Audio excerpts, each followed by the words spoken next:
All right. Are we good to start? Can you start a timer for 30 minutes? Yeah, we have a stream timer. All We'll right. be fine. We're good? Yeah. You can, All right. you can All right. start. Let's Good do it. luck. My two mulligans. Yep. All right. Welcome you Hey, guys so to you- the Okay, so you said TGS I'm League going Challenge. first. Can they hear both of us? League Cup. Or League Cup? All right. Okay. Can they hear them or we can just hear them? No, I'm talking about this stream. They can hear the guys over there and us? Okay. All right. Well, welcome to the League Cup today at wait, TGS what's that? Tinley Oh, use Park. it One, two. And today I am here with Nah, I Quinn. don't hear anything. Quinn, what is your Twitter? There you go. You can be on here. It is at oof1109. All right, So you grabbed a Switch card on Pokemon. Go follow him on Twitter. This is also Oh, yeah, cool. joined by DEFCON, and awesome. this is my channel. So please leave a like and subscribe. And we're going to be doing a lot more streams for these TGS League Cups in the future. So if you want some high-level Pokemon, we have it here today. I mean, just looking in this room, we got a lot of high-level competitors. We have Josh Frank, who's a multi-time Worlds qualifier. We have Mo Ideas, multi-time World qualifier. Commonly Matthews is here. Commonly Matthews, he had 2 top 8s this last season, multiple-time Worlds qualifier. We have a Yu-Gi-Oh! YCS champion, so, you know, you got a little crossover here. We got a lot of players, you know. We got Fred Singer, probably the best Pokedad you'll ever play against. He's got two top 16s, I believe. Michael Davidson is We got here. Michael Davidson, member of DDG. We got a lot of good players here today, so we're going to see who's going to be able to take the crown. So round 1, can we get this bigger or somewhere over here?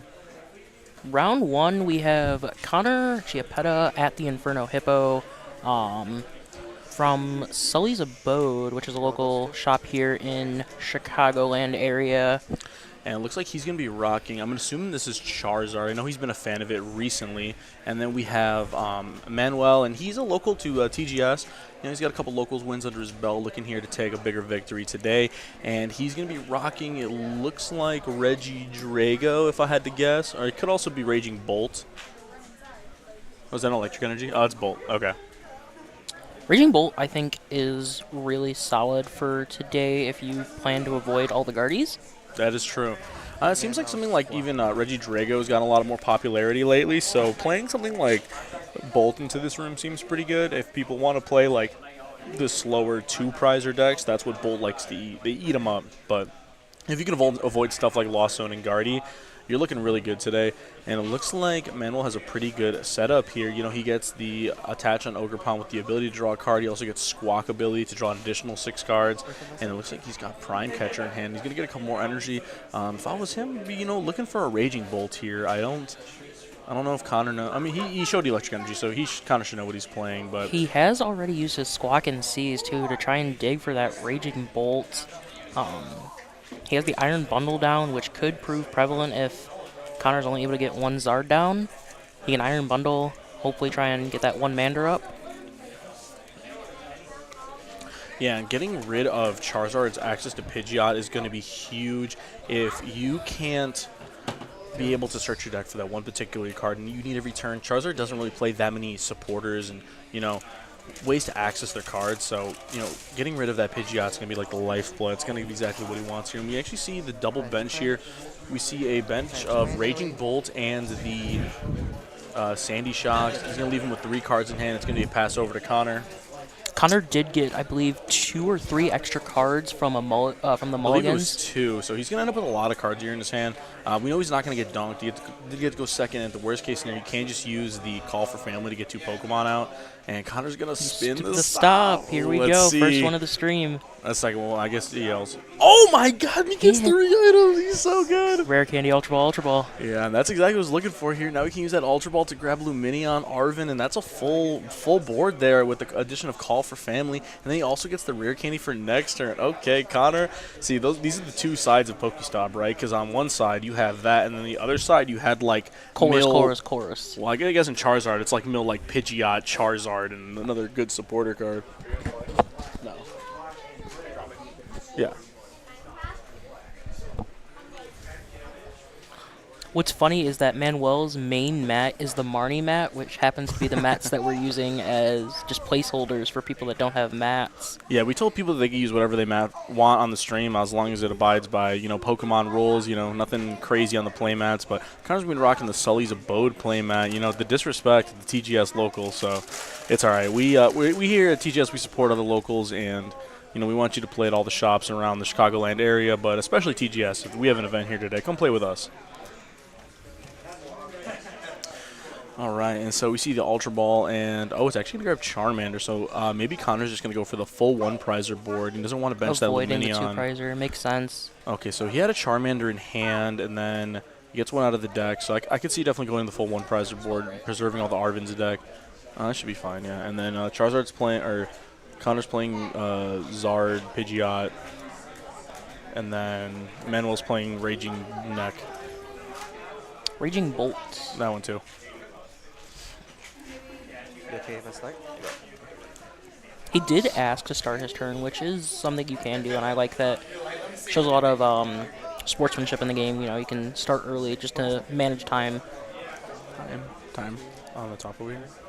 He does discard 2 Raging Bolts off that Pokestop he just spun.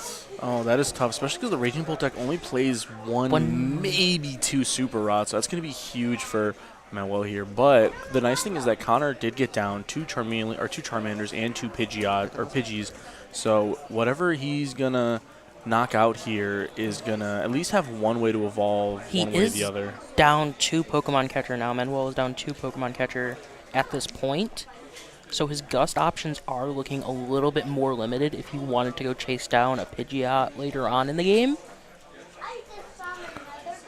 But the nice thing about Manuel's deck is it does have a built-in Grass type, so that if is hitting weakness Connor does take a 1-prize knockout, a 2-prize knockout with, let's say, a double attack with Charizard, then Manuel can definitely come and revenge kill with an Ogerpon with 3 energy. The only problem is there's not really a great 1-prizer for Manuel to knock out here because, he knocks out Pidgey, Connor's got another Pidgey. He knocks out Charmander, Connor's got another Charmander. It feels like the best thing to knock out is Bidoof, but then it also feels like the worst thing because it's like, okay, I'm not dealing with Pidgeot or Charizard, and then I have to still take 3 knockouts because unless Manuel's playing some, spicy Thornton Iron Hands, then it's not going to be a way for him to knock out a 1-prize for 2 prizes. And we see Connor's hand's pretty busted. He's got like that. Let's see. So I definitely saw band for sure. We I have saw the rare candies there from the Pokestop from last turn. And let's see, Manuel's also he's going to pass. I like that play from Manuel here. Force Connor to evolve in his 2 prizers first. But Connor's rare candy Pidgeot Barrel, which is it's pretty nasty opening here.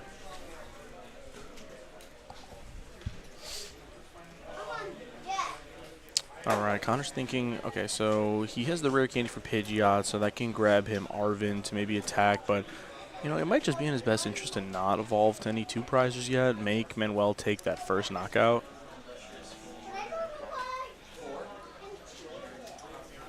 This match is going to have a time extension compared to the other matches as well. Yeah, this match probably started about 5 minutes after the rest of round 1 started, so this will go a little bit longer. Okay, so we see the evolution to the active Pidgeot. And the benched Bidoof to the Barrel as well.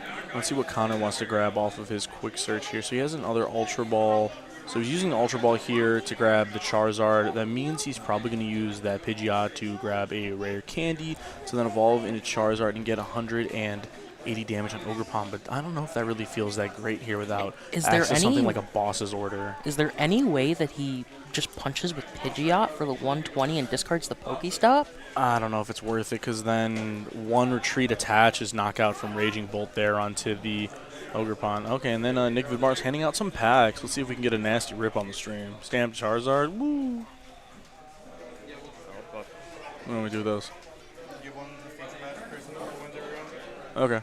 Oh, wow. Look at that. A little pop bonus. Vidmar handed us a stack of prize packs. The winner's going to get an additional 1 per round. I think if they win the pack, they got to be able to open it up on stream as well. Yeah, we'll make them open them up on stream as well. And let's see. He did grab the Zard. 2 energies. He did not go for the 3rd. But I'm curious as to what Connor is going to attack into here because, like I said earlier, Ogerpon is a grass type, so he's going to have an easy way of knocking out this Charizard. It's a Terra type, a dark type, so it's weak to grass. It's not like your normal Charizard that's weak to water. And so The barrel for 4 here. we see a big barrel for 4 here. Let's see. I saw Charizard, a fire energy. Oh, I saw a Kieran, too. Kieran's absolutely enormous here. So that's gonna, what Kieran does is a special supporter out of the brand new set. It has 2 effects. One are gonna be to do 30 damage extra, or 2 to switch. And Charizard does how much damage, Quinn? 180 base. And so if you add the Kieran on top of that, what is a 180 plus 30? 210, if And my math serves correctly. Yeah, and how much HP does Ogerpon have? I believe it's 210. Oh, that's pretty crazy. I'm gonna imagine that's the card that Connor wanted to search off of that Pidgeot, but now But he that hits it and it gets him an extra card to just kind of feel a little bit more comfortable with it. So if I'm Connor here, I'm looking at maybe eyeing a Charmeleon if it's not prized. That way he has an easier chance of getting into Charizard. Maybe if Manuel has like a spicy Devo TM, then maybe, you know, Connor will be a little bit more immune to it, so that'll be nice. And, you know, Connor's taking a pretty long turn here, but, you know, that's kind of what these evolution decks do. They take a lot of actions, they take a lot of setup, but, yeah, see, there's a Charmeleon, and we're just going to do the retreat into Zard, and then, boom, smoke, and Kieran's going to get slammed down. It's the full art one, too. boom, and then, yep, 180 plus 30 is going to knock out that Ogerpon. Manuel is just double-checking. Just reading it, he's like, oh, man. Yeah, and that's a really good play from Connor there. He recognized that he did not have enough damage on his board to knock out the Ogerpon, so he needed the assistance of the Kieran to knock it out, and it's going to put him up 2 prizes, which is exactly where he wants to be, because the Raging Bolt deck takes a lot of prizes quickly, so the way that the Evolutions deck generally win is from behind. Oh, and then we see a good Pokestop there as well. It's going to net him 3 items. That's a +3 right there. Pokestop either says add every card to your hand or discard all 3. Yeah, discard the 3 best cards of your deck or add 3 pretty solid cards to your hand. And then You've played some Lost Boxes. You've definitely seen some Pokestops. yeah, I've unfortunately played a lot of Lost Box, especially with Pokestop. We'll see, is there a 4th Raging Bolt in this deck? We see 1 hit the discard, or 2 hit the discard, yeah. and 1 on the board. So we'll see if there's even a target for this 4th one. It might just grab another Ogerpon. Yep, we see the Ogerpon here. It's really tough for Manuel here because Connor's setup is so good. Even if, so that's right, you're Manuel, you're taking a knockout on this Charizard, right, with this Ogerpon, and then Connor has a Pidgeot, he has a Barrel, he has another Charmeleon to be able to set up additional attackers. He has so much draw power, and then on top of that, he has the search power to be able to get a knockout. Whatever Manuel's going to put up, I didn't see any Bravery Charms in his list to be able to boost up that Raging Bolt to 290 HP, which would be just out of the range of Charizard. But let's see, we see a Pokegear here. And if I'm Manuel, what do I want here? I mean, there's a good chance I want, like, maybe Sada? Boss.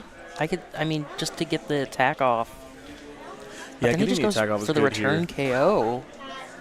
Yeah, getting the return KO on this Charizard is really good. I would have maybe liked to see a knockout on Pidgeot. Maybe just try to take away some of Connor's draw power and search power. He does have 2 fighting in the discard, and if I'm remembering Sada, he's able to grab both fightings. Yeah, he's grabbing both fightings, which makes sense. Yeah, ideally as a Raging Bolt player, you kind of want to be able to attack turn 1 with the Sandy Shocks to take out a 1 prize knockout and leaving a 1 prizer in the active. That way Charizard has to find, you know, a rare candy to evolve into Charizard, and then they also need to find a Gust option to be able to bring up a 2 prizer on the Raging Bolt's board.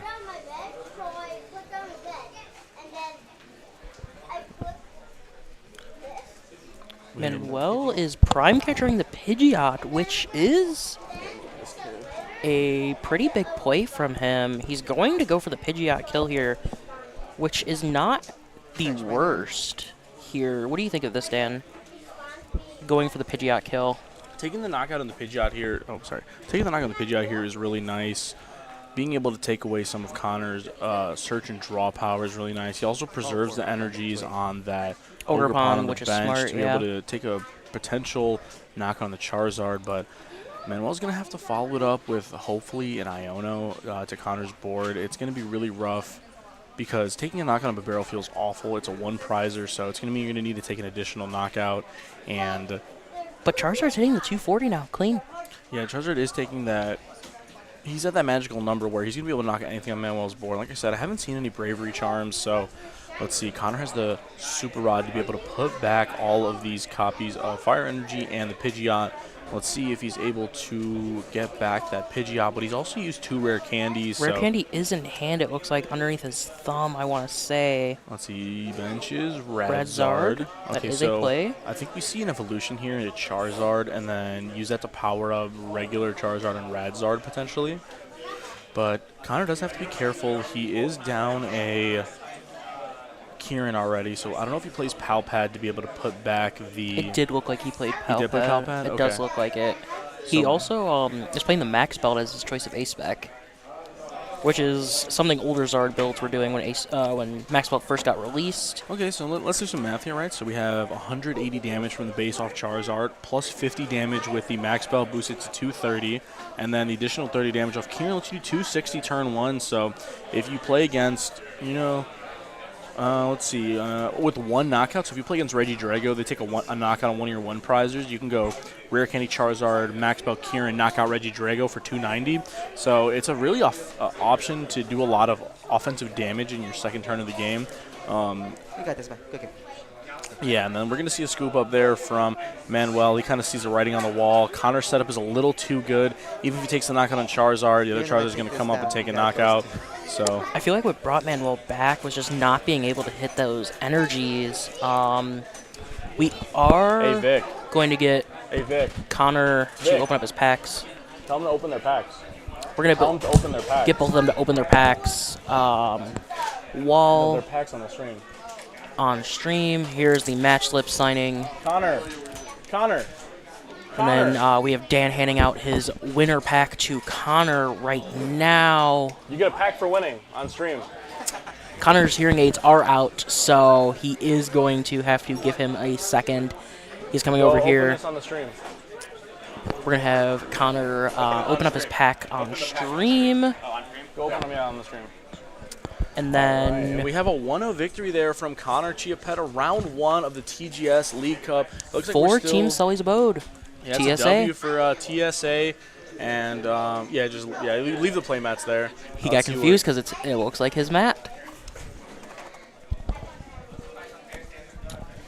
We do have about 10 minutes left. We see Connor with the Bravery Charm, the Lunatone, Foil Dark. Hello, 1, 2, 3, Hector. My name is... That sounds good to me. Sounds solid to me. Hey, can I get 4 people on stream for Go Fish? Are we be able to fit that? So, you only have like 10 minutes left in actual time. Dan, no, in the front. Well, hey, put the Go Fish deck on the... Yeah.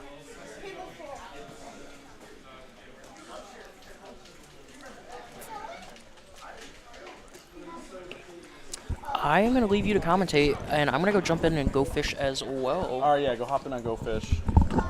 All right, and if any of you guys are unfamiliar with Go Fish, it's a recent fun format that was introduced to me by my buddy Colin, and it's basically what it sounds like, right? You play Go Fish with some Pokemon cards, and all the regular rules are going to apply. You win round 1? Nice.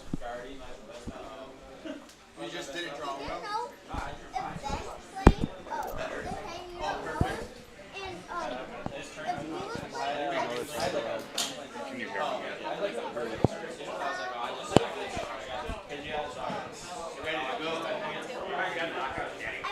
Alright, and we will be right back. Give us a moment.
air mics?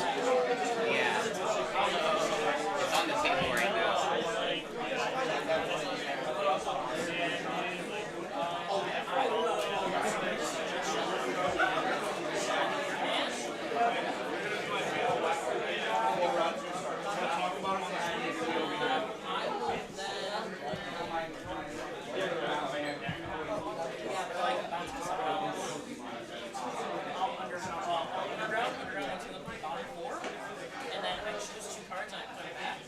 Good job, Connor.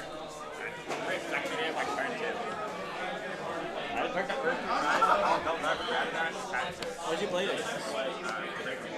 Oh yeah. You remember took the knockout standing class? I had a counter catcher. I helped a counter catcher. I was like, I just go counter catcher and take pride. I would remember the experiment knockout drill. I did. I was like, that's pretty cool.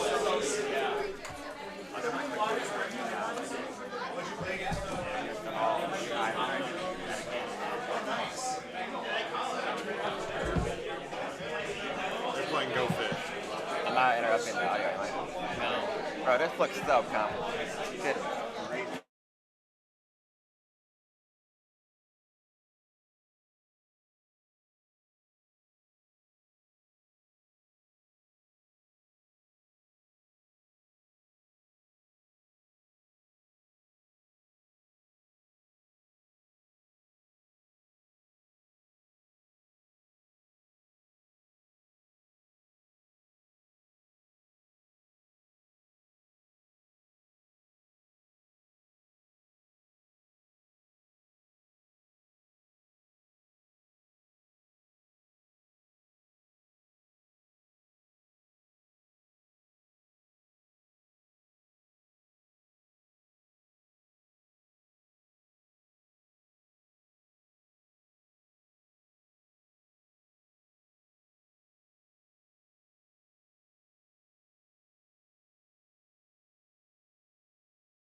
2 of the Pokemon League Cup.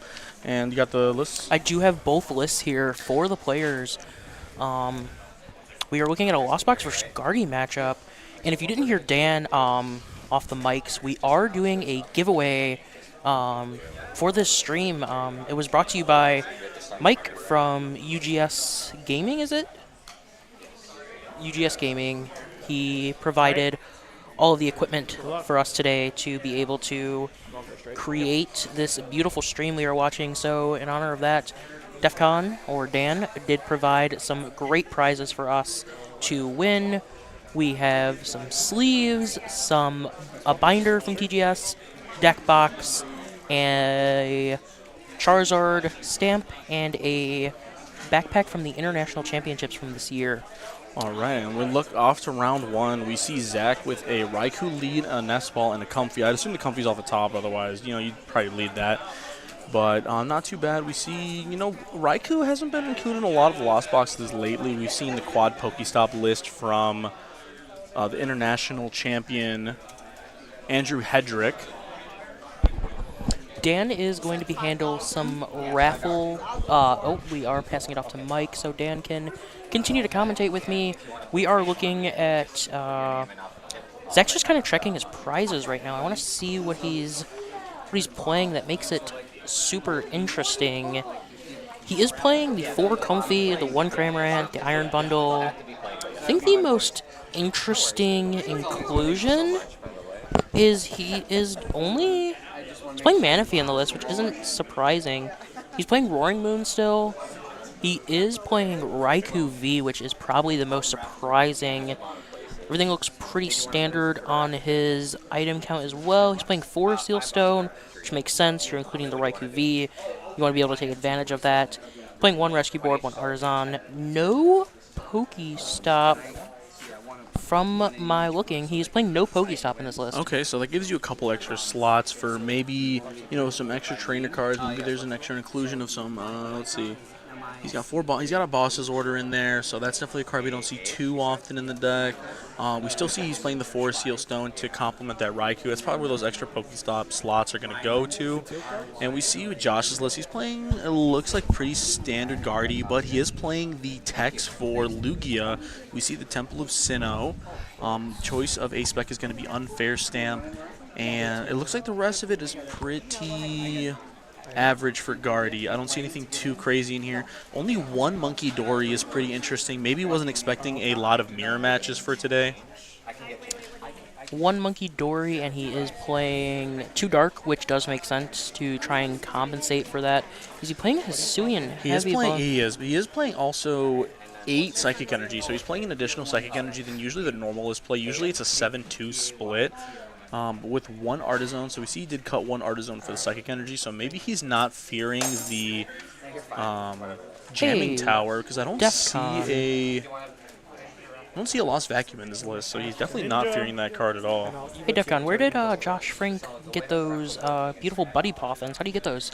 So you actually get them by coming to your local league. So if you go to your local league and you participate, you get a random promo, which consists of Buddy Poffin, the Evolution TM, and Super Rod. And it looks like Josh is playing a couple of locals because he's got more than 1 in his deck. So please support your local scene and go out and play some tournaments, man. Local scenes like TGS, where today's League Cup is held. Yeah, perfect. You come here on Wednesday nights. We have a League Cup at 7 o'clock. And then we also have we have locals on Wednesday night at 7 o'clock. And then we also have locals at Sunday at 3. Both registration starts a half hour before the start time, so you're able to come in, hang out a little bit. The shop does open up at 2 on Sundays. That's every day they open up at 2, but if you come a little bit early, you guys can get some games in, play some Go Fish like you saw us play in between rounds, or in between the first round and second round. You can play some GLC, some expanded, some retro formats as well. There's people that want to play all types of formats here. I know Rafal, the host of the Memory Capsule podcast, is a regular here, and he always brings 2011. He has GLC. A couple other members like Joe Storino, he's always got his GLC decks rocking. And Pokedad Fred Singer, as we mentioned earlier, does have all of the he at one time had every single type built. I saw him and his son earlier playing Dragon versus Fairy GLC before the tournament started. All right, we see it's back over to Zach. And okay, so Josh got the ideal setup where he wants a couple of Curlias and a Manaphy to avoid getting hit by this Moonlight Shuriken from Zach to pretty much wipe him out of the game. Some sort of Prime Catcher or... There is no canceling clone on the list, so we are not going to see the Prime Catcher canceling clone play. Yeah, Zach's definitely looking for some type of Gust out, or is there a bundle in his list? I don't believe so. Yeah. Yes, he plays one bundle. Oh, he does. So the bundle would actually be really nice here. So it either is going to take away the Manaphy, or it's going to take away one of these Curlias. I think if I'm Josh, I feed him the Manaphy and just kind of hope that he's unable to piece together canceling Cologne plus the Mirage Gate play. Oh, What's interesting is Zach can no longer go for the Greninja play this turn. He only plays 2 water energy in his list. And that's huge. He plays in kind of an odd split. He has 4 dark, 2 water, 2 lightning, 2 psychic. So kind of a greedy energy list, especially in a turbo Lost Zone variant. Having only 2 waters is kind of dangerous. So it's actually going to take out the Moonlight Shuriken option from Zach this game. Let's see. If he gets rid of... Let's see, he does have darks for the Roaring Moon EX, so he does have a dark in that flower selecting. So if he gets rid of that dark, he can no longer use that the Roaring Moon either, and it's pretty essential into this matchup. So, and it's kind of unfortunate. Okay, so we can get rid of the Heavy Ball, grab the other water. I don't know. He did prize check earlier, so he does kind of know what is in his prizes, which isn't surprising if you're going to ditch the Heavy Ball. Yeah, if you do a prize check with Lost Zone, you kind of know what you got going in that prize card. He's doing Heavy Ball. Isn't really always needed. If you have access to your prize and some knowledge, then you just got to be better. If you're better off the first deck search, you're able to identify what crucial cards are in the prize card for that matchup. You don't really need the Heavy Ball. Plus, you'll take all the prize cards anyway if you plan on winning. We do see Vidmar coming around. Nick Vidmar handing out the match slips as well. He should be at our table, the stream table, shortly. Huge shout out to him for allowing us to even stream this. Gonna go into the Cramorant, which makes sense. Get the attack off. And the spit for 110. It's going to set up some damage later for maybe a Sableye play, leaving the Greninja with 20 HP. A Sableye can put 2 damage counters on Greninja and then spread 10 elsewhere. So maybe if Josh has, an attacker with some damage counters on it, plus maybe a Ralts or Curly on the bench. How many in hand? It could be really rough. 8. And Zach has 8 cards in hand. So Josh is definitely eyeing that Iono to maybe play it. But is a fellow high-rarity player, except for that TM Evo. Looks like he wasn't able to grab on his lucky pulls. It looks like Josh hasn't tended that many locals if he has the common TM Evo. So be better than Josh and go to more locals, guys. Let's see. So we have a refinement here. He's thinking about what he wants to discard. I think we're probably going to see the TM Evo go. Refinement? Yep. You've played a lot more Gardy than I have. Is that a correct sequence? Is that something you would do? Yeah, so I think Josh wants to be able to get some better discards off that Ultra Ball before he commits the supportive return to Iono. But he does get Monkey Dory plus Dark Energy, which is really nice to be able to remove 3 damage counters off of this Radiant Greninja onto one of his opponent's Pokemon. So if you can piece together something like Fluttermane plus Monkey, that's one of your strongest turn 2 plays versus this deck. But Josh has kind of been in a pickle here where he has to discard a lot of good trainer cards. I would have maybe liked to see another refinement here. Is he playing a Palpad at all on his list? I don't believe I saw Palpad. Doesn't look like he's playing a Palpad, so those supporters are hitting the discard pile permanently for the turn. The Lost Box matchup is a little bit... I would have maybe liked to see a refinement on the Arvin. Because he does still have the Greninja to discard the 3rd Psychic Energy to the discard pile. So then that way he's able to attack with something like a Fluttermane. Because I think if you're Josh here, I think you probably want to discard another Psychic, attack with Fluttermane, move 3 damage counters off the Fluttermane to one of your opponent's bench comfies, and take a couple multi-prize turns. We see the Iono go down. Hand doesn't look too horrible for Zach. He does get a Sableye off that. He is at 5 in the Lost Zone, it looks like. We are seeing Josh conceal cards here, draw 2 more, dig a little bit deeper, gets another Buddy Poffin off there. He could refinement that. Because the Nest Ball, he's going to look like he's probably going to go for Fluttermane here, which makes the most sense. Yeah, I think the most likely option here is that Flutter Mane to be able to shut off all of the abilities in the active. So, oh, that sounds way better.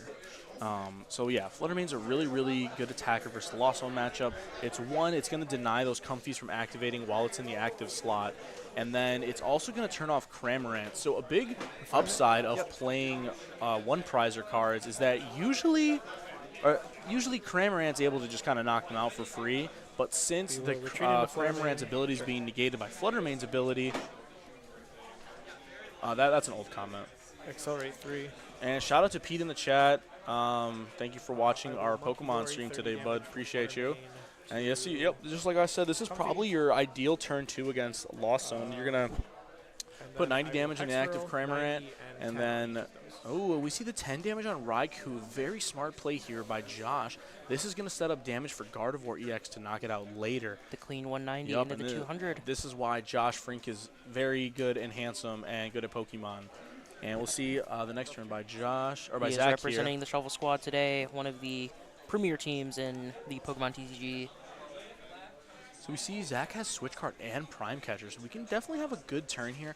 The downside of Josh's board kind of being flooded with non-psychic Pokemon is that Kirlia is his only draw power on the board aside from that Radiant Greninja. So if Zach is able to piece together a Sableye this turn, it would actually kind of destroy Josh's board. Getting rid of 2 on the Greninja, and then we'll probably see Is that 5 in the Lost Zone? 8 on Kirlia for 10, and then maybe just 2 on Flutter Mane so that there's not something else on the board to maybe help out a Cresselia later. But I think the trade-off there would be that Zach is going to lose both of his Comfies in exchange for Zach's 1 Kirlia, or in exchange for Josh's 1 Kirlia. So maybe if Zach is able to put down 1 more Comfy and then commit to that play, he could definitely have a huge swing here, especially since, Josh is taking a prize card.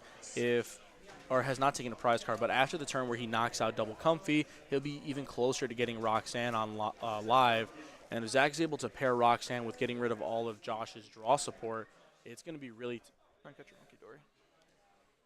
it's going to be really tough for Josh to be able to, mount a comeback and get more cards. Rhyme Catcher Monkey Dory from Zach.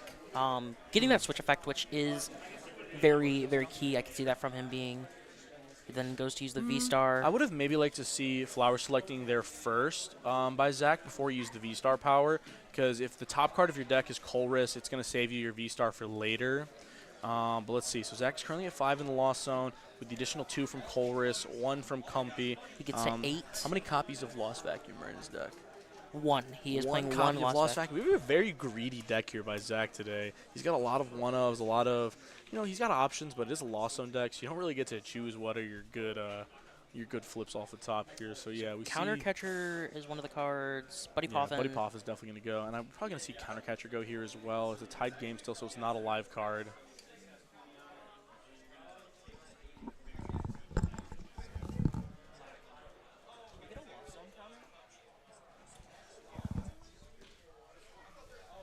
Yeah, you could just do it by the under the name maybe, or maybe just under where it says their deck. Just do Lost Zone Counter. Yeah, I forgot to put that in the graphic. Whoopsie, it's all right.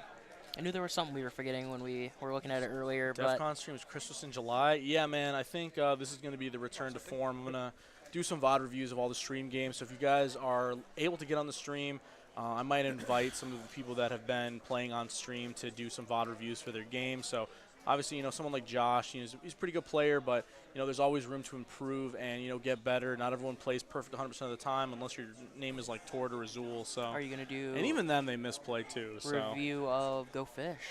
We could also do reviews of Go Fish. It'd be pretty funny. Post-com Go Fish would be pretty hilarious. Because we did see Olive was taking the lead in our Go Fish game earlier. The switch into the other Comfy makes sense. Not a surprising thing. 1, 2. We see the Blood Moon Ursaluna go to the Lost Zone as well. That's a pretty bad loss. It's a pretty solid attacker in this match. He's got a lot of HP, and it's going to attack for generic energy, which is nice for... Zach is doing it for us. Yeah, shout out to Zach. He's got the 9 in the Lost Zone. And he needs 1. Oh, he did get the Lost Vacuum. So if we could see Lost Vacuum... He can get to that 10. Oh, we're going to see him get rid of something from his hand. We see the other The other water, which Yep. makes sense if you're not going for the Greninja play. You might as well. Greninja's impossible to attack with now, so all of Zach's Goes to Lost 11 Zone in the Lost tricks are going Zone. to be online. But the only bad thing about putting Monkey Dory in the active is that it's not very impactful, as impactful anymore to attack with Sableye. I would have liked to see maybe Manaphy go to the active slot. Dream doesn't see this, so we're okay. Oh, What's okay. happening right now? That's pretty funny, though.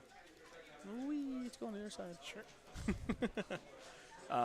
But we're going to see an attack with Sableye here, so I'd imagine if I were Zach, I would be just getting rid of all of Josh's draw power here. Yeah, getting rid of Greninja, getting rid of Curlia. Unfortunately, you're going to get attacked by that Fluttermane again. Fluttermane's going to take a multi-prize.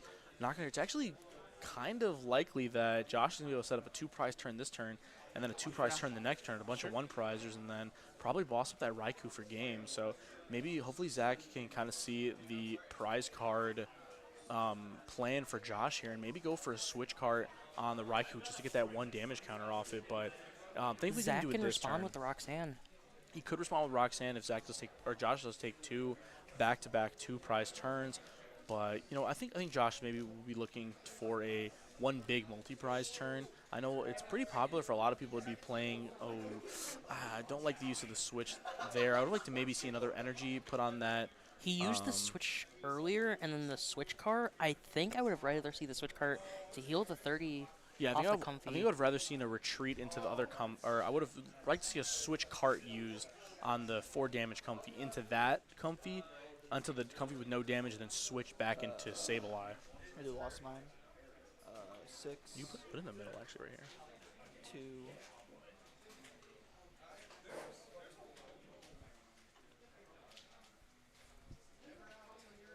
Can you scroll down? That's the most in the chat. I don't think it's live, and there's more comments.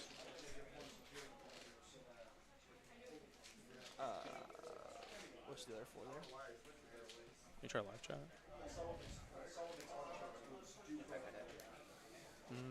I see a couple more right here. That's why.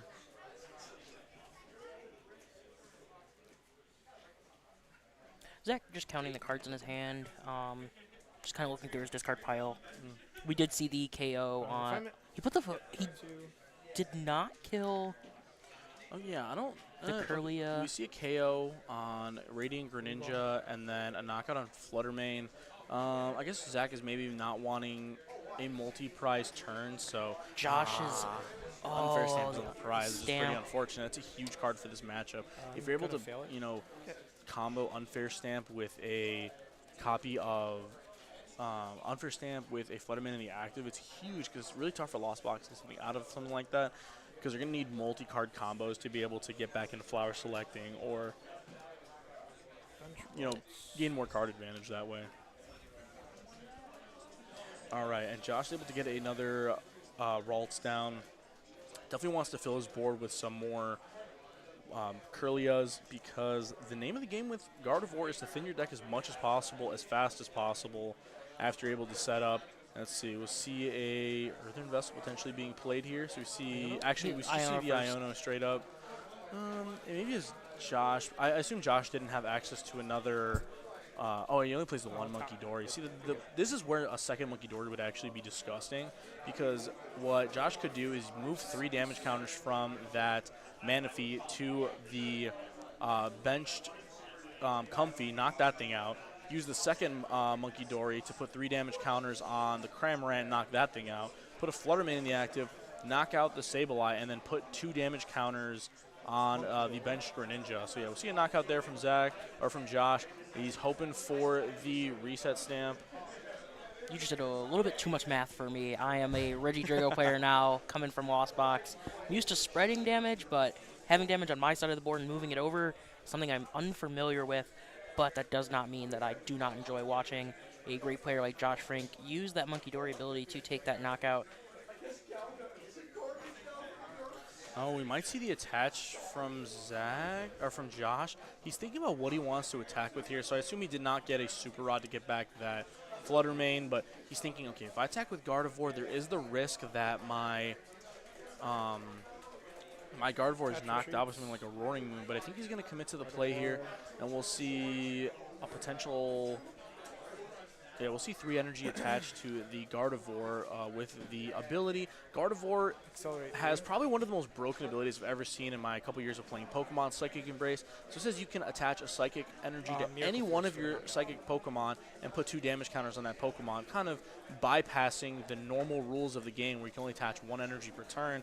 And that's what makes Gardy arguably the best deck in this format, being able to accelerate to any Psychic attacker at any time of the game, in any position in the game. So a lot of abilities are kind of restricted to, okay, only the active Pokemon or only the bench Pokemon. Something like Gardenia's Vigor, which is a really good acceleration card in theory, but the problem is you can only attach to bench Pokemon, so then you need to find... Or something like Raihan and Mela, which attach basic fire energy or any basic energy, 7. and then let you do other effects. They are if the Pokemon was knocked out before. Yeah, so there's a condition that has to be met. With Gardevoir, it's just, hey, man, you got an energy in the discard pile, you got room for some more damage counters, and yeah, you're all good to go. It does have the condition that you can't knock out that Pokemon, which is a fair condition, I believe. Yeah, being able to knock out your own Pokemon would be pretty silly with conjunction of like Ionos and, yeah, unfair stamps and all those dumb cards. So, yeah, not being able to knock out your own Pokemon is pretty crazy. Otherwise, Gardy would probably be too nasty and expanded. We are at I think he's at 11, but he stopped counting after that because it doesn't matter after that. I think it's 11. Mm-hmm. And that was our Eye in the Sky, Mikey Drill. He is our stream commander, and he's running the stream today for TGS. And he's actually from UGS, which if you go check to twitch.tv/UGS Gaming, they actually stream Super Smash Bros. Locals every Friday night at 7. Yeah, Friday night at 7 o'clock. And the UGS team is also the team that does the monthly Edison locals, which you can find on @SackPhase on YouTube. He's a local Yu-Gi-Oh!/Edison player, and he does all of the events for our Edison tournaments, which is in a Yu-Gi-Oh! Format from 2011. Really cool guy. He actually let me do commentary on the last one, so make sure you go check that out. It's a good time. And back to the game. Let's see what Zach is up to. He's going to flip, I think it was Mirage Gate plus Rod, which is a tough flip. Classic Lost Zone Classic flip. Lost Zone. Okay, because he does have a Mirage Gate in hand. His ideal turn here is going to have a be Super Rod as well. to attacking with that Roaring Moon to knock out Gardevoir, because then Josh is in a pretty tough spot because he's going to have to use his 1 Curly on the board to evolve it into a Gardevoir. And if that other Ralts doesn't become a Curlia, Josh has no draw power on his board. But it looks like he does have Gardevoir and Curly in hand, which is pretty incredible for him. He has Super Rod, Nest Ball. So I think Josh is basically going to be able to do whatever he wants next turn. I think most likely we'll probably see Fluttermane come back to be able to attack with that, turning off Zach's ability to use Flower Selecting and potentially his ability also to attack with Cramorant. Really smart by Josh also here, too, on his turn. He only went to 4 prizes, so in the Lost Box matchup, you really don't want to give them access to Roxanne. So going from 4 to what I assume is going to be a 2-prize turn next turn is really smart to be able to deny Zach of the Roxanne for as long as possible. But we see another Mirage Gate hit the Lost one, so it's 2 Mirage Gates down for Zach. And we see him slam that Super Rod. Probably going to be going for a Sableye potentially this next turn, on this turn. I would have definitely liked to see him knock out that Curlia last turn, just because if you see the board that Josh has now, right, if he knocked out the Curlia, Josh would only be left with a Gardevoir, a Manaphy, a Ralts, and a Monkey Dory, and he would have no access to Curlia. Now that he has access to the Curlia, he's able to draw some more cards. He also has an access to the Ralts evolving into another Curlia. So, yeah, he's going to be drawing a lot of cards here. Zach's bench is full, so we're not going to be able to see that Iron Bundle come down. I almost wanted to see the Iron Bundle come down maybe right before you play that Sableye. Yeah, I would have maybe liked to see... it's tough because if you're Josh, you're going to assume he's going to knock out Curlia, so you just put Curlia in the active. But then maybe Josh does like some super mind tricks and doesn't knock out Curly and just kind of leaves it in the active. Maybe puts 6 damage counters on it so Josh isn't able to retreat it, and then maybe knock out Manaphy with the other 6. Here. Actually, I actually don't hate that play. If you were to bundle first, force Josh to put Curly in the active, put 6 on Curly, 6 on Manaphy to knock it out, and then Curly has to evolve in order to not die to pretty much anything. But it's going to be tough for Zach to piece together another Sableye next turn. And yeah, Zach's just using these switch cards willy-nilly. I would have maybe just liked him to attack with Sableye that last turn and not or attack with just Sableye and not use the extra switch card into Comfy to try to dig, because he's going to need those switch cards later in the game to be able to attack again with the Sableye. Oh, okay, so we're going to see 11 onto Monkey Dory for knockout and another one onto Manaphy. Zach's going to go down to 3 prize cards, but yeah, Josh's turn is just going to be so good here. I assume that the Super Rod's going to definitely put back Monkey Dory. He already has a Dark in hand, so that's maybe up for debate, and it definitely Fluttermane's going back in. He's going to take advantage of that Artisan because it's in at. Yep, Artisan right for the Monkey, and then we'll probably see that Nest Ball back for the Fluttermane. Yep. Artisan's effect does allow anyone to pull a basic Pokemon from their deck. Yeah, any basic non-rule box Pokemon yes. is going to go straight from the deck to the bench. Little update. We do have Floynoid. He is finished with his match. Colin, what's your record? Floynoid falling to 1-1. Yeah, he's washed. Mew's rotated. And we actually see him with the very clean Lost Zone Kitchen jersey on today. So maybe if he's able to climb back his way. And 1-1's still a pretty solid record. We have 6 rounds today. So maybe if he gets to that 4-1 record and plays in the winning in, we'll have him on stream. I'm attempting to choose dynamic matchups. I really like the Gardevoir Lost Zone matchup. It's kind of like a classic matchup in like modern day Pokemon, especially in the Scarlet Violet era. There's so many iterations of Lost Box that have been good, and Gardevoir just kind of also seems to continuously evolve. We see like the original builds with Shining Arcana, and then with the triple energy, and then now kind of like more of a basic one prizer build. It's kind of like Psychic Toolbox. Reminds me a lot of like old Malamar, but then you have the option of just putting this beefy Gardy in the active that hits for a ton of damage. Malamar was before I ended up playing, so that is something I am not. I did take a break before Malamar came out, so I'm not familiar with how Malamar worked, but I do know a lot of toolbox decks. Does just kind of remind me of Steam Up Volcanion, where you just flood the board with energy and just on your opponent. Yeah. Gardevoir kind of is like an amalgamation of a lot of randomly good cards in Pokemon that we can kind of see now is putting in a ton of work. Is, you know, Josh can be able to power up that Fluttermane on the bench, put 3 damage counters on Zach's board, and, you know, he's going to put maybe something like Cramorant in the discard pile from knocking it out from damage counters from Monkey Dory's ability. We could also see him try to knock out a Comfy over the next 2 turns.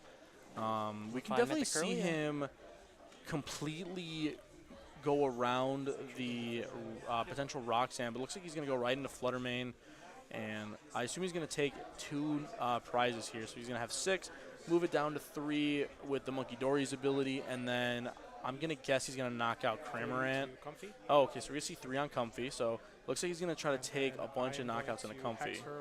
Knock out the active, knock out the Cramorant. All right, okay, and then, yep, we see the knockout on the Sableye and the Cramorant. Kind of like I said, where Josh wants to kind of, if he's going to put Zach on Roxanne, he's going to want to put him to the least amount of cards possible. And, yeah, it's going to be really tough because with this Fluttermane in the active, Zach has no access to flower selectings. And then with 5 draws, so Zach needs to draw, or Josh going to draw a card for turn next turn. He's going to be able to use Double Refinement and Artisan to basically find pretty much whatever he wants in his entire deck. The nice thing, so does Josh play Bravery Charm? Josh does play Bravery Charm, so Josh can actually win the game next turn because, okay, so basically if Zach manages to take a knockout here, Josh can go Artisan for Screamtail, bench Screamtail, attach Bravery Charm, load up a bunch of energy on it, and then use the attack on the Screamtail to knock out the benched Raikou. We do see Zach pull out the Iron Bundle that we mentioned earlier, which is a play to move the Fluttermane out of the active, which isn't something I am not surprised by, to get that flower selecting online. Puts Josh into a decision. They are down to just about 2 minutes on the clock. They see the rest of the room start to kind of walk around as they finished up their matches, so they know they're getting close to time. We do see Josh trying to decide what is the active Pokemon he's going to move up. There's going to be that Gardevoir EX. It's kind of dangerous from Josh here because he knows that Zach does play Dark Energy. That's regular time for Pokemon. Yeah, so we still have another minute 50 for the stream game. They do get access to the additional. Yeah. cool. Thank you. Thank you. I don't think it's going to go to time. I mean, it might go to time. I don't think we're going to tie. Yeah, it's a pretty close game. All right, and so Zach flips his flower selecting, so it's gonna he has to put together. It's tough here because if he puts together Roaring Moon play, Josh only had 2 prizes. So then if Josh has the return knockout on Roaring Moon, the game is over. But it's gonna be tough here. He's gonna have to put together Roxanne plus Roaring Moon plus Sableye maybe to put a 1 prizer in the active. He puts 6 on Is there Fluttermane and then another 6 on Manaphy to double or take a double knockout. Is and there then any way that Zach just goes attach, use Roaring Moon and plus Roxanne, oh, that and super then rod flip is really rough. discard the stadium, and then he kills the Gardevoir EX, goes down to 2, and then has the Roaring Moon to retreat into. I think you have to attack with a 1 prizer here because there's just Josh has too much access to energy and basic Pokemon that it's going to be really rough for him to not just die. Like, All Josh needs Moon's going is- to take so much damage. all I guess Josh needs Moon is does boss. remove Artizone. Yeah, and all Josh needs here is just boss on the Raikou because he does have 10 damage on it. Yeah, if you're Zach here, you're hoping to there's the Roxanne. Yep, he's definitely hoping for Roxanne plus Sableye here is what my guess is. Zach down to just about 4 or 5 cards left in deck. Yeah, it's going to be at the end of At the end of Swiss. So after 4 more rounds.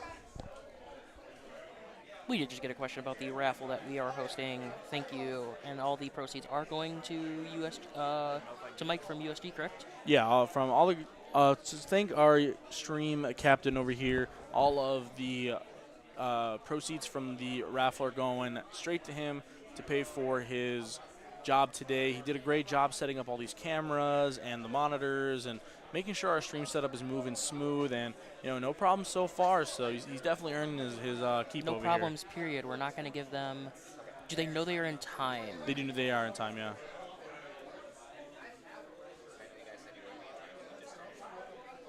Timing Current round. player is turn 0. But we're down to the final turns here, so if Zach doesn't win this turn, there's a pretty good chance that Josh wins next turn. Oh, you see the Super Rod, and I don't know if he has a way to get this thing out of the active, unless did he manually retreat yet? No, he switched. Okay, so He does have the manual retreat still. okay, so yeah, he can use the Sableye, get an energy and another energy, attack with Sableye, use that to maybe take a knockout on.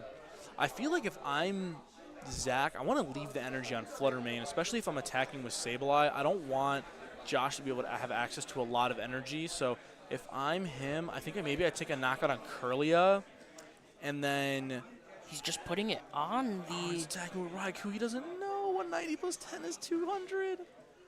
Oh no, Zach. He is an engineer, so he does know that math. I guess not. Oh, well, we'll see. He's a smart guy. Let's see if he's piecing something together. Maybe we He don't is know a about. smart fella and not a fart smella. I hate you. So let's see. He's doing 20, 40, 60, 80, 100, 120, 140, 160, 180. So yeah, it's not even knockout if he gets a full bench because Raikou just 220 damage. 220 plus 180 is going to be that. Oh, all Josh needs to do is just pass the turn. Because he wins. Zach has no more cards left in deck. No, he's got a Super Rod in his hand. Oh, okay. There you go. Boop. Yeah, I think He can he have was, 3 cards left in deck. Yeah, there you go. And if The he uses, Chiyu EX pops out right here. man, I would have definitely liked to see maybe a Mirage Gate used onto that Sableye because I don't think that Zach has a win condition now that he committed those energies to the Raikou.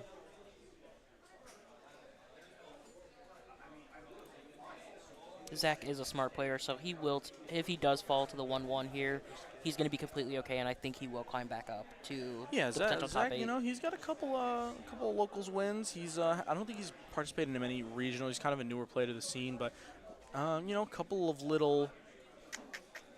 little of if he cleans up his play a little bit, I think he'd be a lot better.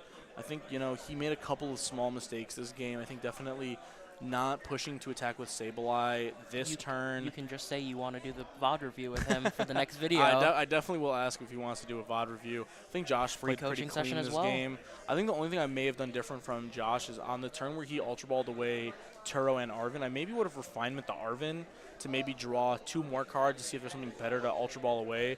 Because Turo is such a good tool in this matchup. And, yeah, Josh is just going to announce attack and Yeah, win. I'm just gonna move the 30. Yeah, and that's It makes game you there. feel better. I had the So second Josh pass is going to earlier. win Yeah. that and advance to 2-0. Oh, my God, unfair stamps on the prize. Ah. Josh, you get a pack for winning on stream. You have to open it on stream, though. Here. Josh, without his notebook, is not going to be able to do his TSS win as his Twitter picture. Dan with the absolute fling of the pack. Hopefully there's no Stamp Zard in there. Otherwise, it is no longer near mint. That's all right. Yeah, we see a TSS win in the chat.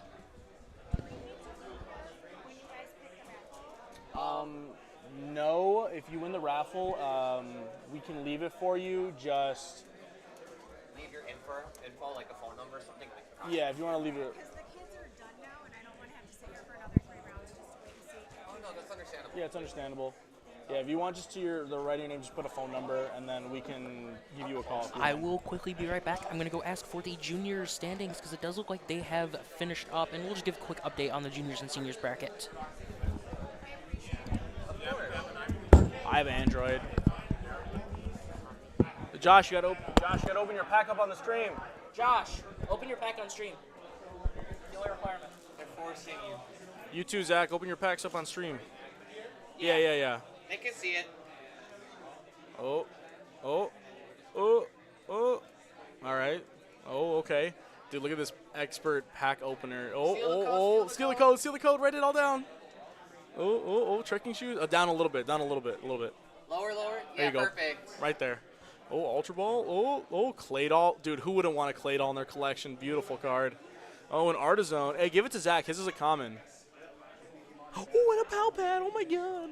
Nah, you suck. Yeah, Zach, there's your cons.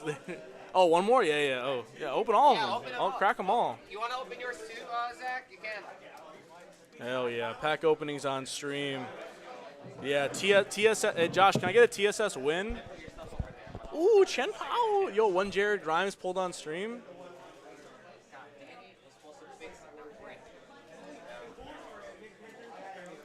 And Josh Dre told me to say that he's proud of you. Dre said he's proud of you. King Dre Clout, my favorite Pokemon player from California. Me neither. All right, and we're going to be moving into round 3 pretty shortly here. We will be right back.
it in half. He's winning. Oh, yeah, you're cooked, Matt. He's already opening the pack. They are friends. They're going to be opening the pack before the game, and then the winner's going to get the content. We also do have junior and senior standings. Shout out to Shout out to Freddie Singer for winning the seniors division. We're going to have an interview with him later. We'll have a short little one just to describe, what his day was like. His younger brother got second. Yeah, and then his little brother got second, and Micah Ferretti is the winner of the juniors division. Incredible. We had a total of 11 players between juniors and seniors today, so we had some good competition today, including with 48 masters, something like that. We had a lot of people here to play some Pokemon. Too many people. No, we love to see everybody come out and support TGS and support the stream for DEF CON's channel, and also support Mike from UGS Gaming. Wonder who won the coin flip? It doesn't matter because they are playing the very similar deck. Very close. I have Fred's list in front of me. I said I'm going first. Negative. Matt is Kind of, but Matt not is really. going I don't know first. if it's him sitting across from me or not.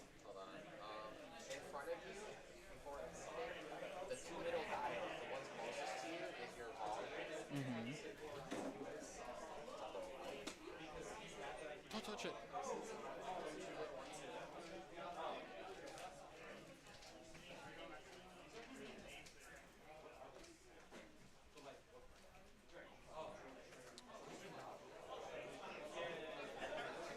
Here, everybody.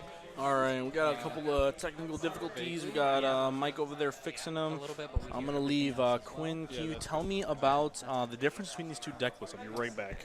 For sure. So we are seeing some similarities. I think the biggest difference is going to come down to the amount of professors researchers they're playing, the number playing the difference of Palpad.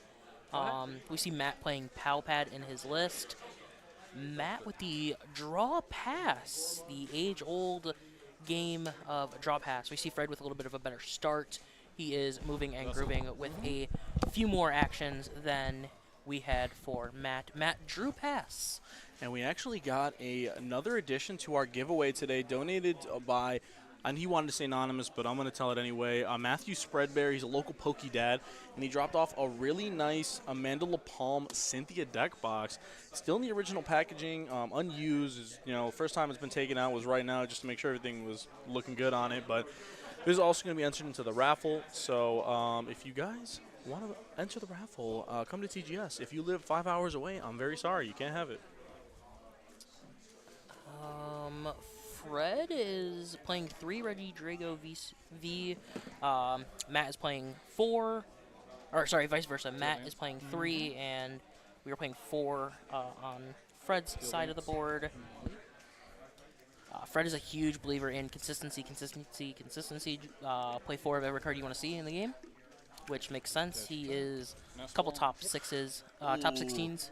And yeah, Fred's got a really nice start here. He got the ideal turn 1 Earthen Vessel away, a Dragapult EX, attach a fire energy, got a couple energies down on Ogre Pond.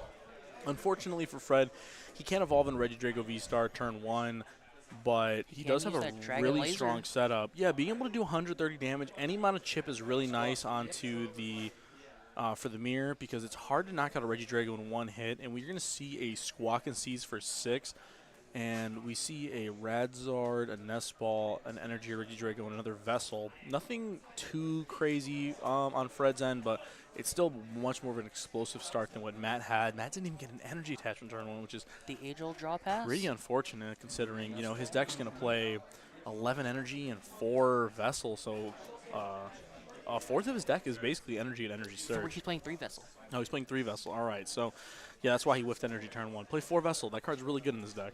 If you're not playing 4, you're not seeing it. And anytime we poke fun at people here, it's all in good fun. We're all friends here at TGS. We all talk a little smack, keeps the game interesting. Fred and Matt are they both tested the same group. I've been there, and I am actually on the same 55 of them. We're all trying to test and get this deck as ready as we can. I know this deck is become more popular for Worlds with the inclusion of Kyurem and potentially Haxorus. Ooh, we see the Celestial Roar get rid of another copy of Dragapult in the Giratina. And Giratina. Giratina has been a flip-up card for this group. I know we've talked about it. I have been a fan of Raging Bolt more, but it really is to each their own and situational. Yeah, there's upsides on both. So the nice thing about Raging Bolt is that it's a little bit better into matchups like Dragapult or Charizard, where you have an unlimited damage cap, but it does get rid of more energy.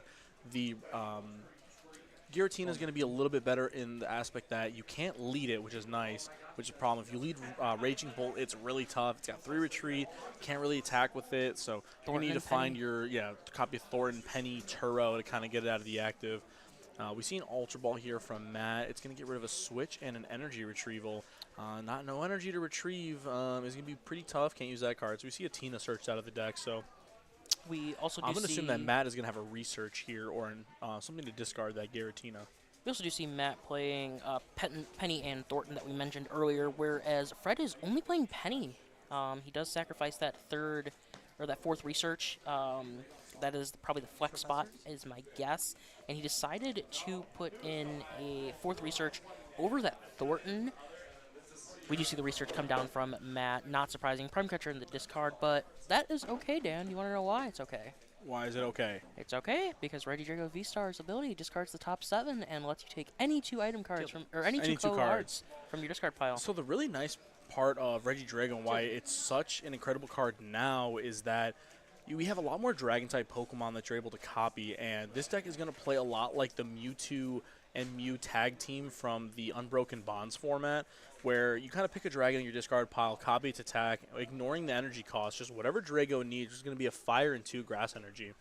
So being able to copy stuff like Dragapult, Giratina, to be able to take massive knockouts, do spread damage. There's a couple other, even Dragon Laser is not a horrible attack. I am a big fan of putting at least 1. And we're going to see the V-Star used from Matt. He's going to mill 7 cards. We see the Goodra milled. So that's going to be another attacker to potentially take less damage. It's really tough for your opponent to knock you out in the mirror match. If you copy that Goodra, is effectively giving you 350 health. Prime Catcher Grass does make is not a surprising grab from him. So we'll see Matt probably accelerate another energy to this new benched Ogerpon to be able to draw a card. And then we have Prime Catcher to maybe take a knockout on something like a Mew EX, take away the draw support that Fred has. But Fred has also not used his V-Star power yet, so that's going to be a big... Fred can't because he went first and you can't evolve, or he went second. You can't evolve on your first turn. Well, next turn he'll be able to use it. He has 2 copies of Reggie Drago. It's impossible for both the Reggie Dragos to be knocked out. So on his next turn, he can copy that. And we see the other Drago get put to the active slot. So Matt's maybe hoping that he can keep it in the active slot for a turn. He loses another Reggie Drago V. And a Thornton. But he does get the fire energy off it. So Celestial Roar is a 1 energy Texas. You discard the top 3 cards of your deck, and any energy that are discarded are going to be attached to the Drago that used the attack. But I believe Fred had a switch in his discard pile. Oh, no, that was Matt. Matt Ultra Balled away a switch. So Fred's going to have a lot of dig here to be able to get this thing out of the active. He has access to 2 Ogerpons, a Mew, and the V-Star powered Reggie Drago. So it's a potential 10 cards to see maybe a switch or a Prime Catcher to be able to get this thing out of the active. He also needs to piece together, a V-Star plus a couple of energy switches.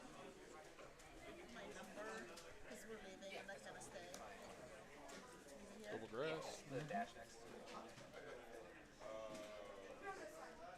See Fred grabbing 2 grass off the Earthen Vessel, which makes sense here. You just want to be able to attach, draw more cards. Have a good one. The poison, and if anyone is wondering in the chat, what the poison and burn counters that Matt and Fred are both using, it is from Boar's Hat up in Elgin, which is another card shop. So if you are in the Illinois area and you're looking for card shops, they also do streams as well and record their games. So if you're ever up in that area. So we see a Grass Energy attached to the bench Reggie Drago. I think maybe if I'm Fred, I would have attached the Grass Energy to the active, because now it's the same amount of cards to attack with both. That way you just need double energy switch, because you have the fire on the board and you have the grass on board. So if you don't get a switch card, you're still able to attack off of double energy switch.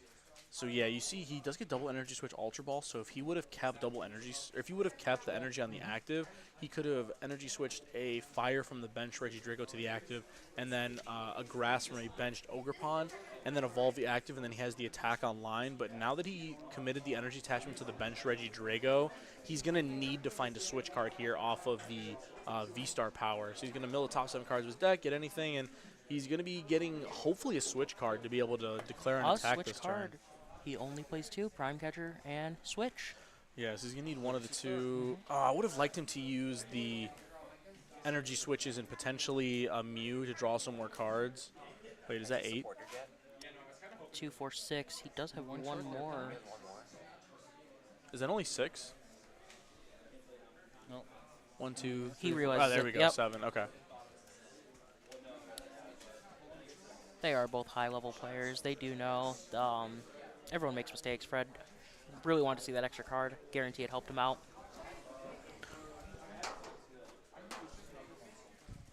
Vidmar.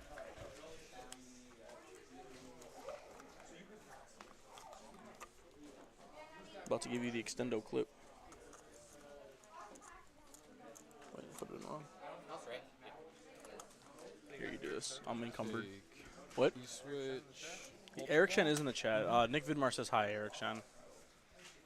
AKA Sack Phase for those who do not know Eric Shen personally. You take pictures. That's what you're doing, right? There's an extra step in it, but yeah. I did not see what 2 cards Fred grabbed off there. So now that Fred does not hit the switch card off of the Reggie Drago V-Star, he is not able to attack this turn. So I think a different way of sequencing that would have maybe be, like I said, to attach to the active Reggie Drago, and then he would have had double energy switch, and then he would have just been able to evolve to the active attack and kept the V-Star power for later, putting himself in an extremely commanding position. But also if he would have committed to the active energy attachment, he could have played double energy switch, had and one card in hand, and then he's able to use the restart on Mew to draw 2 more cards. So then he has a 3-card hand. He still has access to his V-Star power. And we're just going to see him use double E-switch and then draw 1 off of that. And whatever he draws is going to just get Ultra Balled away for the Reggie Drago. But he could have kind of had this same board but while still having the V-Star. But it looks like his other V-Stars are prized. No. So I don't know what he's going to be eyeing up here. It's pretty unfortunate. Maybe he didn't do a complete deck search when going through his deck. He's going to grab Radzard maybe. And then we'll see maybe a Dragon Laser used. But this gives Matt a really nice chance to capitalize here to take a knockout on this active Reggie Drago. It's only 220 Dragon HP. Laser. Oh. Put 30 on. And this 30 has to go on, Reggie Drago, because Ogerpon, Terra Pokemon, has a special line of text on the top, Quinn. And what is that?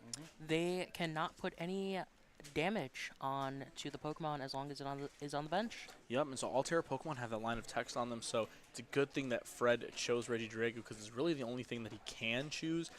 Any of those benched Ogerpons can't take any damage while on their bench, so that extra 30 damage to Dragon Laser would just kind of go to the wind.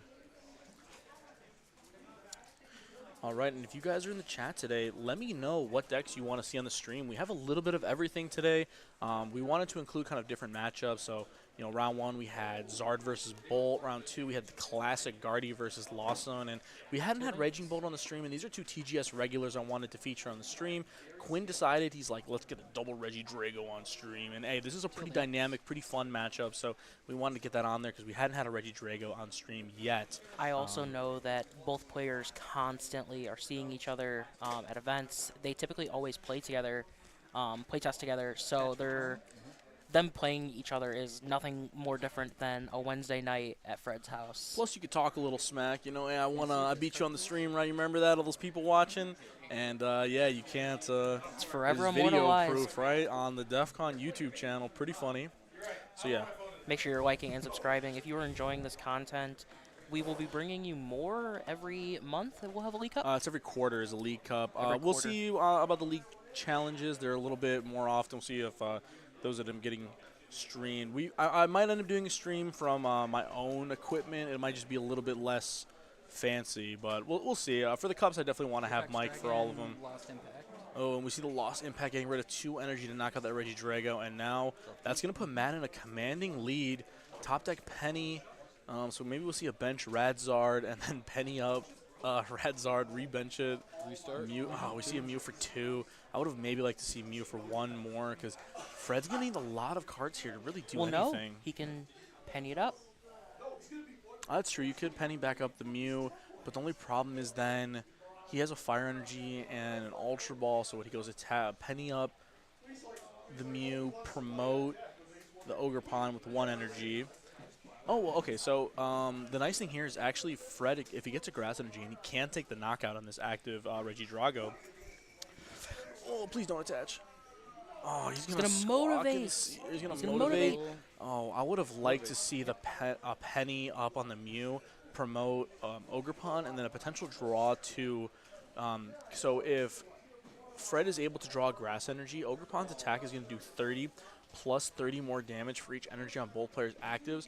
So it would actually swing for 210 damage when with the additional 130 already on the Reggie Drago would have been knockout. So we'll see a Squawk and Seize here, or not Squawk and Seize. What does it motivate? We'll see a Motivate, probably attached to Reggie Drago. It's going to do 20 more damage, but it's going to put Matt in a really nice spot here. Because Matt just has to go Rolling Iron here, because we saw him have it in the discard earlier. Gets the free 2 prizes on the Squawk. And if Matt's able to set up this other Reggie Drago, it's pretty much lights out. Yeah, we see double energy switch. If we see a Fire Energy on Drago, it's kind of the writing on the wall there's the here. Fire Energy. Yeah, this is going to be really rough as Matt's able to pretty much almost set up game here. If he's able to kind of just thin out his hand, thin out his deck, make sure there's only like a couple bosses, or I don't know, maybe does he play the bird? Play the Halucha?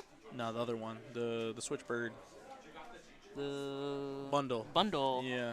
No, that has been a contention from Colby Krusek, I believe is his last name. And then we see the Rolling Iron, just like Quinn said. It's going to take a 2-prize knockout. It's also going to boister this Reggie. Oh, my God, he would have drawn the research if he just... Oh, man. All right, let's see what Fred's got here. He's going to need something big here. Matt did keep his entire hand. If he has a boss, the game is pretty much over. We do see a Prime Catcher here. That's going to get Matt out of the Gudra lock here, so that he's able to do that extra damage just in case. So we see a Nest Ball. And Fred's pretty much forced here to attack with Radzard. Fred with 3 cards left on deck. Okay, let's do some math here, Quinn, right? So our active Reggie Drago currently has 280 HP. And if we subtract 130, it's going to be at 150 HP. If we add 80 to that... No, he's at 150. Oh, he's at 150. So he's 150. Effectively, he's got 80 extra HP because of the Rolling Iron. So it'd make him 230, which is enough for the Radiant Charizard to knock out this active. And if Fred does not attack with a 1-prizer here, he pretty much loses the game because Matt's going to be able to copy the attack. There's the energy retrieval. Attack with the Radzard, and now it's pretty much... Okay, so if I'm Fred, I think I like the bench Halucha here. In case Matt does have Bundle for whatever reason, he's able to play around that and not instantly lose. So I would have liked maybe a Halucha bench there. I will say Bundle has not been a contention from either of these 2 players for inclusion. I know the deck list. I've talked with them. Yeah, if you know your opponent's 60, but I think in a field where it's more blind, I would have liked the Halucha. If they know each other's 60, they know each other's 60. It's a little bit easier to kind of play against someone if you know like every card in their deck. You don't have to play around certain techs potentially. While we are looking at that, we see the Ultra Ball coming down from Matt, discarding Reggie Drago, and I don't know, depending on what he's going to go grab here, he might just be trying to thin his hand to restart, but he does have cards in hand, so he might not be able to hit that. I know you, as you've played Reggie Drago, you have Carmine in your list. Yeah, we've been, as far as the kitchen testing has been going, we've been going back and forth between Carmine and Research.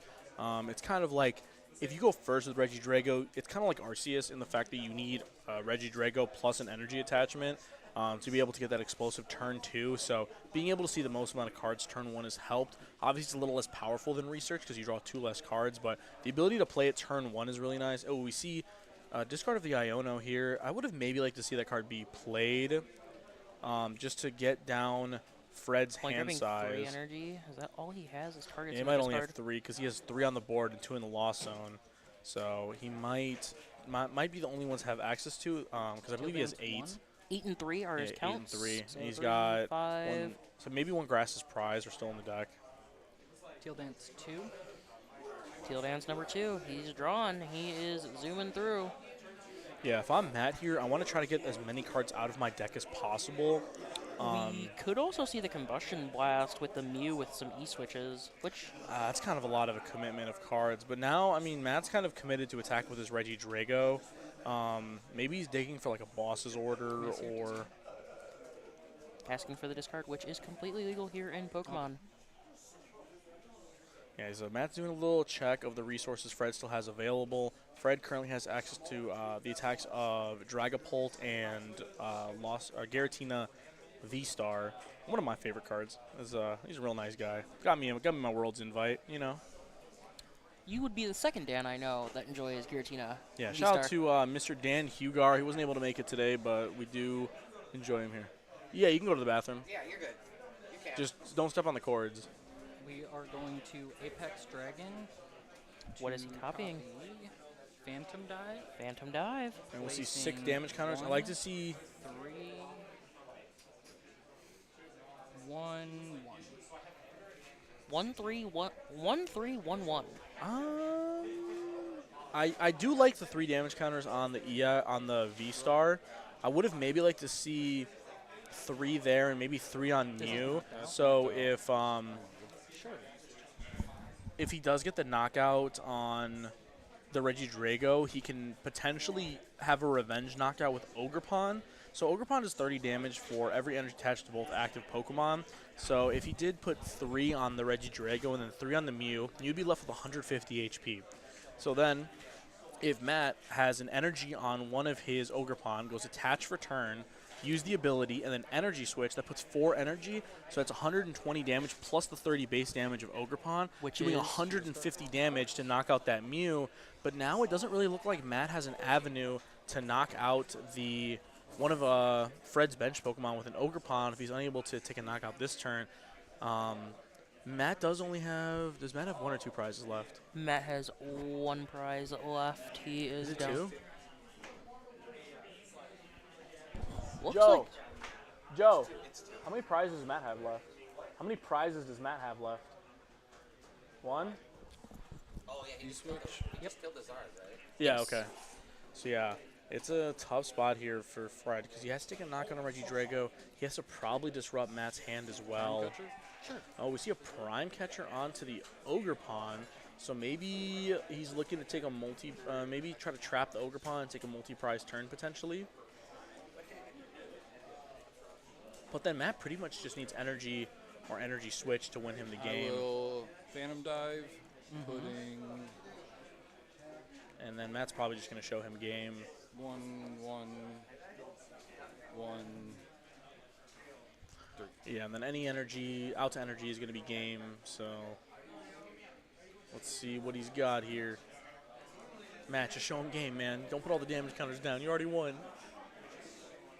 And then Matt is very respectful. I will say he does like no, to he's let not. he Why are likes you to- lying? He likes to let his opponent play it out. This is also just a little bit of a BM from Yeah. Matt. Let me put all these damage counters down, and No, I just got show you game in the hand. damage. Yeah, I got game, bud. Draw for And turn. draw for turn and game. I mean, you can always Doses hope your top pick. opponent just misplays.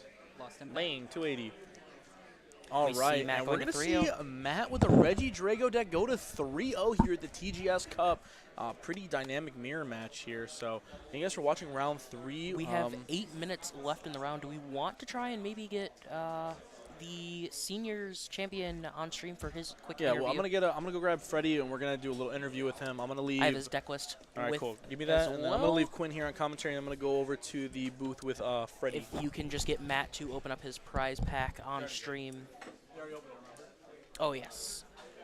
So, at the TGS League Cup, we are looking at 3-0 from Matt Ratliff, who played an excellent game of Reggie Drago. Quick update for the other players in the room. We have Mo Itis. Mo, what's your record? Mo is 1-2, but he has taken a break from a lot of Pokemon this year, so it is okay. We are pretty proud of him. We do have Mo here as well. He in stream chat, we are looking. I am looking. We are getting set up for the deck profile and interview with Freddie Singer, the champion and Worlds qualifier for this year. He's going to Hawaii. This is his first year really competing, qualified for Worlds, using a lot of Lost Box decks. Freddie is a very, very skilled player. He is the oldest of the Singer children. There's a couple of them who play Pokemon. His younger brother did get second in the League Cup today. This is Freddie's third or fourth match, I believe he has won. Freddie is, of course, really, really excited to be competing at Worlds this year in Hawaii. He is going to, of course, win that World Championship. He also is chasing his invite for the next year. I am sure Freddie will be one of the top 75 players in the seniors division. Does have another year or two on the division. We do have Dan set up with Freddie over there on the other side with the deck profile.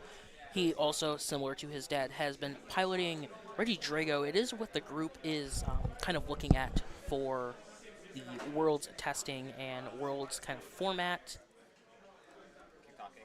We are looking at Dan having the deck list spread out, kind of just seeing what's going on with the deck. We are also looking at the approval with Radiant Zard included. All right, and hey guys, welcome back to the stream. I'm Dan, aka Defcon, aka Hector, and I'm here with Freddie. And Freddie, what did you do today? I won with Reggie Drago in the seniors. All right, so why did you pick Reggie Drago to play for the seniors Elite Cup today, your first win of the season? So the reason why I chose Reggie Drago is to get some testing for Worlds, because there's a bunch of stuff I might play to Worlds, except more than likely it's going to be Reggie Drago V-Star. An incredibly strong archetype in this format, and it's, you know, the name of the game, right? You put a big attacker in the active, you choose the attack you want to use, and he goes fast, right? So tell me about your deck. What do you think the MVP was today? The MVP was probably Gudra right here. Okay, and for, at least in my playtesting, I feel like Gudra is like, when it's good, it's like absurdly good, but I feel like I haven't used it a lot. So what do you think are good spots to use the Gudra in? Like, what matchups do you think it's essential in? So it's used in a lot of matchups. It's like using Miraidon and the Mirror. Yeah, being able to make your guy 350 HP it's a pretty big guy. It's a big Reggie Drago, man. It's hard to kill him. Well, no, it's 360 with Reggie Drago has 280. Oh, it's true. See, this is why he won, and I'm commentating. He's better at math than me. All right, so tell me about this Mela that you have included in the deck. This isn't a card I haven't seen a lot of. Can you tell me why you added this card to your deck today? So I chose Mela because the fact that you can accelerate a fire and draw into 6, which is pretty good because when you're playing Reggie Drago, you usually have a very small hand. So, like the Mew is like included for like drawing extra cards. So I thought like Mela could also be pretty good at drawing cards while still accelerating the fire. So I think, yeah, what a nice thing about Mela is as well is that as far as the playtesting I've done with Reggie Drago is that the hardest Reggie Drago to set up is the second one. It's knocked out, right? If you have a combination of Reggie Drago and then you Mela, well, now you already have a fire energy on your Drago from the effect, so all you need now is an energy attachment and 1 energy switch as opposed to 2, so it's pretty genius. Have you ever thought about including something maybe like a Luminion to be able to search it, or are you kind of just hoping that, you know, maybe you can grab it off the V-Star power, or maybe just you draw so many cards that maybe you'll just see it anyway? Yeah, so because the deck has so much dig, I'm either going to like find it in the discard pile off Legacy Star or just going to eventually draw it. And you think, are there any other tech attackers that maybe you want to try out? So you see you have the Dragapult, Giratina, Gudra. Is that all of them? Technically, we have the Drago V. And the Drago V.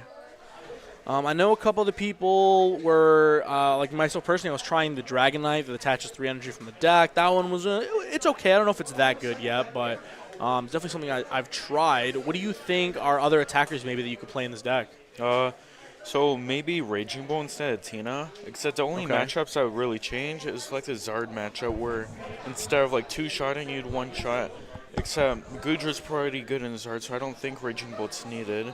That's true. Also, Raging Bolt's kind of a liability, right? If you start it, he's real thick and can't attack with him. So that's the upside of Giratina. It is kind of a little scary sometimes getting rid of energy. There's not too many in this deck compared to something like Raging Bolt where it's, a billion energy. This one only has like 11 to 12. But do you have any maybe final thoughts before going into Worlds where we unlock Kyurem and we also get the Haxorus, which are both really nice inclusions into this deck? Do you think that with the addition of those 2 new powerful cards, this is an archetype you'd like to take to Worlds? Yeah. So I definitely add the Kyurem. I don't think the Haxorus is needed because I am playing the Radzard in my deck. Yeah, Radzard, one of my favorite cards in Standard. Just being able to have a 1 prizer that is 250 damage pairs really well with that Dragapult, Spread a couple damage here, a little sprinkle here, a little sprinkle there, and set up for Charizard to take big knockouts.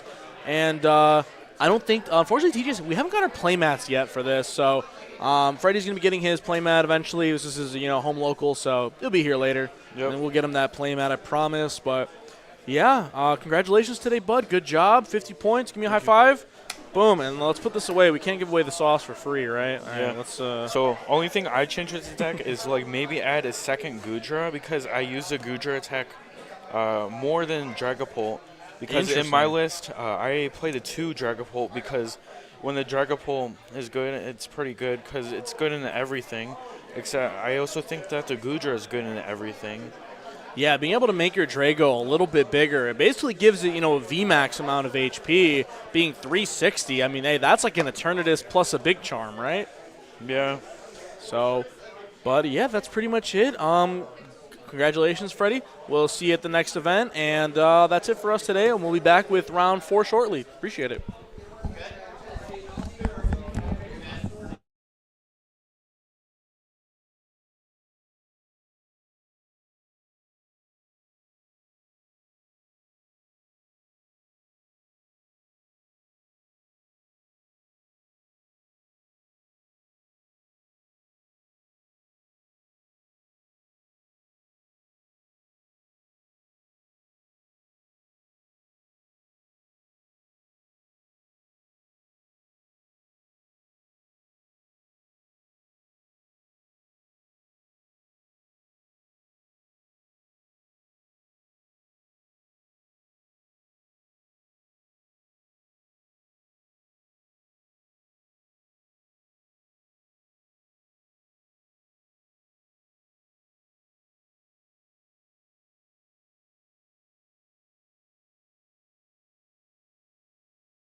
Yeah, no.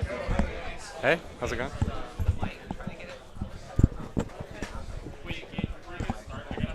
What if it tastes good?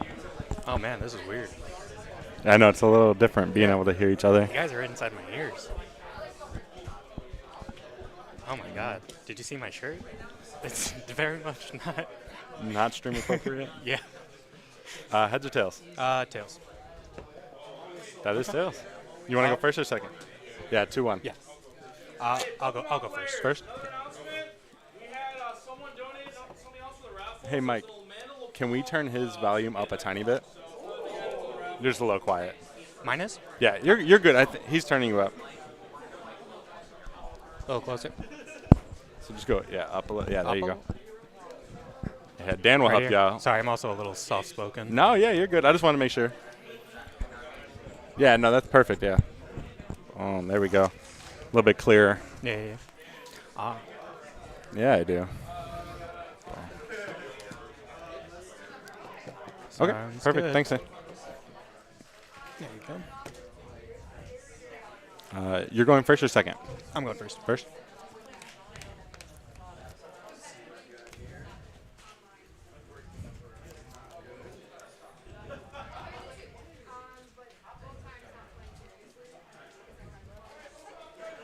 All right. We're good to start? Yep. All right. Ready? Good luck. Good luck. Oh, man, what a hand.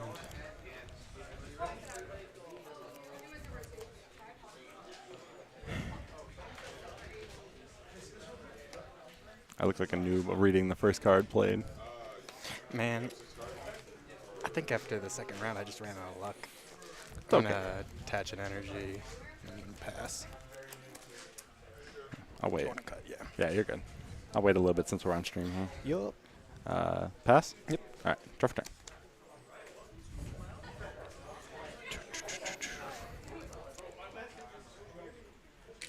Man. Yikes.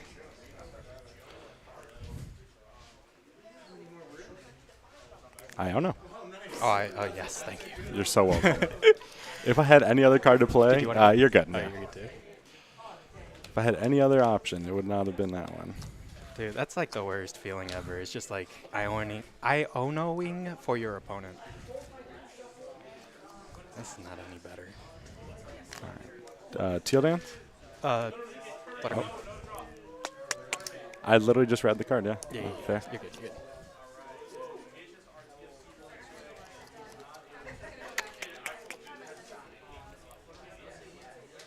I'll still attach return. Yep. And then I will pass it off to you. Drop turn. You know what, man? His Thanks. Hopefully these six will be better. Yeah. How about a game? We Be see some good nice. sports here. They're both kind of, Iono and looking at their hands. Gage didn't really have too much going for him as well. Same thing with Joe. But hopefully, I'll for the try top that one more 18 time. cards in his deck, he's going to have some Buddy Poffins or some Raltzes or something, man. We got to get something. Oh, there's the Buddy Poffin. And that's going to grab some copies of Raltz more than likely. Not seeing anything interesting. He's playing 7 dark. Or 7 dark. 2 dark, Oh my 7 God. psychic. Those are some rolls. 2 Monkey Dory, which does make sense. Yeah, we Not see the surprised by double that. monkey very, very solid in this format. Being able to remove all those damage counters on your baby psychic Pokemon. Don't have a lot of HP to begin with. What if I told you he's playing both? He is playing both Klefki and Screamtail. Let's see. Let's take a look at Gage's deck. Gage actually borrowed this deck from me 10 minutes before the tournament started. He said, I want to play Miraidon. And then I said, well, I'm already loaning my Miraidon deck out to somebody. Yeah, definitely. He's like, all right, what other decks you got? So it was this or Lugia or Gardevoir. And he doesn't play too much, so giving him a Don't Unga tell Bunga me. deck was 2 definitely prize? nice. What? 2 of them No, prize? no. Okay. Oh, no. And, Like Gage everything else didn't I get a need. Reggie Drago Oh, into okay, attach, but he can still potentially get attach plus ability to Ogerpon potentially to get a knockout Ogerpon. Oh, we see a Ralts bench from the hand. Pretty good Iono for turn? Joe. He got a Draw for turn? he got a Buddy Poffin to get 2 Ralts, and then he also got a bench of regular Ralts. And Gage's hand's definitely a lot better this go around. He's got Play Nest Ball? he got a Nest Ball. This is probably gonna My first grab- deck search. Oh, Let's see what I maybe. He prized. got a deck search. And let's see, this might grab another copy of Reggie Drago. It could also get a copy of Mew-EX. Could also get another Ogerpon. So let's see. He's going to put all his energy at the front. Take a look. Yep, looks like they're all there. I think he's missing a fire unless one's in hand. Both players are representing the TGS community with their TGS shirts on. Yeah, the TGS shirts and the TGS players representing your local community. Let's see. It looks like Professor Turo's in deck for Gage. His Pal Pad's in there. So looks like his Prime Catcher's in there. So let's see. Any copies of maybe some Ogre Mask. additional cards? Like if he has multiples of like a research. He definitely has at least one in there. Oh, can we get the Yup. And there's Joe has a little side there as he Earthen Vessel's Way Dragapult, which is the #1 card in this matchup to be able to do that nice spread damage. But the nice thing for Joe is he does have a copy of Monkey Dory on the bench ready with that dark energy. To start spreading that damage back to Gage's side of the field. Yeah, they get to do a little ping pong for damage. Gage's hand has a lot of energy cards. So we see attach return, and then maybe we can see an Ogerpon ability on the bench to draw another card. Teal Dance? No Pal Pad on Joe's side either, looking at his deck list. He's playing 2 Gardevoir EX. Is that standard nowadays, Dan, would you say? Retreat? Yeah, most people, I don't think any of us will ever play 3. We see a retreat into Reggie Drago, and then in another Teal Dance for Ogerpon, draw another card. Gage knows he's pretty much not going to be able to get knocked out by Joe on this next turn. It's very few and far between these Gardevoirs with rare candies. Looking at Joe's list, there is not a copy. Oh, there is actually one copy of rare candy, but it is still pretty unlikely for him to get rare candy energies in discard pile. Monkey Dory attach with an attack with the Gardevoir because there's no damage counters currently on his board. He's also down a couple energies, so it's going to take a lot for him to be able to get into this next attack. Let's see, Gage does draw another Reggie Drago. He's able to bench that. Hey, you just put that Reggie Drago down. Not this one. Did you just bench that one? This is my second. This is the. I benched this turn 1, right? No, you didn't. You went attach pass to with Ogerpon. Heard. Okay.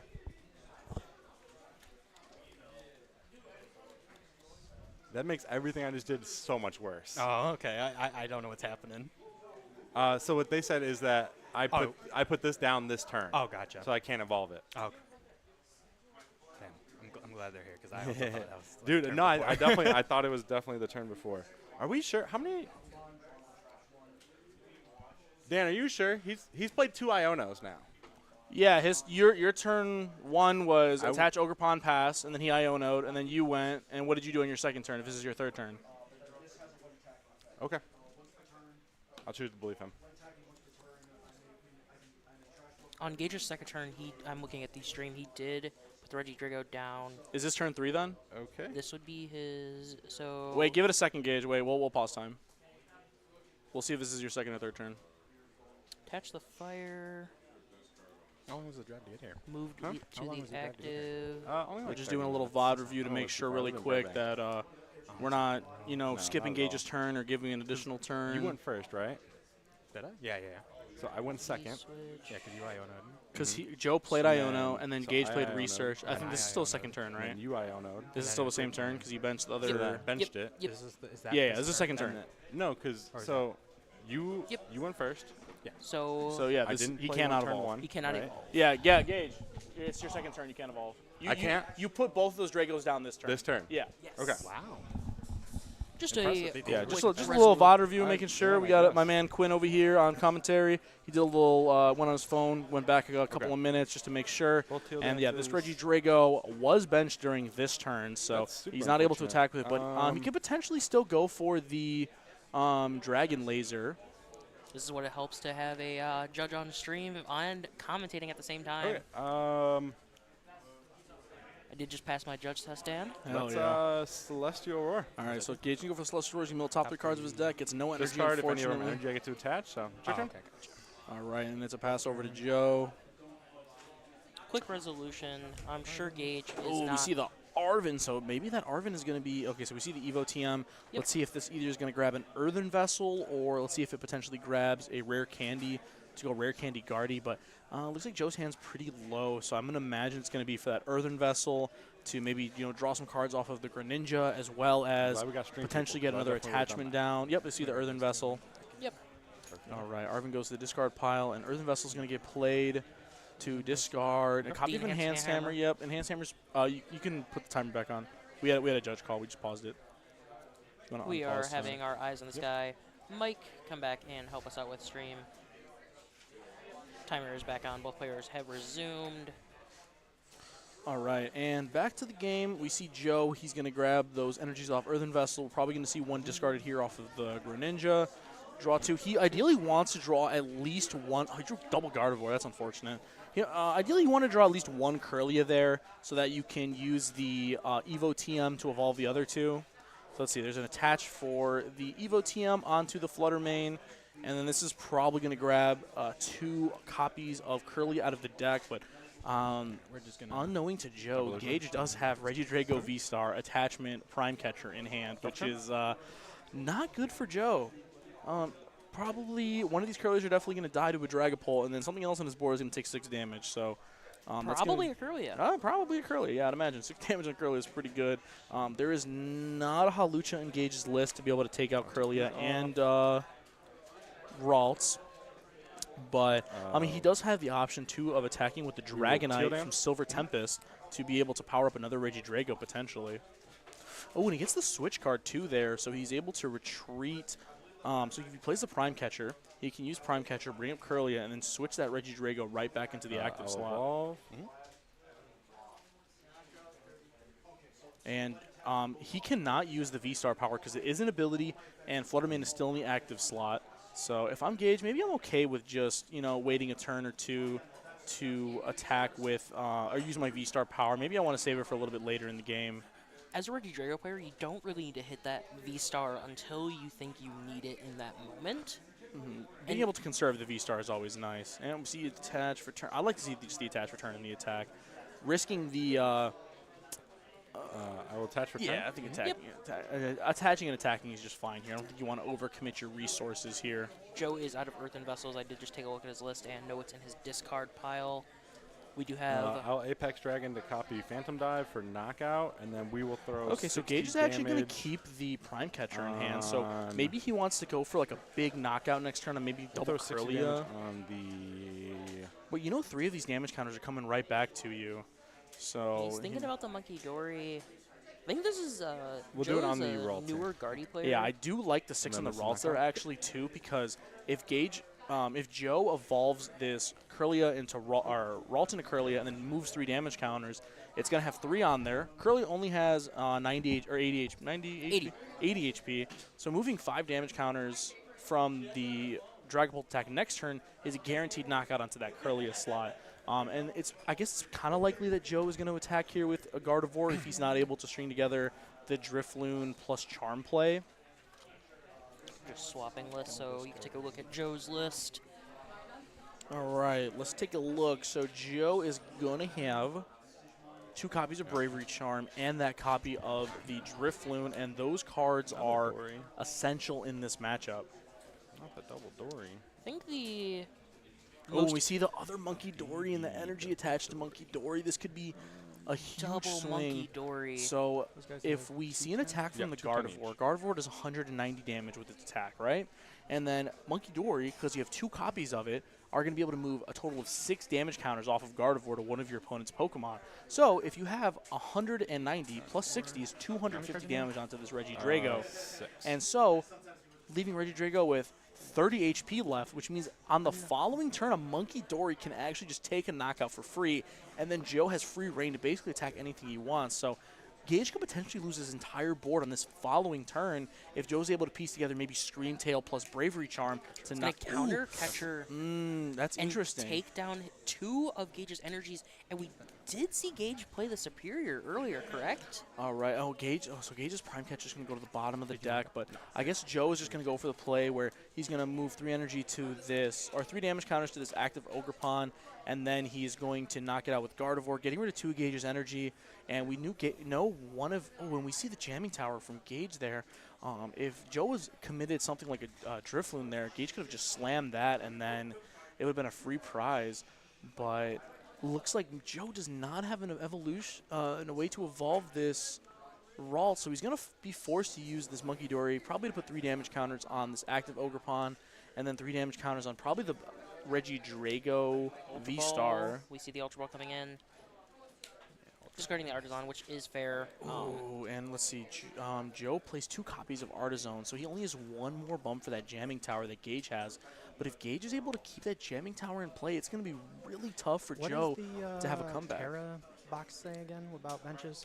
This is a review as long of as what your the Pokemon Terra is on your does. bench Both event, player, all we damage just from have this Joe Pokemon by quickly attacks. asking what the Terra effect does. Dan, remind us one more time what the Terra effect does. And so if your Pokemon has a Terra box, Terra rule box, whatever it's called, it says that when the Pokemon is on the bench, it cannot take damage from attacks. So something like Scream Tail can't do any damage to it when it's on the bench, but when it's in the active, it is fair game. Slight balance, a little bit of a balance. It would be kind of broken if it couldn't take any damage, period. Anywhere, yeah, right? It's super broken. They'd have to have, like, no attack, 10 HP, just can't take damage. You got to kill it by effect damage, I guess. I don't know. I guess Dragon, yeah. Poison damage? Poison damage, yeah, maybe some Dragon Pole damage counters, some Sableye. We're going to use both Monkey Dory abilities to do 30 to him, or put 30 on him, and then put 30 on that guy. On this one? Yep, so you see 30 to Drago, 30 to the active, and then a knockout with the Gardevoir, and then clearing up all the damage on that Gardevoir. So it's going to leave... it does leave that Curlia open for that knockout. Take the damage counters off of Curlia. Say it again? No, he put the damage on here. He put the damage on the Gardevoir, moved the damage off the Gardevoir. Yeah. Oh, you took him off the Gardevoir. Took Okay. it off the Gardevoir, which is I'm just an making interesting thing. Thanks for But it leaves the inviting me. Curlia I open appreciate up. it. Oh, because if we see maybe a Prime Catcher here from Gage, we could see both of the Curlias get knocked out.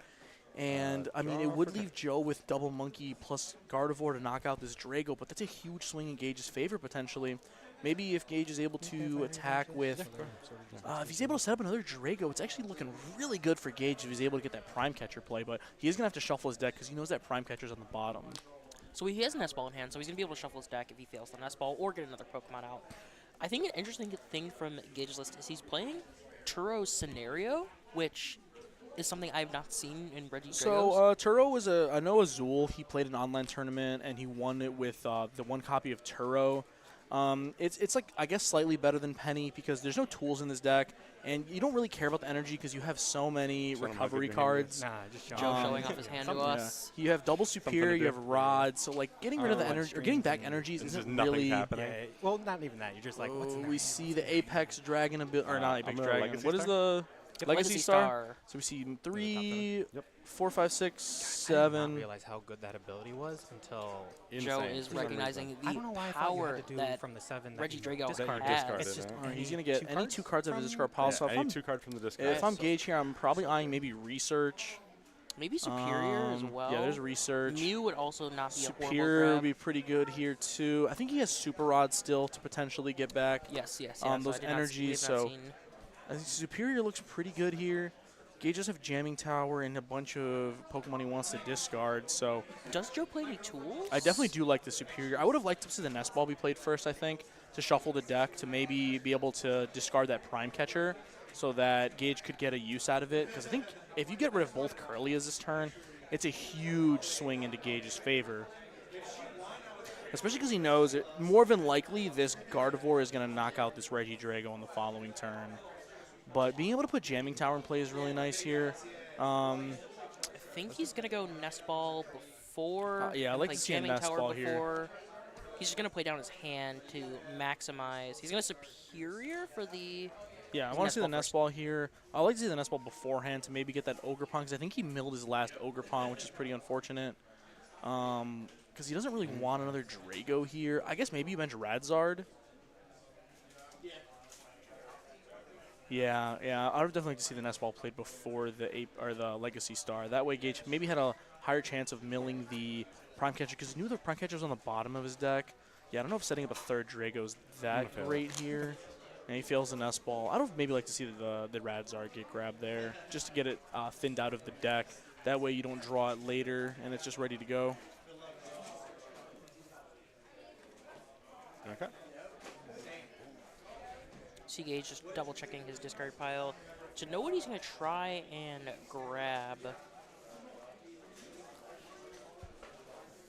All right, so we see 4 energy get back from that Superior Energy Retrieval with only access to 1 Ogerpon. It's not going to draw him too many cards.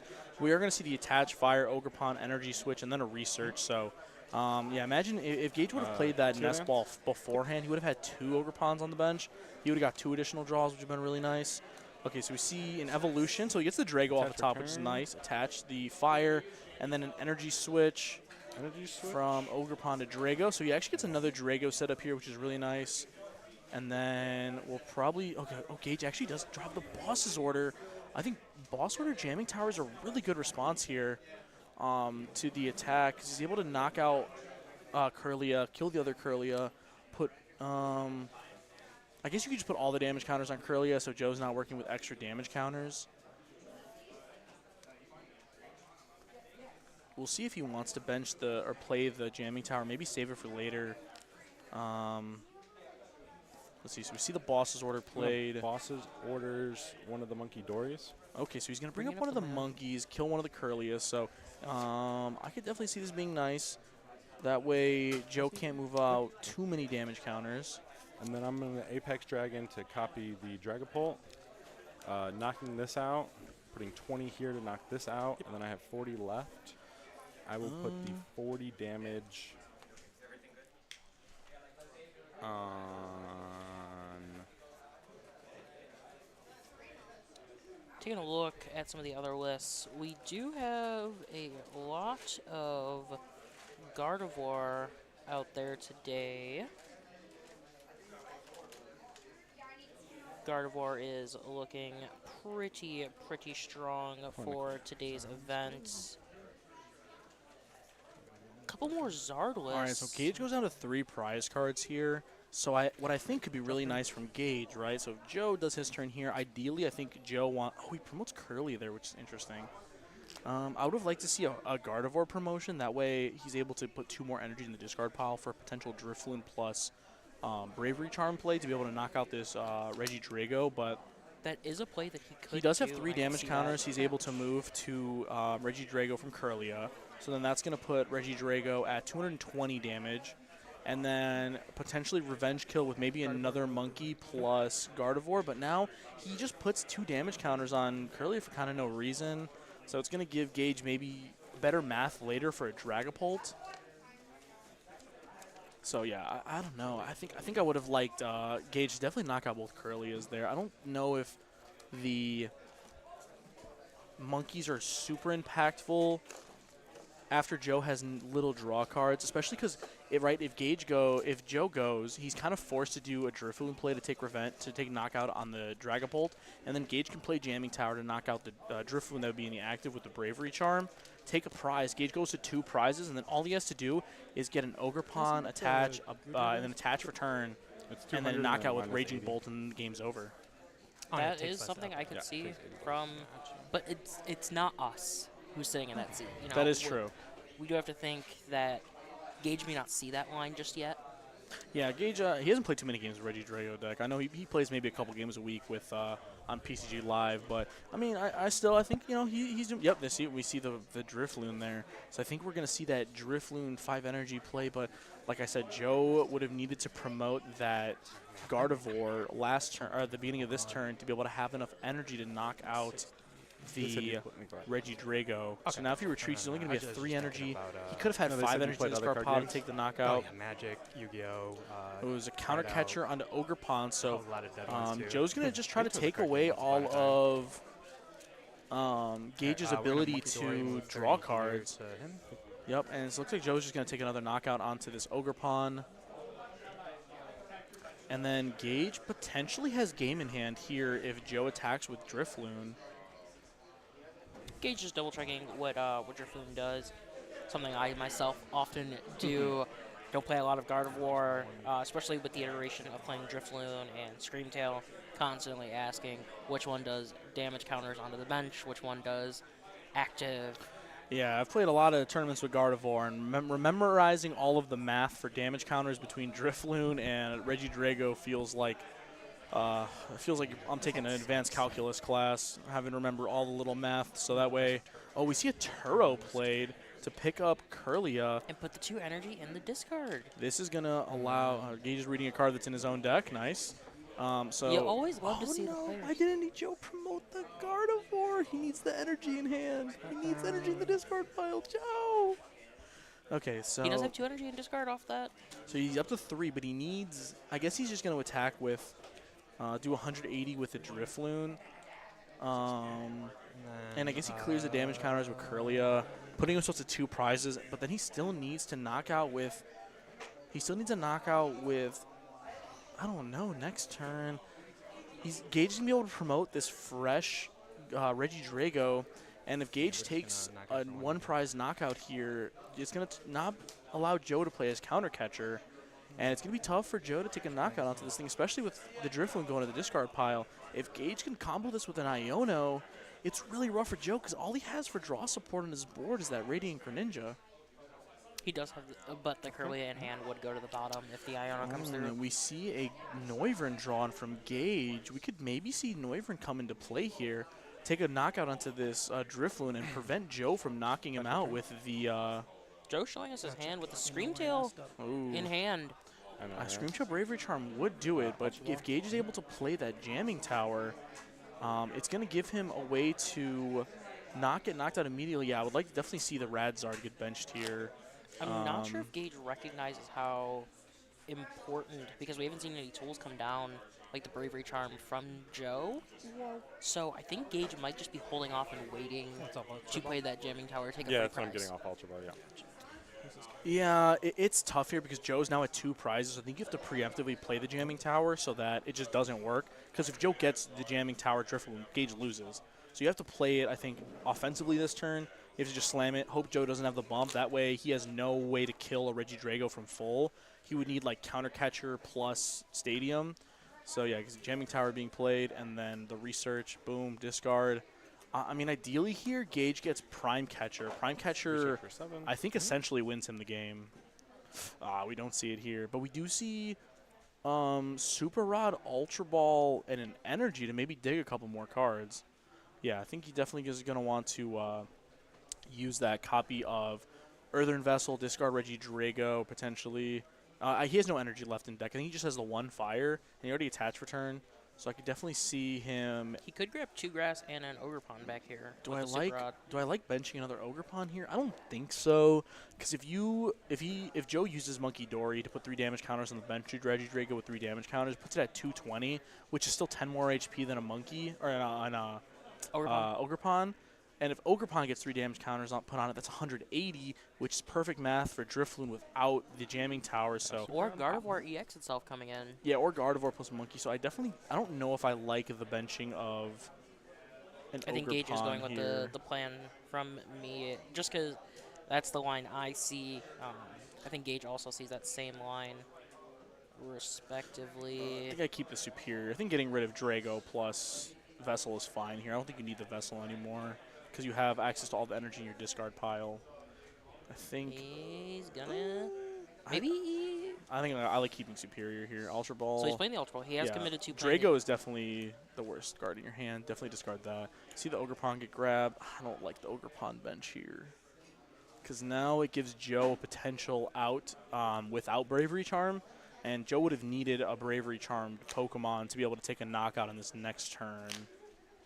Unless he got double Monkey down. If he got double Monkey, he puts 60 on the Drago to put it at 190, and then it gets knocked out by Gardevoir, but that's a lot of cards. Gage is still digging for Prime Catcher. I don't know if I like drawing 1 to try to rip Prime Catcher, because then you're putting the Reggie Drago in active with 3 damage counters, and now you just have a liability on your bench that could potentially give Joe the game here.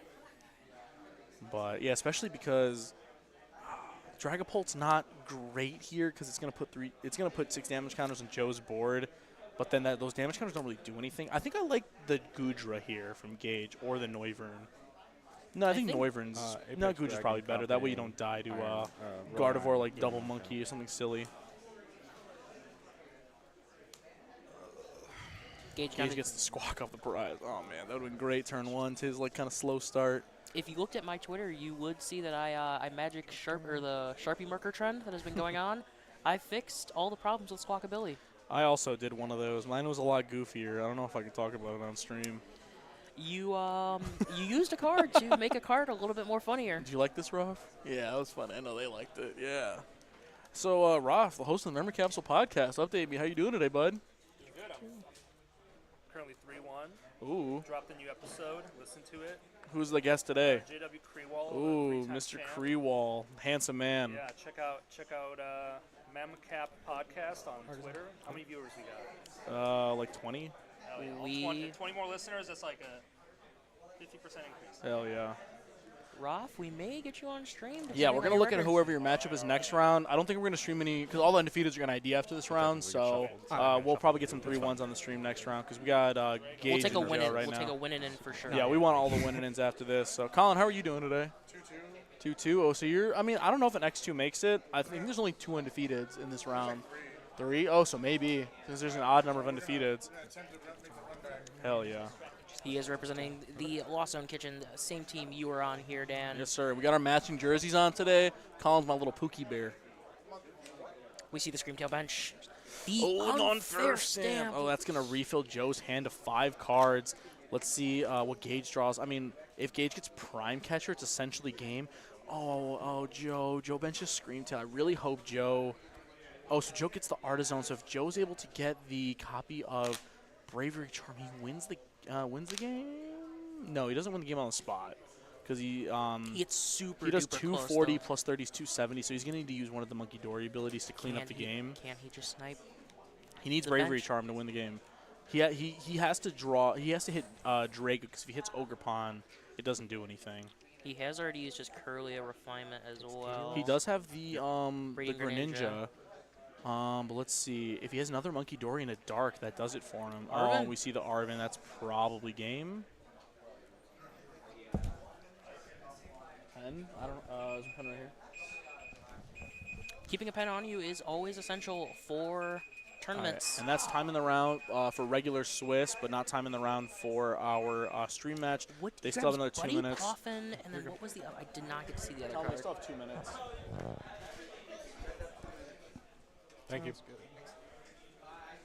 But let's see if Joe's able to piece it all together. He does have game here. If he grabbed Nest Ball, Bravery Charm, he wins the game. He grabbed Buddy Poffin. Bravery Charm. Okay, so we see another monkey. So if he goes monkey, Screamtail, he wins the game. Let's see if he sees the line. Catching the dark for turn. Yep. I'm really hoping he doesn't Retreating? attack. Okay, because if he moves the energy or the damage counters off of Screamtail, it doesn't do any damage. So let's hope that Joe sequences this correctly.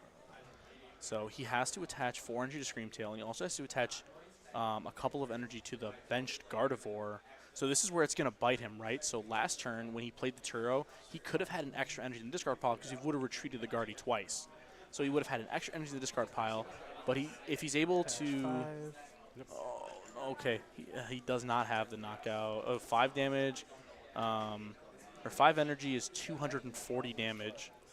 If he moves the damage He off can just of it with snipe the Monkey bench. Dory, He can just snipe the bench. 200. Ogre it's only Pawn. 270. It's not enough damage. Oh, 200. you can't snipe it because of the The Terra ability. Terra So he's going to leave Gage at 10 HP. Actually, Joe had the win here. If he would have used the Greninja to discard the Psychic Energy in his hand and then attach it to Gardevoir, put 2 damage counters on Drago, that's the game right there. But he's putting it on Gage to draw Prime Catcher for game, because Gage only plays the 1 copy of Jamming Tower. So it's put on draw boss or draw the Prime Catcher for the win. We've seen Ultra Ball, and Mew hit the discard pile earlier off of the Celestial Roar. I'm so bad at this game. Yes, I think People are Joe yelling sees at me his right now. misplay here. And, of course, Prime Catcher's the bottom card of the deck. Also, people in my head. Gage trying to conceal what card he grabs off Ultra Ball. That is not the effect of Ultra Ball. Ultra Ball does Yeah, have it you sucks reveal it. that Prime Catcher's the bottom card of the deck. Yeah, so I think if Gage would have been able to sequence a little bit better earlier in the game, he would have been able to save that Apex Dragon. I tried to. And then he would have just had of all game my here more than Pokemon likely. 'Cause I turn think his Prime Catcher's still... Mine's like Both game-losing players mistake. are not the they're not chasing That their one's invite. just They're like not a oopsies. going to every event. I like to see this, that both players can recognize their misplays. Yeah, that's always the best part about misplaying is recognizing your misplay. And Joe immediately recognized his misplay right after he... Yeah, I don't know what attack Gage goes for here to not instantly lose to Monkey Dory. I got more. But yeah, Joe gave him an extra turn to like take 2 prizes, but I don't think it's going to matter here because Gage doesn't have an out to Gust. Oh, Gage also could have used the Noivern last turn to prevent Joe from playing a Stadium, which would have basically won him the game. Oh man, yeah, I think yeah, the Noivern. I was debating between Noivern and Gudra, but I think the Noivern was probably better to be able to do 120, knock out the active, and then it prevents the Bravery Charm from hitting the board. That way, Joe can't win. See, but there's a right attack to use. I don't know which one it is. There is a right attack. You are correct, Gage. Yeah, but without something like Lost Vacuum or another Jamming Tower, it's going to be tough. I think Joe's going to end up coming away with this one. I think with I will Gage, copy Rolling they Iron. are in Apex time Dragon if copying someone Rolling wants Iron. to. Their game's over next turn. I think Joe just wins next turn. He just has to attach energy to Monkey and then retreat and kill him. Or he just attaches 2 energy to Gardevoir and then the game's over. I'm going to attach 3 energy to Gardevoir, give it 60 damage. I'm going to use both Monkey Doors to get 60. Yep.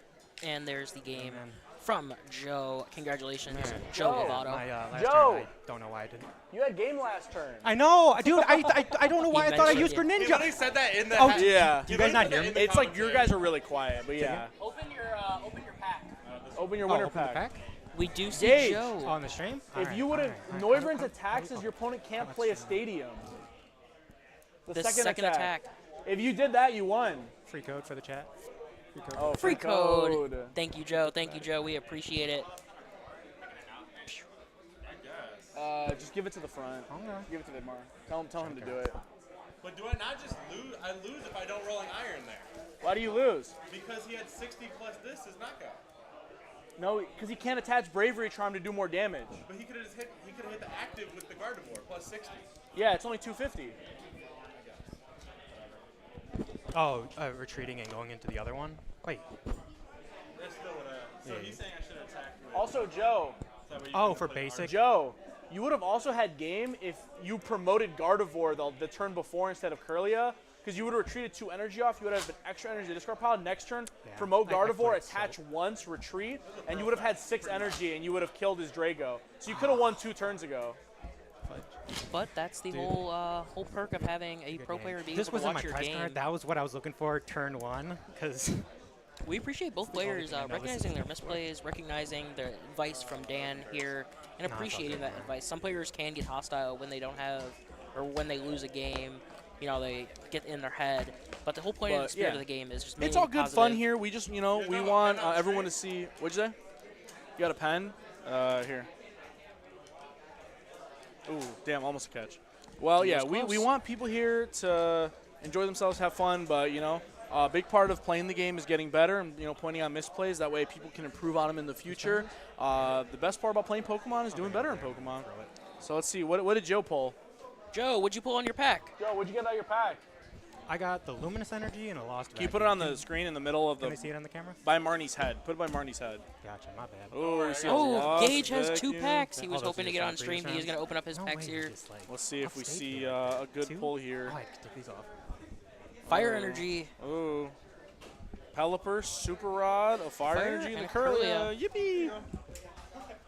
Yippee, a Curlia goes right into Joe's deck, make it a little shinier. You actually cannot put that in your deck for the cup, just after the cup. If he is playing the one from the... Ooh, that's a good pack. Bravery Charm, Palpad. Now, that Bravery Charm you can put in your deck because it's the same ID. You can put that Bravery Charm in your deck. It's the same card. Or was he playing the Silver Oh, it depends on if he's playing the... Gage, let me get the Palpad and the Bravery Charm. Commentating. All right, and we will be right back. Round 5 is going to start very shortly here. We already have the pairing, so we'll be right back. I'm going to go choose a stream game. I threw so fucking hard. Yeah, you both did. Mike's are still undefeated. Bro, I swear that was turned.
I'm calling it. Yeah, that's alright, bud.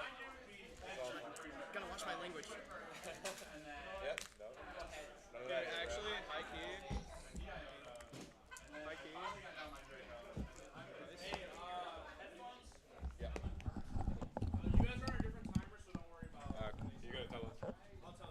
Oh, this is weird. Oh yeah. Oh, we got static too. Fuck it. Ooh, it's loud. Oh, I can hear myself. I hate it. Okay. It's been a while. Yeah. It's been a never for Re- me. Really? Yeah, I gotta get used to it. Yeah. It's a different feeling. I feel like I'm in Discord trying to test my microphone out.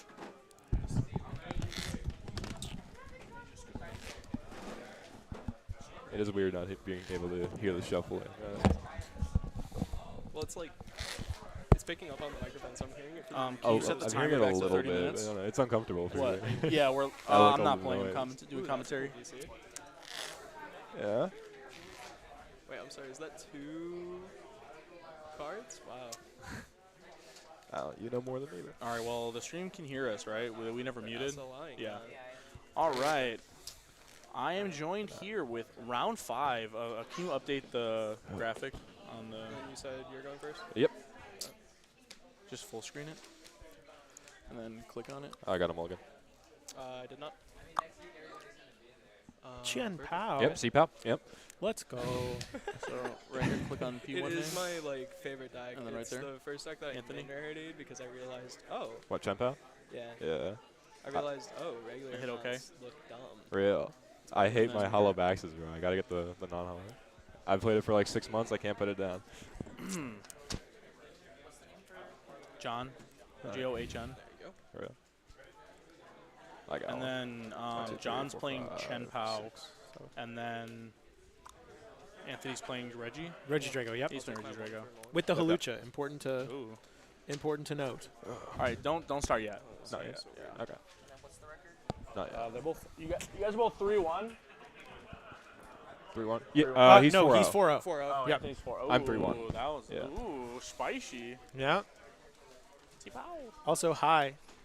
I'm Josh. It's me, Josh. Oh my God, is that Josh from TSS? Hashtag TSS win. There was also a TSS win on stream earlier. True. Josh did get a dub on stream. Yeah. I ID'd this round, so instead of sitting around doing nothing, I'm gonna Be on commentary. Woo! let's go. All right. Are we all good over there? Quinn Hammond? I'm done with them now. Anthony's playing Reggie Drago. Yep.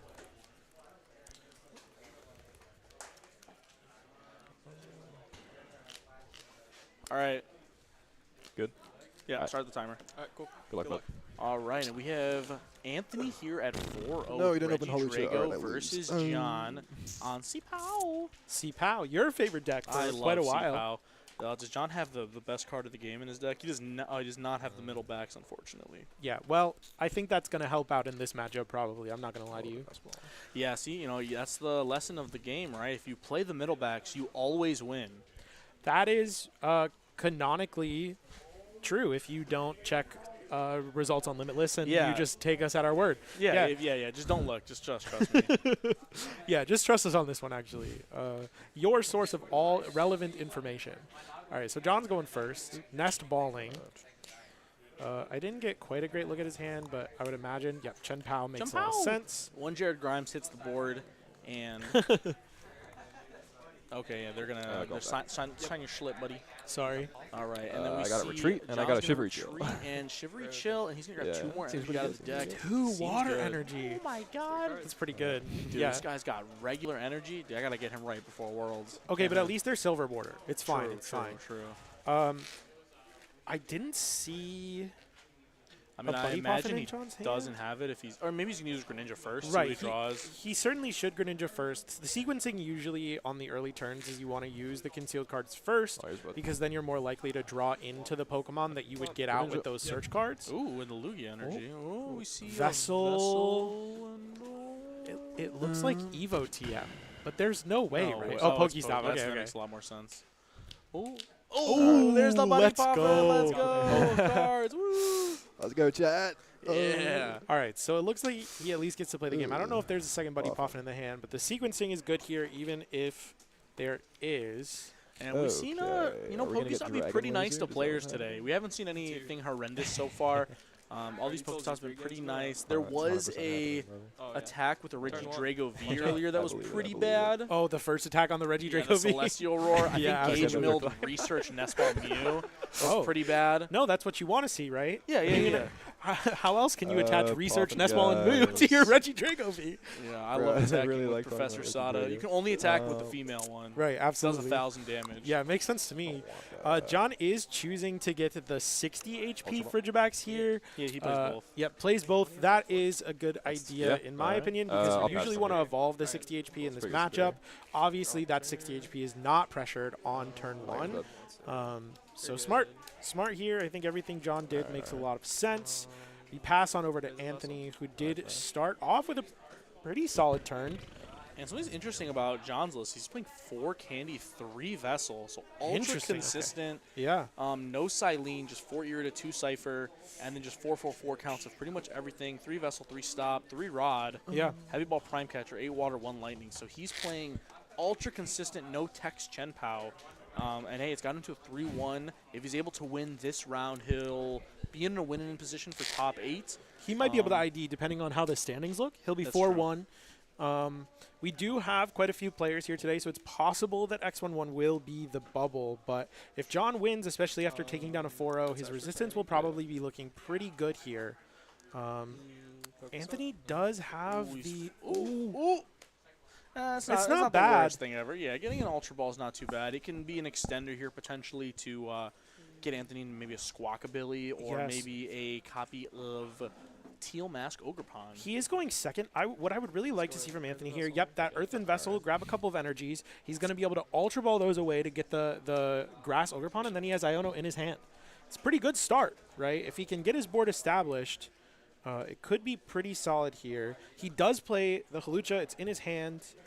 Choosing to get rid of the Reggie Drago here, so he's going to go for that Teal Dance before going for the Iono. And does Anthony, what recovery cards is he playing in his deck? I know he probably has 2 copies of Superior, maybe a Super Rod. No Super Rod in there, so getting rid of that Reggie Drago is a little bit risky with the Legacy Star. We'll see if it pays off. If he can draw into a second copy of the Reggie Drago, it's a little bit less punishing, but... All right, let's see. Maybe he wants to get access to another Mew draw. Yeah, maybe. That's why he's playing his hand down. Ninja? Yeah. Okay, interesting. Oh, yeah, going for the Ninja. That's all right. nice. Yeah, I don't hate that at all. It sets it up for perfect double Dragapult damage. If you go Dragapult attack 60 to Ninja, 60 to Ninja, it's good math at the very least. And if you're Anthony here, I think at the end of your turn you want to just retreat into Hawlucha. I think making John have to potentially Iron Hands it's going to be the most amount of resources that he's going to force him to use. Yeah. Also, obviously, you don't want to Two-Prize inactive because Chenpao's going to eat it alive. Yeah. Chenpao does a lot of damage, from what I've been told. Chenpao can do a lot of damage. I wonder, though, does John play the copy of Iron Bundle in the deck? We do see Iron Bundle. Yeah, there is Iron Bundle, so this could end up coming back to bite Anthony. Yeah, but it's C-Pow, so it's just like built different. Absolutely true. Oh, do we see the Absolutely true. barrel and do we see Rare Candy backs? Is he just different? He's got the Ultra Ball in his hand, it looks like, so he's going to be able to get a piece, if nothing else. And we see him get rid of the second Barrel. And Buddy Poffin, I believe. Yeah, that's what it looks like. Getting rid of that second Barrel is a little bit risky here for my money. If you get rid of that Barrel and then Anthony is able to go Prime Catcher plus Iono on that Barrel, it can be really tough for him to recover enough energy to be able to deal with the Reggie Drago. Yeah, Anthony potentially going like Prime Catcher, knock out the non-evolved Frigibacks. I mean, I don't have it yet, takes but we're gonna off try. a lot of pressure for Bench, Anthony because attach, later good in the for game, 4. he just needs a boss order on back Excalibur, and it kind of gets rid of all of John's support Pokemon. It does, it does. I would have, I'm not 100% sure what John had in his hand.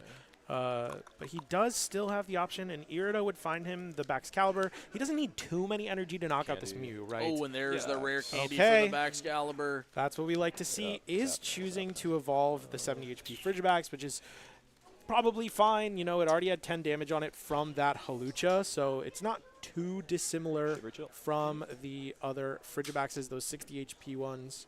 I'm not sure. Is... he playing any way to heal any of that The damage? nice It thing doesn't about look like John is that he does have 3 super rods, so turning that Absolutely. other barrel isn't too bad because he can potentially recur it later in the game. He Yeah. would much rather have Anthony probably knock out the 1 barrel than all of his Friggies. So benching the 3rd Friggie, I mean, hey, John's in the tournament. He's 3-1, so he probably knows what he's doing, right? Yeah, I cannot disagree with that. John seems to be playing very well, getting that 3rd Frigibax down, knowing that he can play around the Drago, taking the double knockout on the Baxes.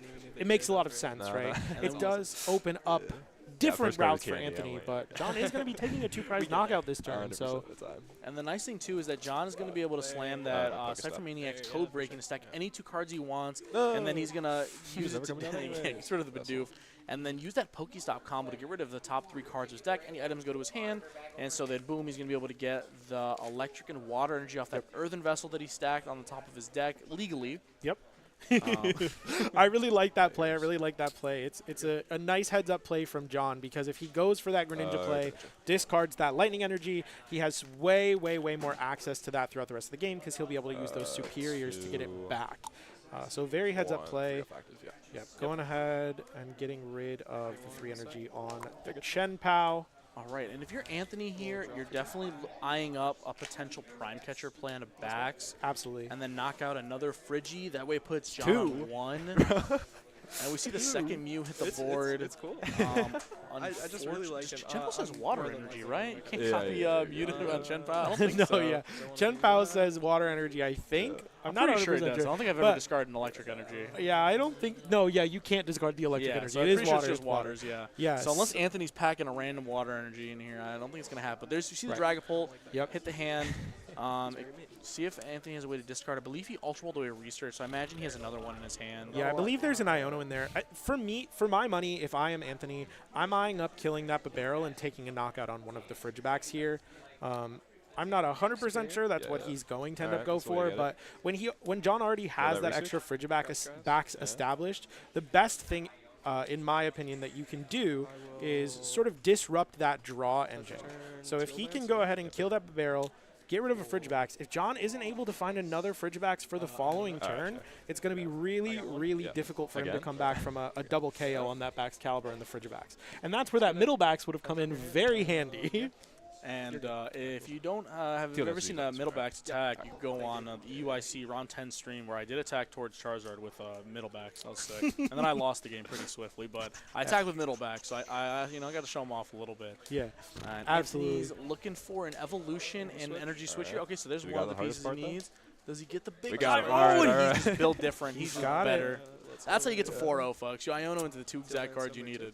Yeah, doesn't even necessarily have to Legacy Start here. He may end up going for it just as a way to try and get that Prime Catcher. If that is the play that he's going to go for, I would like to see him use that Pokestop first, see if he can hit it off of the stop, and then potentially save that Legacy Star to go for a second Prime Catcher on the following turn. See the There Pokestop. we go. Is there a pink card here?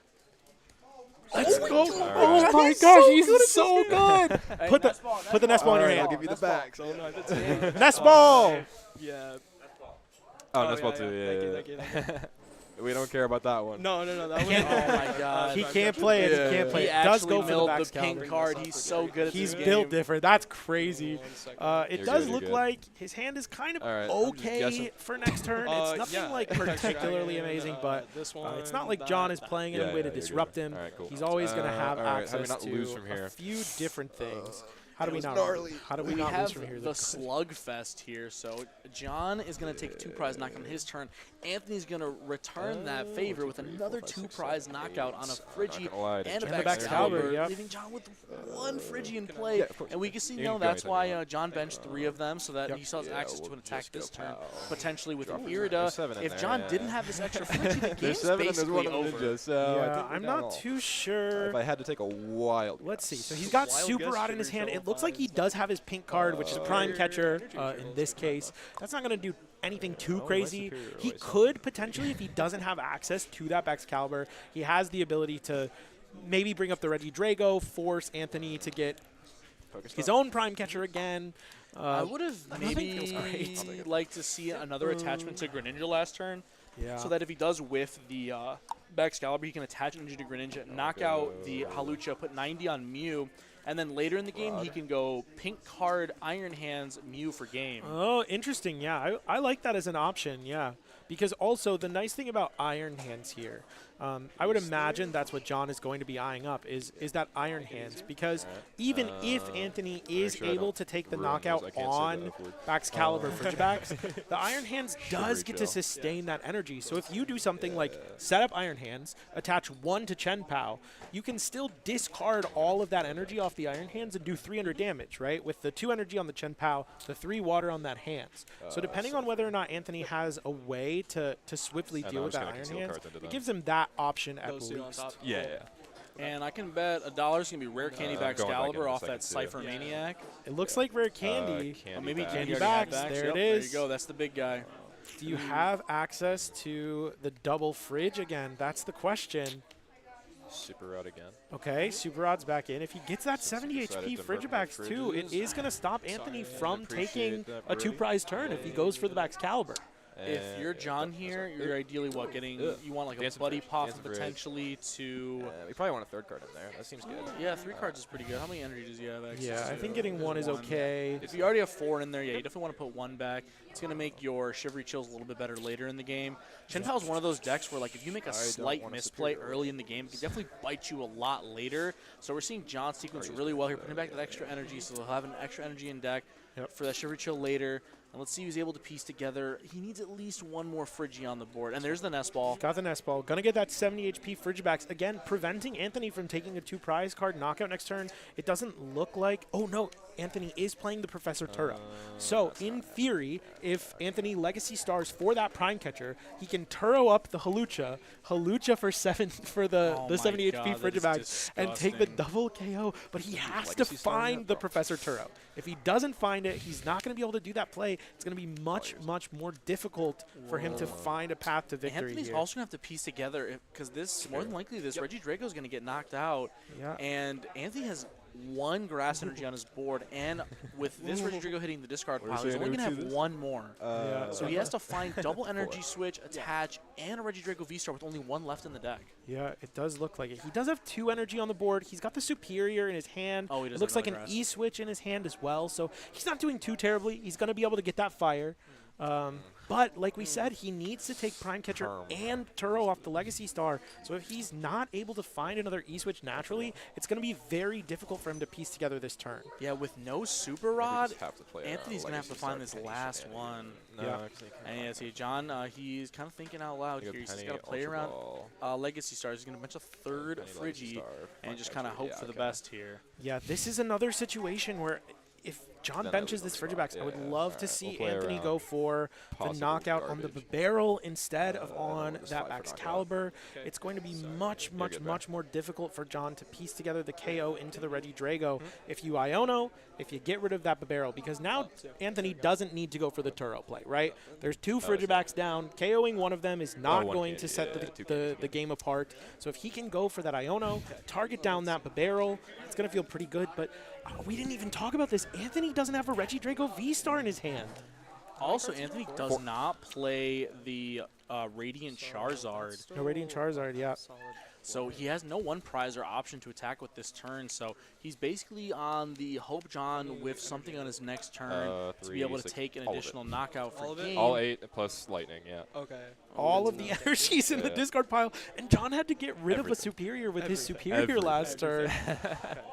What an interesting game. Is your route here maybe if you whiff the V-Star, maybe you go Ogerpon, Prime Catcher, Barrel? I'm not opposed to it. I'm not opposed. Well, but you can't Prime Catcher without the V-Star. That is true. It's in the discard pile. We see so another Ogerpon hit the board. Anthony's just going to say, hey, man, I'm going to just draw 3 cards, and one of them are going to have to be the big Drago. Yeah, he does have that Vessel in his hand. He's going to be able to thin a little bit here, maybe. maybe. A Superior as well. Yeah. And an Iono. Going for the Superior. I think I like using Iono knockout Barrel this turn would be Teal Dance, let's see. What is that? Squawkabilly? I mean, it's better to discard than the grass energy, right? All right. Lots of energy. Marker on Ogerpon. Marker on Ogerpon. Oh, on the Ogerpon, Yeah. That one. Thank you. Yeah. Cheers I now. think we're sneaky hiding the Iona there. All Sneaky right, boy. let's We knew see. that was coming. John is really just at the mercy of whatever Anthony is able to Yeah. do. I don't like see. committing the attach return before using all of the Ogre Pawns. I think I agree with you in String that gods in that respect.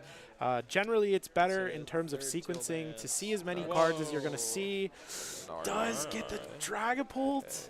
I think there's already a Dragapult in the discard pile, though. Yeah, there is Dragapult in the discard pile. Maybe Anthony goes for the I Pokestop, don't think try you and find can. that I Ultra think you Ball. instantly lose the game If you you mill discard Drago. it, yeah. So are you just hitting the research what's tough. I here? think you have to Iono. John has too many cards in his He hand. does, but you're only getting 4 cards. If you don't find that Reggie Drago, the game is as good as over. Oh, I guess there's a chance of drawing Ultra Ball. You get a couple draws off Mew, maybe. Yeah, it's so stressful. I There's the think- research. I don't know. I think I like Iono there. I think you just have to hope. Because you're Yeah. kind of just on, like, hope he whiffs anyway. Yeah, So I think you just kind of have to sack to the W. I don't think I disagree. Oh, with there you. he is. He does This is like a good find the Ultra Ball. Could have been. So he's There's going to the be able to big take guy. a 2-prize knockout here. I would really love to see him discard this Barrel. It's even with a big hand, it's sometimes very difficult to piece together everything you need in Chen Pao without that Barrel. Because there is also Prime Catcher, bring up a barrel, knock out Friggy. Yep. And then John's just kind of at whatever he's got in his hand.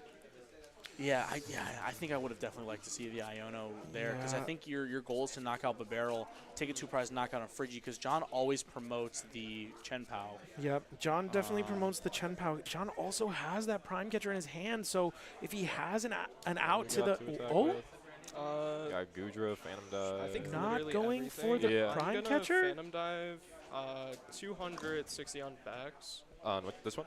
Yeah. Okay. Doesn't use the Sure. Legacy Star. Yeah, at not going for the all. I Legacy think Star. That's probably just game. Yeah, I think so. John just needs access to that. 86, yeah. One Superior's Yeah, game. he's got Irida. He's got Irida in hand. So as long as there's a Superior in the deck, we saw him put Irida. that Water Energy back last turn. He's going to Superior. be able to find that 5th energy and just take the game. If you're not going for... Prime Catcher Mew. Yep, there it is. And that's going to be the game because all he has to do now, Superior for Retreat, 4, three. retreat, GG, man. Thank you. 3 and knockout. And that's game. Yeah. And John's going to go to 4-1 as well as Anthony, so they're both going to be a winning in next should've round. Iono. So we'll see That's what I was who is thinking, the yeah. best winning I in thought you were matchup. gonna go, we Iono, got a Legacy couple Star, people that Prime already Catcher Bid. ID'd into Yeah. top cut. What's top for This I guess you handsome needed fellow a lot Josh right still, though. next You to me needed, is like, already going to be in double top still. 8, Yeah. so he's not And worried you about it. use all He's your going to teammates. sign the Yeah. tie Do I slip. think I can get And how much time do we have or left in do the I regular think I round? get Well, I mean, you can still Dragon Laser, so you can Pokestop into the E-switches, right? Hey, how much Probably. time But is you left need a on Legacy Star stream? either way. Yeah. So, yeah, I guess it was Carlo, rough how much no time matter is left what. over there? Yeah. 10 minutes? we keep going. All right. Can I get 4 for Go Fish? Congratulations to John on making it into that top 8. Should be safe to ID. Yeah, what a great game.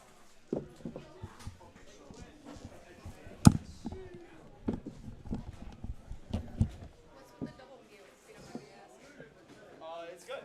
It's good. Just It just is.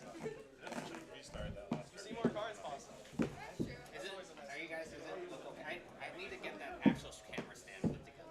It just came right here on the side. At least you guys can see.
So do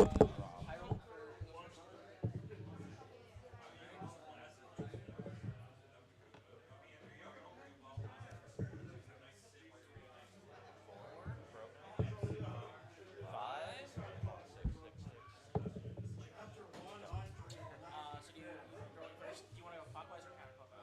So you're last up. But I'll deal with you first. What's up?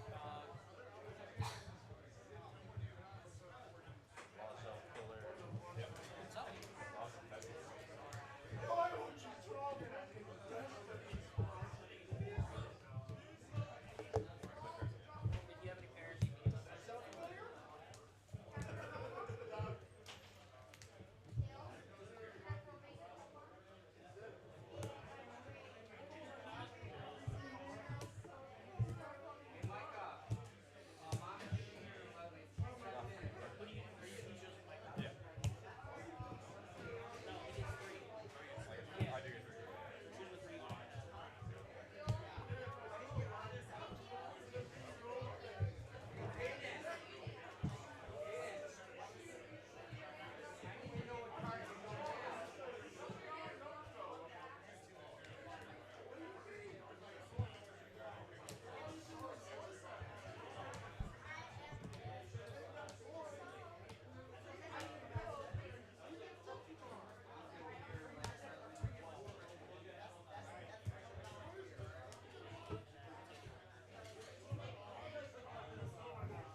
I thought they were playing Go Fish.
You win? Oh, okay. It's fine. Just win your last round. That's what matters. Alex, you win? Yeah. It was bad. He had Radzard and quarter candies. I'm already good. Thanks, bro. Michael, did you win? I don't know. What'd you hit?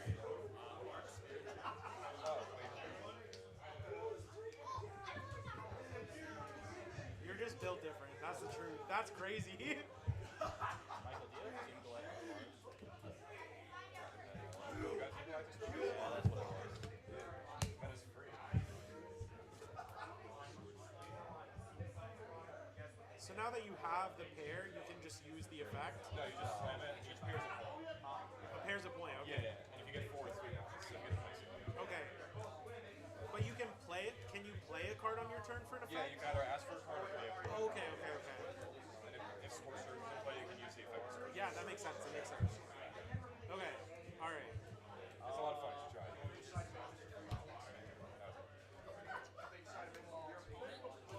I have a tip for Riley. Choose the opponent before you. That way that's just a meta. Proper sequencing. Where you choose it. That's crazy. You guys will be on the card you want now.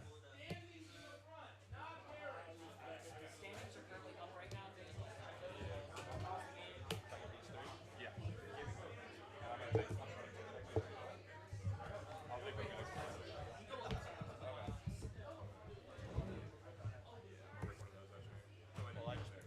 Yeah, I get the pair.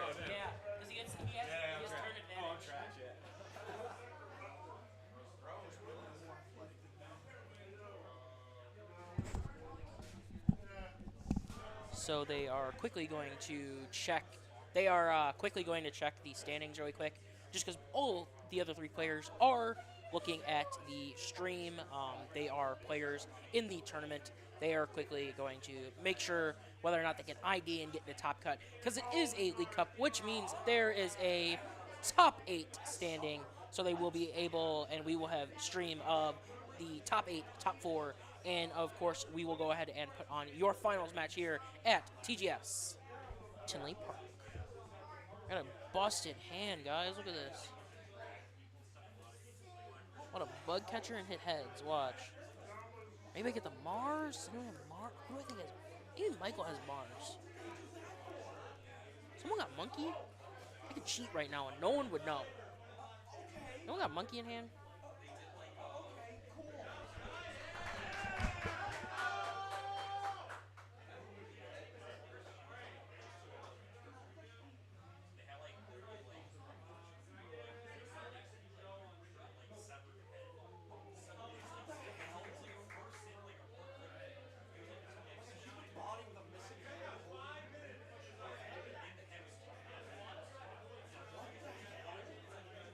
I got the down pair.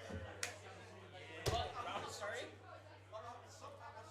This round's running on the side. Oh, Are you my guys? backpacks are on this side. Are you guys stream? Or did Dan say you guys are streaming? Yeah, because this is down. Damn, did anyone have Monkey in hand? No one had Monkey in hand. Damn. I saw that shit.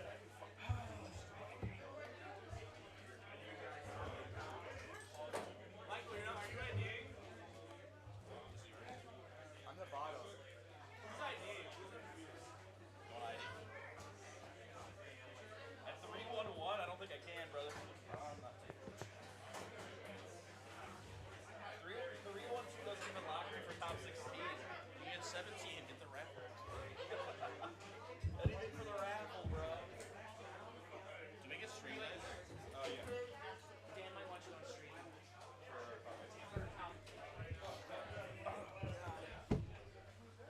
Hey, Dan, do we get stream dice? Or use our own? No, just use your own. Use your own playmat. Okay. Do we use our own playmat? You guys have solid. You your solid playmat. Thank you. It's not like Dave. Sorry, I allow advertisement. Hell yeah, bro. You're not like Norm. Shout out to Quality Ped. Hey, winner gets a prize pack. Well, now it's like PSA 4. If you're gonna look at them though, show everybody. Piece of gum, bro? Yes, please.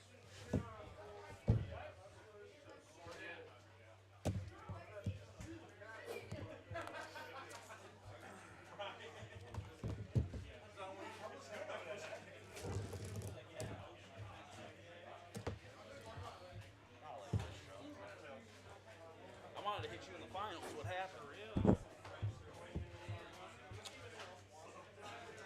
I do not have a flip die. I'll flip.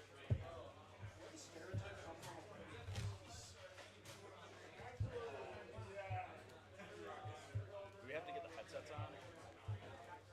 Maybe.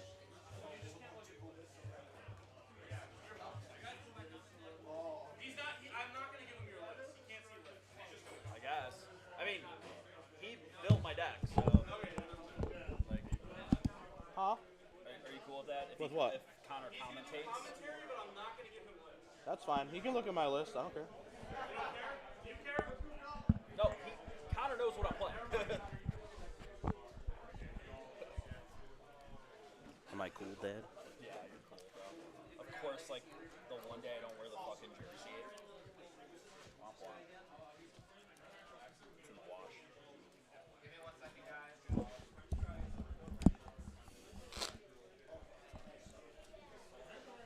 Wait, hold on. Can we flip? Yeah.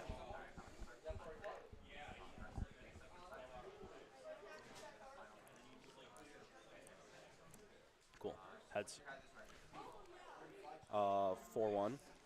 And I'm 3-1-1. Right. You said heads? Heads, yep. I'll go second. Okay.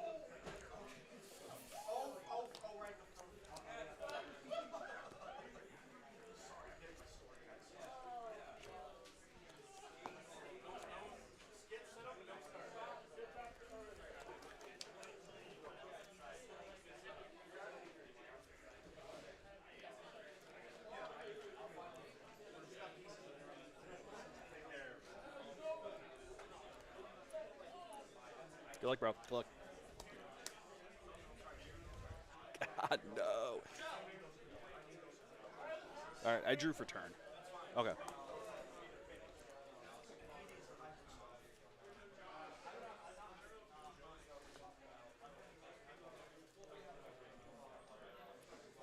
I found the 4th Toadscruel here. Turbo Toadscruel is going to be lit. Oh, my God. He's cracked.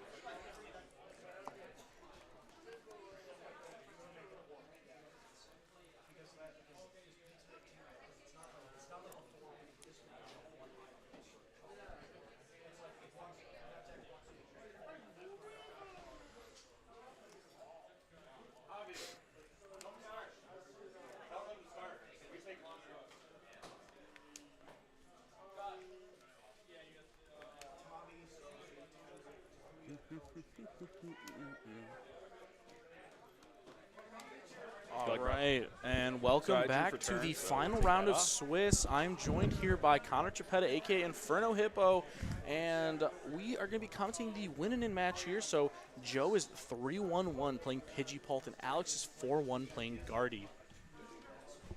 What's up, everyone? Feeling good today. At face value, this matchup is probably favored for Reggie Drago. He's not playing Reggie Drago. What's up? It's Oh, it's a Gardy. Gardy? Oh, I'm sorry. Yeah, it's Gardy and Pidgeot. Gardy and Pidgeot. Okay, all right. So it's a little bit more even, depending on how the setup goes from each player. If Polt can put some early aggression on, wipe out those Curlios quickly. I would assume Alex won the die roll to make Joe go first. Both of these decks are Arvin decks, so they both want to go second.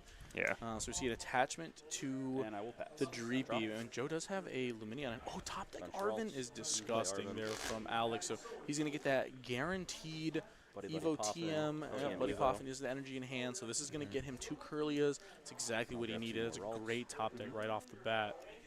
Yep. Yeah, it looks like Alex is setting up almost flawlessly here. I don't think. Nice. I will attach energy. And he has that 3rd Curlio in hand too, and the Gardevoir EX in hand for next turn. Looking Evo. very good for Alex here. We'll see if Joe here has a good response to. What's Joe's Twitter? Oh, here we go.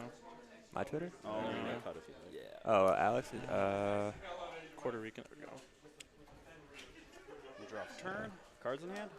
Cool, I got it. Okay, cool. All right, and yeah, Alex gets that pretty perfect setup, and we see that.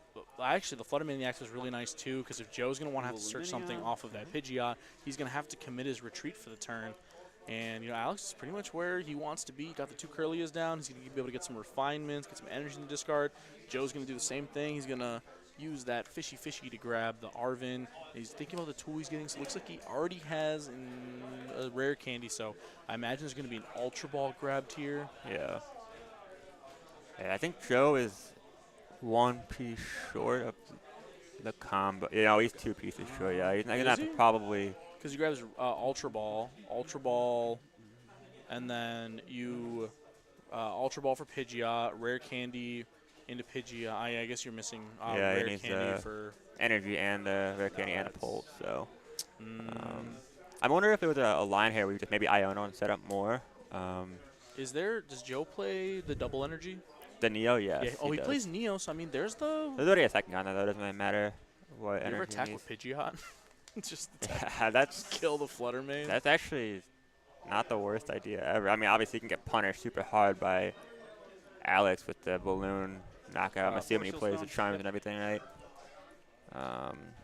Yeah, 2 Bravery Charm. So yeah, and he has the TM Devolution too, which could be huge if Joe commits 2 rare candies here. Well, he can't quick search that. Don't forget. So yeah, well, I don't think Joe's gonna. Hopefully, he remembers to retreat first. If not, we can stop him.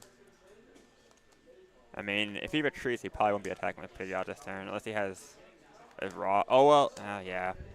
Yeah, because there's nothing like, you know, Shaman EX to refill his hand, so it's kind of tough. We want to make sure that he,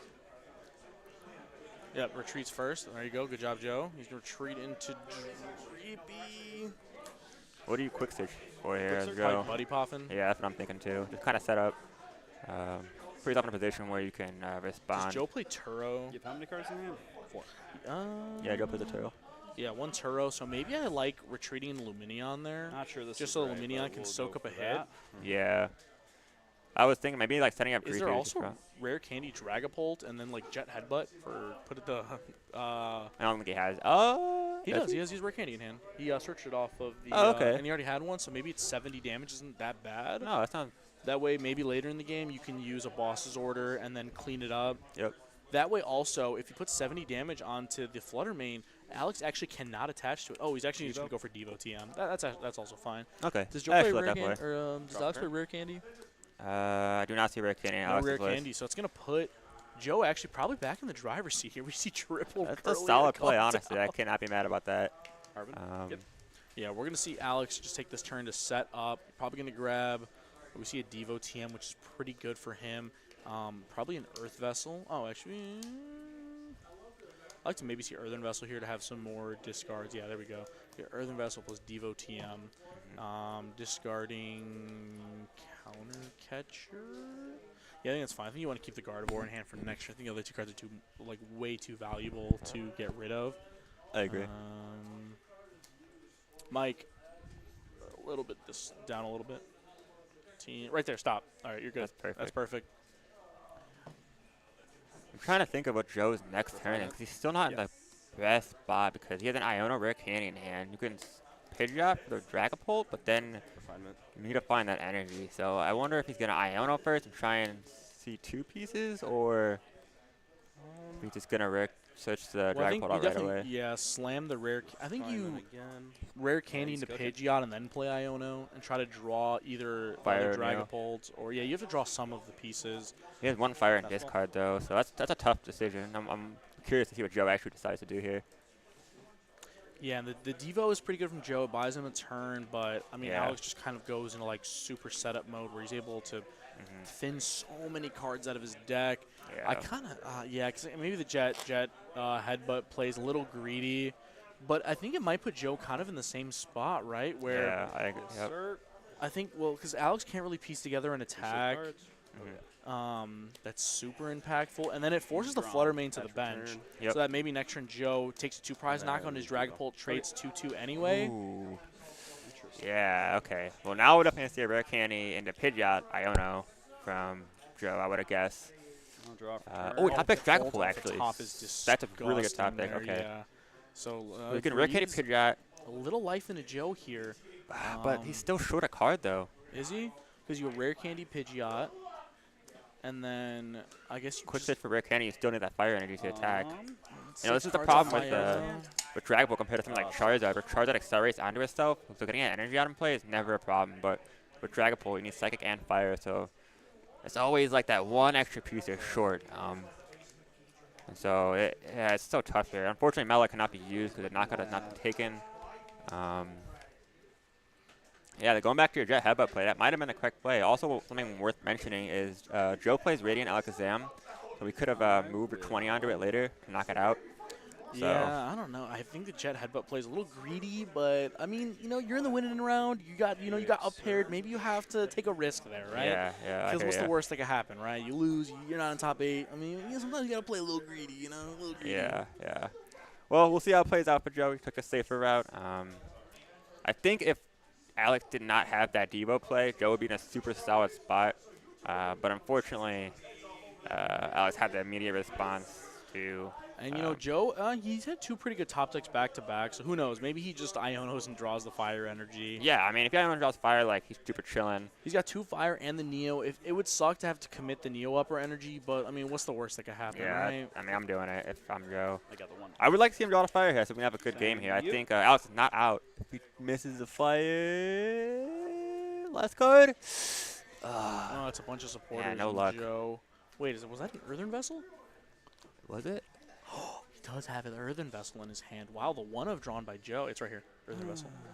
Did he draw a Vessel? Okay, He did. all He right. drew Vessel. Very He's nice, going to very nice. discard the Okay. Arven. Yep, it's going to get him back into this game.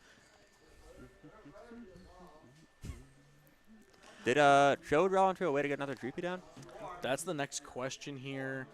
I mean, it will be kind of a task for Alex to knock out this Dragapult.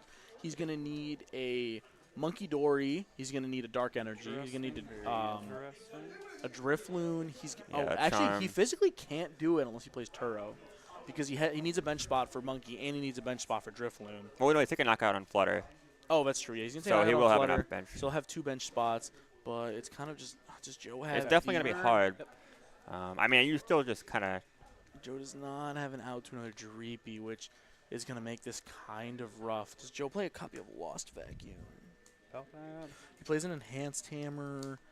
Yeah, don't do the vacuum. Combat, no vacuum. So no vacuum is going to make the Drifloon stick. He's not going to have.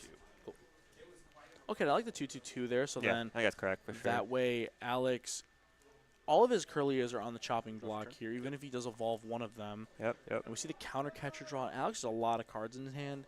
He does have Artizone for the. I can save cards. I don't like discarding Dark Energy here. Yeah, I would have definitely held that. I think because getting. Oh, and he drew in a Charm. Wow, it's so good. Yeah, I think I like Artizoning out the. Is there a second Dark in hand? Oh, there's a second. There's a second. Okay. Dark. I mean, still, I think if I'm Alex, I like Artizone for Monkey first. Yeah. And don't you Bravery Charm for the. I almost like keeping. Oh, he has Artizone in hand. Okay, so he has access to unless Drifloon one of them still. are prized. Oh, triple Psychic. He So plays 3 Dark. No, it does play 3 Dark. Oh. Okay. So Alex only has access to 4 Psychic, so he actually physically cannot knock out Dragapult this turn. I actually don't mind that discard in the Dark then if he plays 3. That's definitely more safe. But triple Psychic prize, will he be able to piece? No, he'll be short, right? Yeah, you can't knock out Dragapult. Yeah, so that's you perfect need, for you need all Joe. 5. So Joe's actually, maybe a sigh of relief there that he's able to potentially live another turn here. He you can bailed have out by water the prizes. It's not open. Thank you, I appreciate it. Oh, I should have taken a prize card. Crazy how quickly you're soaking a dry from commentating. I'm going. Yeah, I've been doing it for 5 rounds. This is my second water bottle. Especially because, man, I drank a coffee on the way here and definitely dehydrated me a little bit. Yeah. That's their evil drinking coffee to stay awake, but dehydrated as well. So let's see what Alex wants to piece together here. I mean, he can maybe Arven for counter catcher to knock out the. Well, he's still missing the EX, so. Well, yeah, he has Arven for Arven. Ultra Ball. Yeah, he still has Arven for Ultra Ball. So yeah, what I would definitely like to see him use that Artizone before he uses refinements to thin out his deck one more card. I agree. Getting the Monkey Dory, because even if you start to spread damage over to that Pidgeot, maybe for later. Because how many Devo TM does he play? There he is. How many? I'm sorry, what? Devo TM? He plays just the 1 Devo. 2 Evo. 2 Evo, 1 Devo. Yeah, Okay, yeah, he's already uses Devo for the game. So, I mean, he does have counter catcher in hand. So, I mean, he does have the option to go like Monkey Dory, evolve into EX, and then move 3 damage counters, or 2 damage counters from one is Curlia to the Pidgeot, evolve into EX, and then 190 into the Pulse. Yeah. Yep, I think So that's a great then play. he I mean, it's his only play at this point, because he can't attack with Drifloon. If you're not taking a knockout, there's no reason to attack with Drifloon. Just wall with Gardy EX, start trying to Turtle Loop. You can. Joe's going to start needing to find boss here. The boss Curlia, and take that 2 prize knockout. Hitting the Gardevoir EX is like worst case scenario for Joe here. Yeah, Joe, I mean, what's his best top deck here? Probably Buddy Poffin. He needs to set up a little bit more. Buddy Poffin, Dreepy. He does have the Arven in hand. That'll help him set up a little bit more. Stamp is not good. Stamp is really good here. I think maybe, if you're Alex, do you maybe ever go for, like, counter catcher Luminion? Try to take those energy off the prize and then go for Stamp? Oh, I don't hate that play, actually. I think maybe taking the knockout Luminions there is better. Yeah, you're right. Because you have 6 prize cards. 3 of them are energy, and you only need to take 1 to be able to take the knockout next turn on Dragapult. So you take 2 prize cards, you're lowering Joe's hand to 2, so he's going to probably be forced to use that Pidgeot to get a draw supporter. So then... I will say, though, you do put Joe on counter catcher turn. So is Joe play counter catcher? I'd imagine he probably plays at least 1. Yeah, he plays 2 counter catchers. So the only negative of that play is Joe can counter catcher into Curlia double knockout. And there's no pressure on the Dragapult if you do miss a second energy. So I think I saw Fire in Joe's hand. I don't know what the other card was. Yeah, we see him draw back the counter catcher. So yeah, I think I like using the counter catcher there, because if Joe commits his turn to grabbing counter catcher off of the Pidgeot and commits to killing 2 Curlias, then Alex just next turn kills Dragapult, and then Joe really doesn't have any offensive pressure. That's true. The preemptive get out drift from him, I think that's fine. I don't hate it. Oh yeah. We do see. Bravery. Holy shit. Does he have enough here? I don't. Because I thought he was short. If one, you attach right? 4, it's it's 240. It's only 270, right? because 4 energy on Drifloon is 240, and then Oh, yeah, it 3 is off is 270. 270. Okay, yeah. And then yeah, I'm saying You with said the you were With shuffle. monkey, it's 270, yeah. yeah. With the monkey. You said that So when you were maybe he's just shuffling. setting Yeah. up damage for next turn, Attached to which I mean I don't hate that either way. I mean, can Joe punish this at all? I don't think he really, I mean, unless he Turos it, but that's like, that's really yeah, bad. And if you Turo your own Pidgeot up, it's pretty bad. Yeah. Okay, I think I like this play, actually, because it plays around counter catcher, too, in case Joe, like, you know, draws the And then stones I'm off of going his to- Iono or whatever he decides to pick up. Monkey Dory 2 off of a Curlia. Okay. Onto your active Pidgeot. Sure. Okay, it's an interesting play. This is going to be 260 damage on a Pidgeot, so then it's going to be left with 10 And then I'm HP. gonna So hit it. then if Joe doesn't knock out that Monkey Dory this turn, all right. Alex is going to get a free knockout I of for this sure Pidgeot. thought you were going to kill it. Yeah, I will say, I No, think do you Joe. not have enough energy? Well, even if he knocked out Monkey Dory, Alex Okay. can just simply get another one and put it down. I mean, he does play the double monkey, I'm assuming. Yep, 2 monkeys, 3 dark. I mean, it shouldn't be hard for Alex to piece together another monkey if he has to. And then make sure, if you guys are in the chat right now, please leave a like, subscribe. We're going to be doing more of these in the future, How many cards hopefully. in? So show your 2? support. That way, you know, it gives us more incentive to want to do more of these streams. We have a lot of strength in the Chicagoland We area. will. For what? Did Alex announce the monkey? Yeah. Oh, yeah, this should be at 260. Yeah, Okay, it, yeah, should yeah. have, it should have 20 left. Yeah, and then plus 2. Plus 2, yeah. If he announced the monkey. Okay, I don't know if he missed the Turn. announcement. No, he 'cause said it. If I he would is, you put know, I some mean, he missed shit. it. I wonder what Joe's going to grab here. I'm guessing probably, like you said, a draw supporter, an Iono. I don't think he plays V-Switch or anything. I don't know why he would. Yep. Yeah, Joe's definitely on the back foot here How for much sure. HP does this have left? 40? Yes. Okay. So maybe Joe's going to be eyeing up a way to gust around this Drifloon and then take a knockout. I mean, knockout Drifloon, knockout Curly is pretty good here. If you can Oh, maybe wait, don't pair grab with Poffin. Iono. You have Artisan. Make sure you use that Artisan. I do not like Poffin grab here. I think you grab Iono and just set up a board. Or even Boss, like or It is counter kind catcher. of tough here. Or not counter catcher, Boss. Because Alex at 6 prize, so maybe Iono's not great. Maybe you want to save them for later because you're already down 1. So maybe an Arvin just to set up the I think you just board. grab Boss here, right? You do quick search for Boss, Boss that Curlia, take 2 prizes, Can you and then Arvin Artisan for for Droopy, counter right? catcher? Is Arvin for counter catcher maybe? You can't. He's at 5. Oh, he's winning. Because Alex didn't take a knockout. Yeah, I feel like you always bought. Like, you just got to get ahead, right? Like, there's. Buddy Poffin. Although this Drifloon swinging for that much damage is not. Yeah, maybe just knock out the Drifloon. I think that's probably the best Well, I play guess here. it's the same thing, right? If you were to boss a Curlia, I guess Joe is just fine here knocking out the active and then putting 6 on the bench Curlia for knockout. Yeah, it's still a fine play. I think it's fine either way. I would have definitely liked to see Joe use the Artisan before committing a supporter for Yeah, turn. I agree. Always Artisan is who's Or inside your deck. Before his quick search use, because now Yep. he's down 3 candy. And you have 2 You cards. know in there? Pidgeot's going to get knocked out next turn, so there's a potential for Alex to take a 4 prize turn next turn, which is pretty nutty. Yeah. I wonder if Joe has a draw splitter in hand. If he doesn't, this could be a greedy play because if he he's losing access to Pidgeot next turn, he has to have a way to keep drawing cards. Maybe he has a Dracula in hand. I don't know. Give me the Oh, monkey. okay. Okay. Well, didn't he play Arvin? Okay.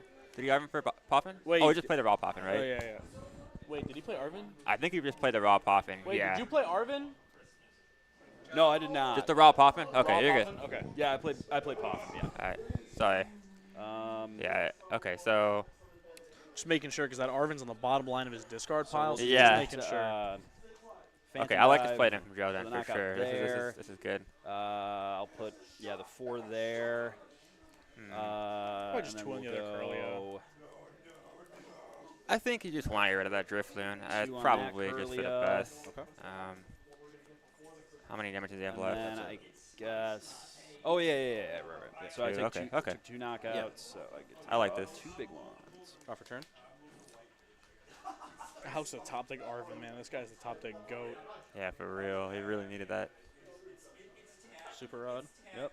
Yep, and that's going to put back What's a in monkey, Joe's hand, a though? Did he have a draw dart. supporter? Ooh. Okay, well, Alex does get the monkey back, and he punishes the Pidgeot knockout. Even if he misses a pull knockout, Joe has no... I would have maybe liked even no, 2 Arvin. for Alex to put back Fluttermane, because you can do 90 to the active, 20 to the bench Pidgeot for knockout, and then it sets up the knockout on Dragapult for next turn for you to go Gardevoir Monkey Dory. Yep. Because then it'd be 90 plus 190. It's 280. Plus 30 is monkey. I guess maybe Buddy, you need Buddy another monkey down. But I guess if you can get the monkey down this Bravery turn, charm. and then get another monkey down, you can go Yep. Gardy double monkey. Yeah. Yep. I see you. Also, that Pidgey on the bench is, if not evolved up, Joe has 1 candy left. So I actually don't know if I like that Pidgey grab. I think. Well, I guess Joe's gonna want to hope. I think he's hoping that And then Alex. He knows that Alex doesn't have enough psychic energy in the deck to knock him out. So Yeah. he's putting this Dragon Ball in the active, knowing it's gonna at least live 1 more turn. Right. So then now this way with Joe, can Refinement. probably evolve those 2 3 pieces of Drac Lokes and hopefully get an attachment down on one of them. Right. That way, the next turn, in his 2 turns, he can now evolve those into Dragapults cleanly. Because we know Alex is going to start spamming Iono at the end of the game, and then that way, he's a little bit more resilient to that with the Drac Lokes. Yeah. The problem is though, right now, assuming Pidgeot believe it. doesn't stick Anyway, around, yeah. Joe is not able to Okay, so evolve you're anything popping. 3Ps. Yep. Yeah. However, if Pidgeot does stick around, what do? You just Pidgeot for 1 Dracoloak? I mean, it's almost like he needs a jock in his deck or something to get out these Dracoloaks. Yeah, maybe we see Hyper Aroma, Dragapult. Yeah, for real. I think I mean, you can't Iono. You only draw on 3, and you're giving Alex 6. Like, Okay.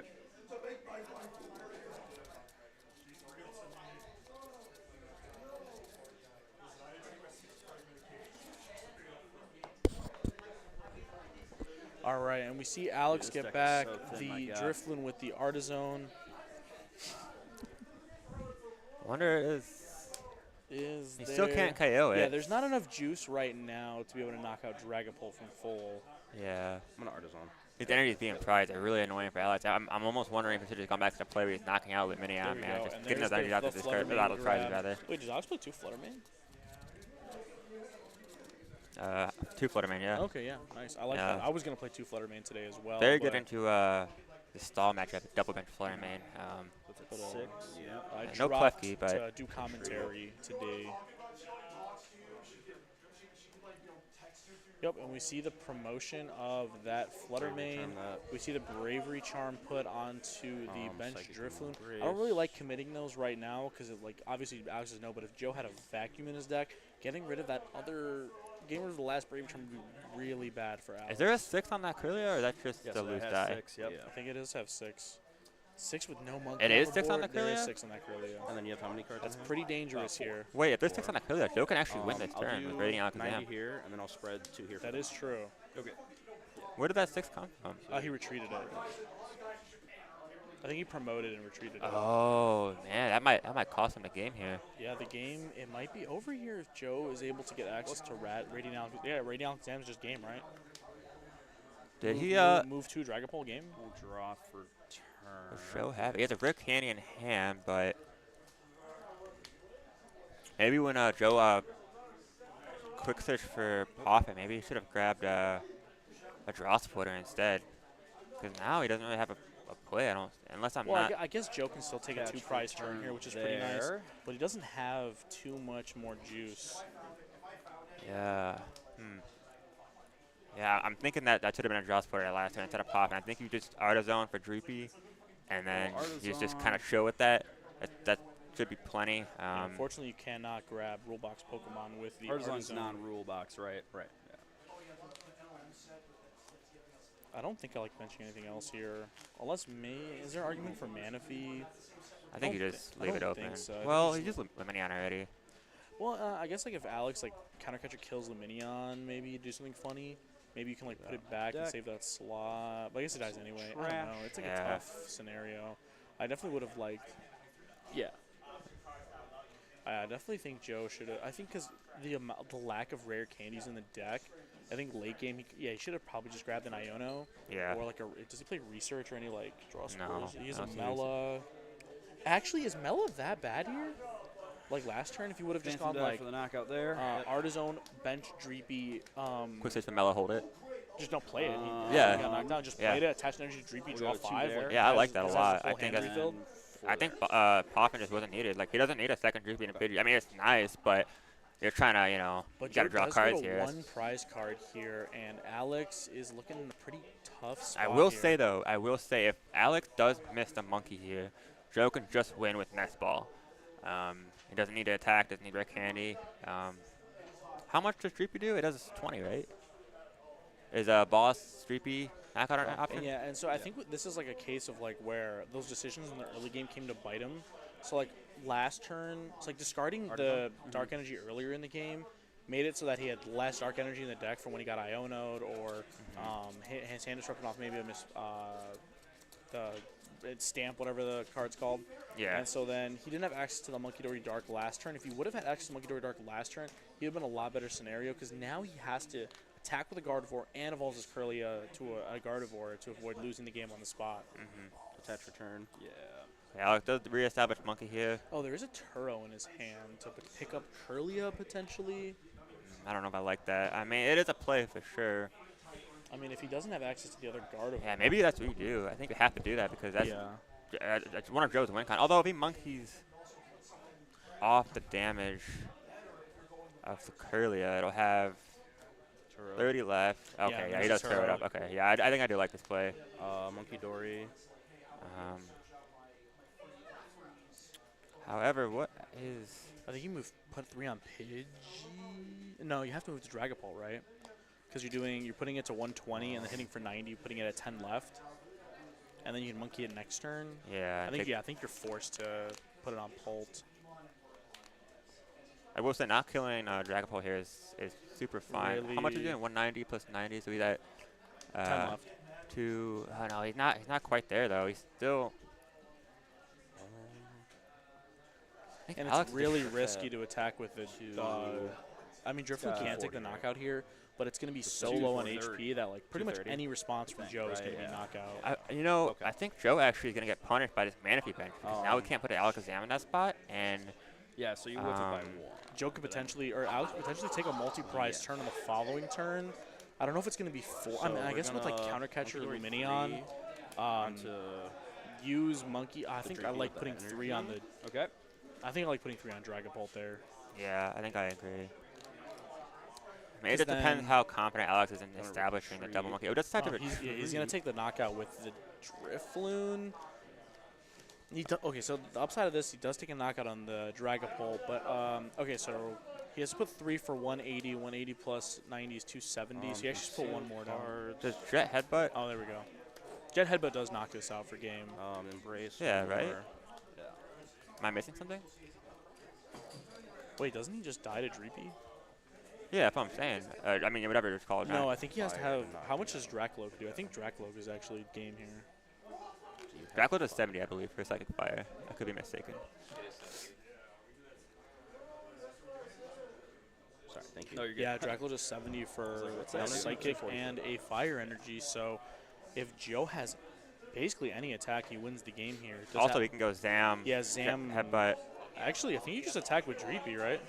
Oh, yeah. Oh, wow, yeah. And then just knock out with Dreepy. I prized. I think it was.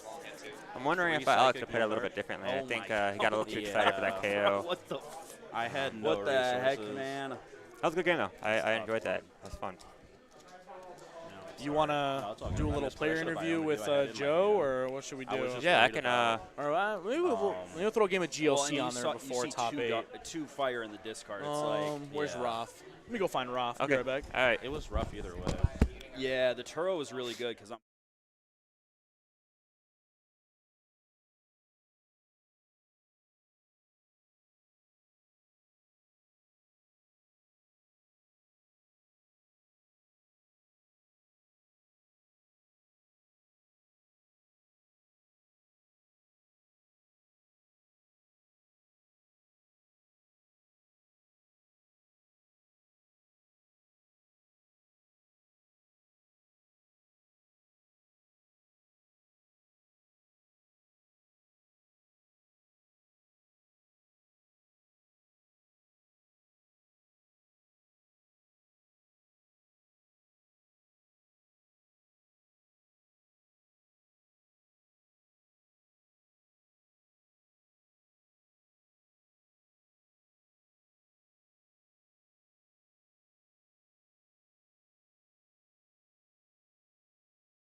my god, I can't type Defcon correctly. It's water.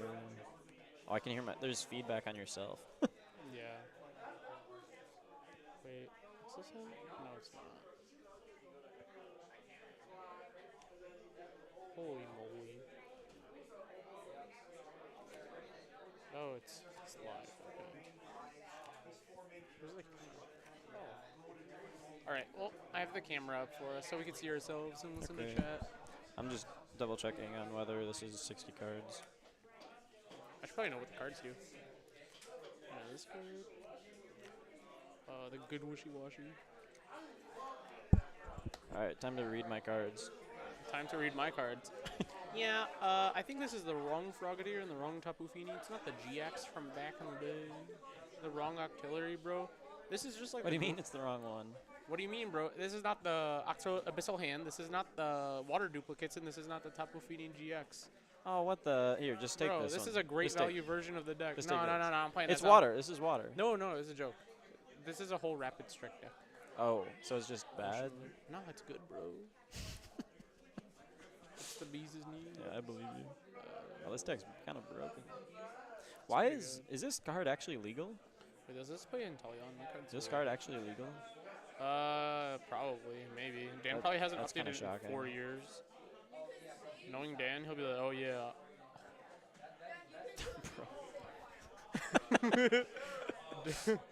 Devo spray?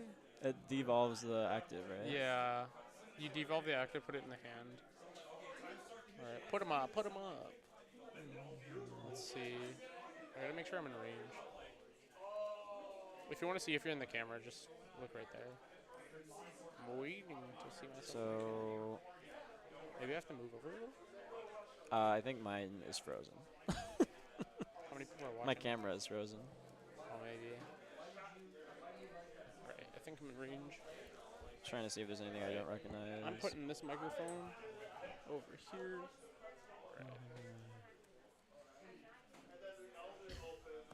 Alright, you want a high roll or heads or Oh, there's tails? so many cool things in this deck. There's I'll choose tails. Whoa. I don't. Oh, I think. I'll go second. Oh, jeez. I'll auto tap. Yeah, You're gonna good. break anyways. It's I okay. tap for you too. You're Yeah. chilling.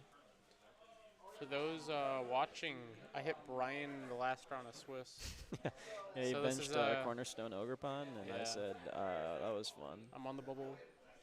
A fun game. Maybe, yeah. Oh, you haven't even looked?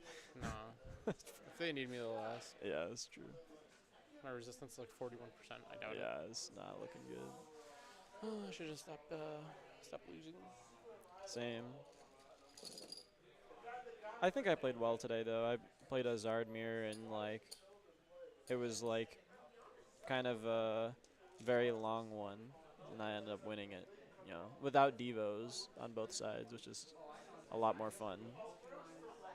Look how cute these Okay. are. Yeah. I'll tap. It's relevant for the stream. Oh, it's right there. Let's just get it right there. We got Rowlet dice. All right, you're going second. Yes. 4, 5. Wow. 6, 7. Brother. All right. Good luck. Oh, we can just start? Yeah. No not one's timed. gonna. Draw, brother. You don't got commentators? No, they're commentating. We just can't hear them. They're not, There's gonna not there. Oh, yeah, no, we're commentating our own game. And Mo top decks the top of Fini. You're go. Okay. My next turn? Wait. About to go crazy. One's VIP, I don't know. Take one out. Is that 60 cards? Yeah. I don't know, bro. Never trust a deck Dan gives you. Hey, Dan, you give him a deck with 2 Buddy Poffin? I know, but you only have 58 cards. Bro. They were backwards, but you only have 58 cards. Oh, my goodness. Which one of the... So I wouldn't by default. Yeah. Yeah, I counted them beforehand. Play with 2 pup. All right, I'm gonna call a judge because he's playing a legal can I have can I draw a different card for turn? Yeah, draw a different card for turn. I don't care. Okay. It's not an official game. I'm glad we found that out earlier. Let me see if there's anything else I need to worry about. Yeah, he plays 2 VS Seeker. He plays. There were 2 cards backwards, so there is somewhat of a chance that, that this might happen again. All right, never trust Dan to build a deck for you. He's going to give you a deck for a regional and it has a backwards card. I guess I'll grab these. Go win the raffle. The big ass. Those are like the only 2 cards I'm allowed to grab. Why does it play the card? Oh, you can grab. I can grab like one other card, but it's just like. You want a gentleman's that we flip our prizes when we can look at our deck? Yeah, it's fine. Okay. I'll look in a second because I don't even know what's all in my deck, so that's probably a good idea. I'll look away. You can show the stream. Oh, true. Oh, I'll cover my phone. These are my prize cards. Oh yeah. Okay, oh, you yeah. did it. Yeah, you're good. All right. That makes a lot more sense, actually. What? Nothing. Don't worry about it. They understand. Why you can't buddy poffin? Yeah, because No! you prized Inkay. Oh no. Did you? Maybe. Because the deck would suck without playing Inkay. Yeah, it might. Yo, wait a minute. Yo, who needs Cleffa? No shot, bro. Yo, I'm cooking. Come on, bro. Don't do it to me. You just did nothing over there? All right. Yeah, because I went first in GLC. Snipe. Draw. Brigetti Spaghetti.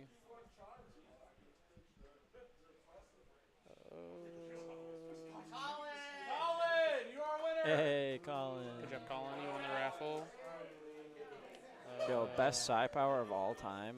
All right, the next one is going to be for the Stamp Play promo Charizard EX. I hope that's me, bro. Brigetti Spaghetti.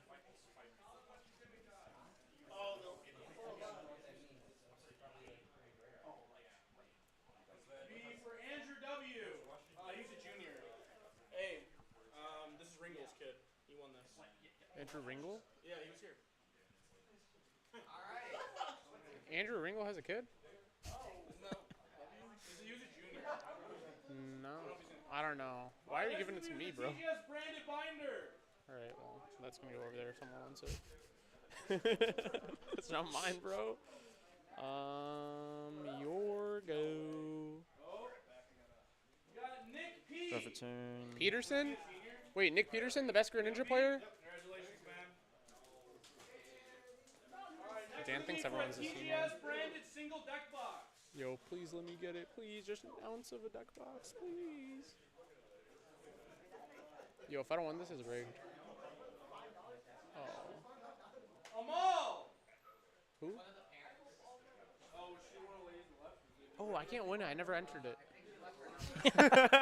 Okay. Well. Wait, is it too late to enter? Yeah. They already give away 3 things. Can I enter? I think it's too late. Whoa. Ooh. I guess I'll get this. Bro, you're so mean. It's Cynthia and like all her Pokemon. Bro. Quinn! He has been denied the deck box. What are you doing in here? What am I doing? I'm cooking. Oh, auto tap. You're too far. I'm too far. I'm going to. I'm just gonna. I'm gonna psi power and do 1/1/1. Bro. Oh my god. So annoying. Making your life difficult. Make me do work. 1, 1, 1. Draw. Yay! Yo, that was the best win. Evolve. What was it? The backpack. Oh, that's pretty dope. Thank you guys for coming out today. Top 8 will be Wonder starting if this shortly. plays Lucamine, but we're gonna go ahead. Ooh, I can wrap this first.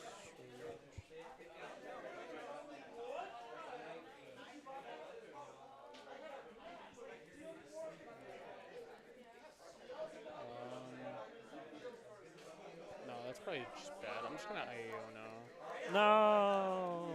My sweet IAO. I had such a cool hand. I'll tap. Yeah, you're good.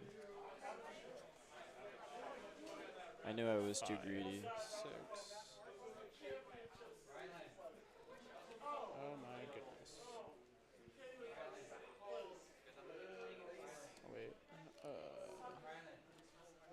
Rapid Trick Search. You didn't know I had that power, huh? What does Cloyster evolve from? Staryu? No, right? It's Shelder? I don't even know what you're talking about. Cloyster? Wait, it says it on the card. Wait, it's Excalibur. Shelder. What price Is my it probably Shelder? some like clam? What price my Shelder? Bro, no shot. I'm about to Rapid Trick Search for the card I already had in hand. That's so bad. You just have no targets. I'm gonna get the Shelder. Ooh, what's that thing do? Wouldn't you like to know, Weatherboard? You resist 30, okay. Ooh, 30-30 is pretty good. 30 Cash or per turn. you may switch. Oh, okay. It's just kind of mid. Boink. Swing for 30. You got. Oh, is it May? So you don't have to. You may, yeah. For sure. You don't gotta make me do nothing. Bro, you prize your basics, I prize my basics. That's real, actually. I prize the little Shelder, I prize the little Starmie, and I prize the little Greninja. My Frogadier, or my Froakie. I prize 3 Pokemon? Does this actually heavy ball? I hope it does. I'm gonna look and see. I'll touch. Or I'll see off the next search, bro. I'm being a little greedy right now. I kind of. What are you doing? I approve fully. You're I touching had it active? Yeah, I had like a full like thing happening last turn, and you just ruined it. Wait, what? Do you have Ninja Boy?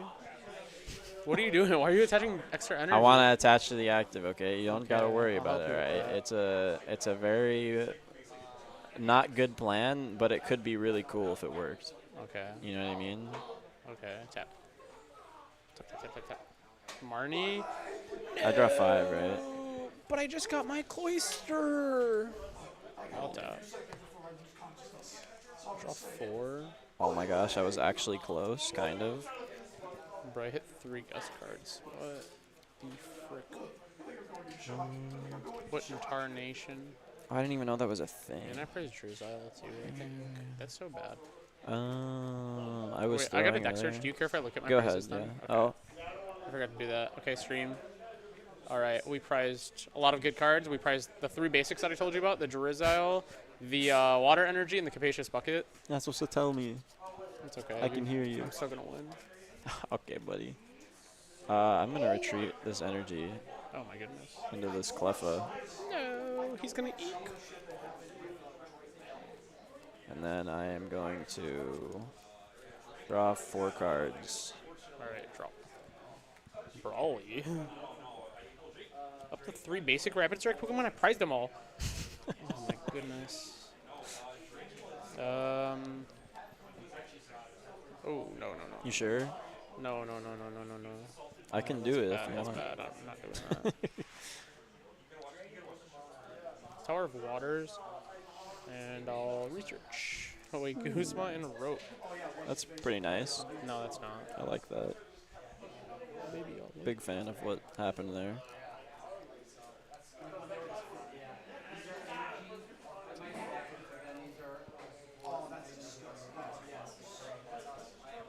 Oh my goodness.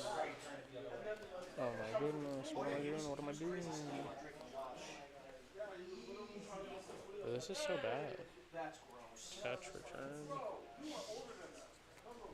Rep, strike, search. Dude, and all my Pokemon are at the bottom. Oh, you marked me, never mind.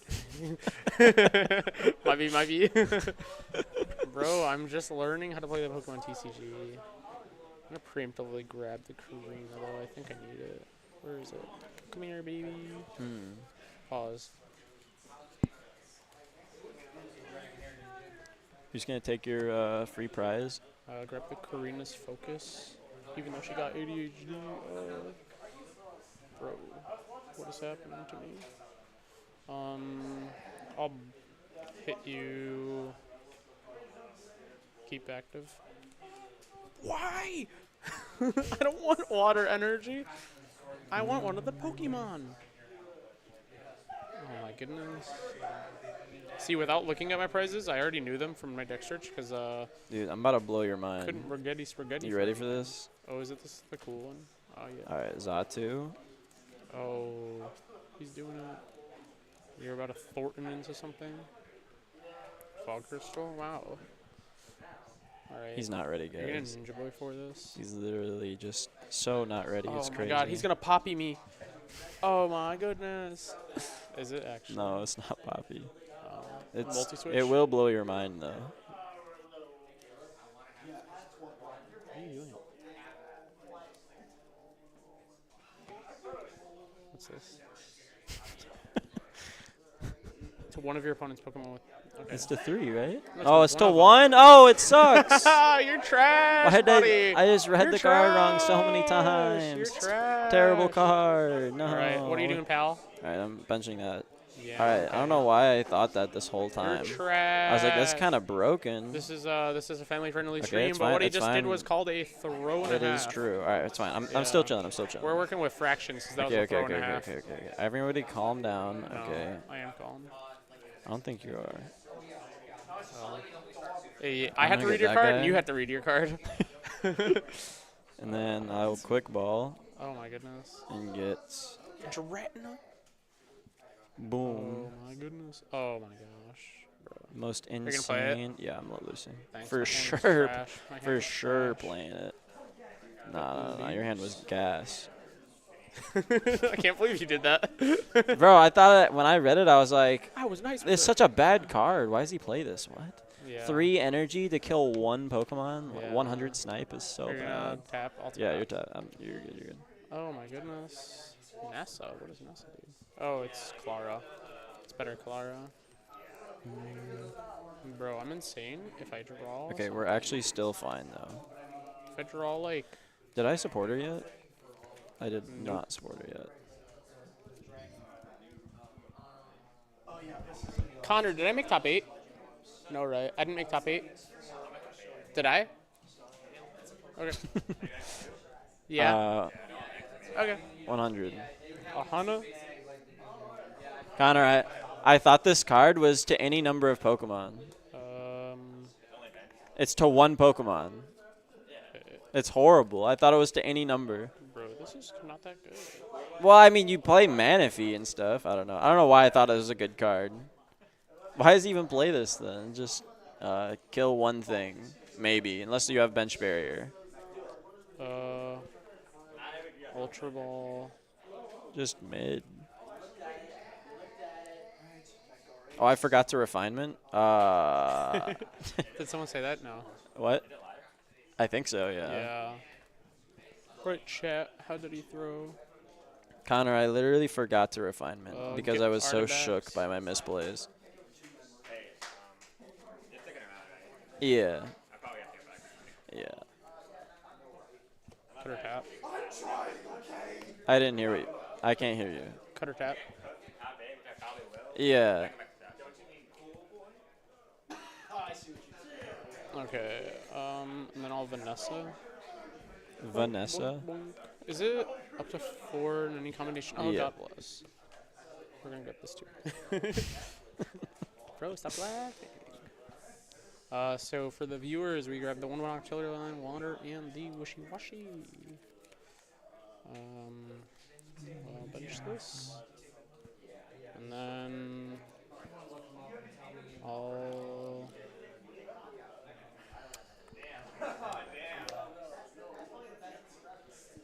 attach water for turn. And then I'll smashing turn, or whatever it's called, smash turn. 30, keep it active. Another prize. God bless.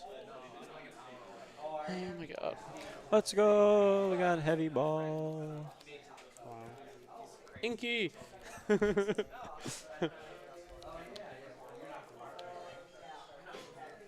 I'll tap. So you didn't offer it to me. I know you're cheating. Dirt cheater. Flashback to just a couple minutes ago when you said you will literally never be doing anything else other than tapping. Because it's too far. It's too 4 far. cards in hand, 4 prizes. I dare you to Marnie or Ion on me. You let loose me into a better hand. I will refinement away. Oh, wait, hold up. I will not refinement because I want to grab the only evolution that I can first. I should have rule sharked. I didn't even discard anything. Well, you said it. Oh, you can grab us. Frank check. Josh Frank is in cut, I think. Probably. He's Yeah, he like is. 5-0, so He yeah, I is, hope yeah. so. I hope so. Yeah, no, he's in cut. He's not here. You got me, sorry. I will Zatu. Oh, that's so annoying. The Wob is really annoying. Good thing I played Canceling Cool on my list. Tech for Wob effect. I do not actually, I hope.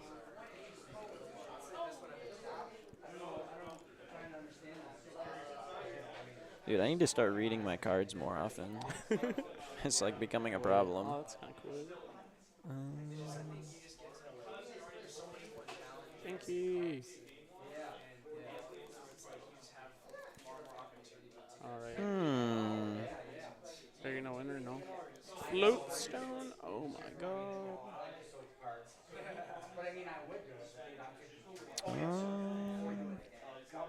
You already used refinement, right? No, I didn't. I used clairvoyant sense. I'll refinement this. The Surge? Professor Surge? Or Lieutenant Surge? Yeah. Adam, top 8 is 8 people that are not me. And I don't know who else. This is at 3 prices, right? Yep. Okay, good. I think top 8's... I think Michael Davidson playing stall, and then a bunch of people that could lose to him. Yeah, pretty much. Yeah. And then for those. No, Josh is playing Gardy, so Yeah, it's like a pretty close matchup. Yeah, it's fine. I also played stall today, and I went X2. Said he's always gonna tap until just. I just want to shuffle cards sometimes. I can't shuffle my deck. I'm taking a long turn right now, so I draw 9. I mean, if you want me to bench some Pokemon for my prizes, it'll be draw 10. How about it? Can we agree? No. Okay. I will.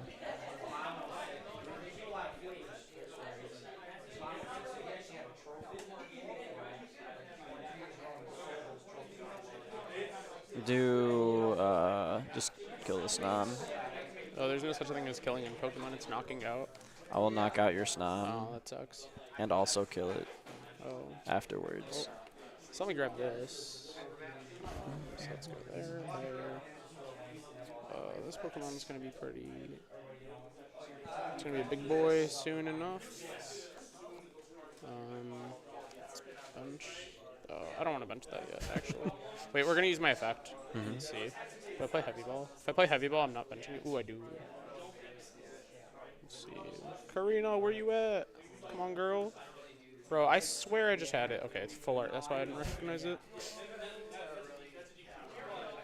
I definitely probably should have attacked with something else, but this is, I don't know, all my guys don't even do anything. I think I still bench this because I want a Karina for a full 5.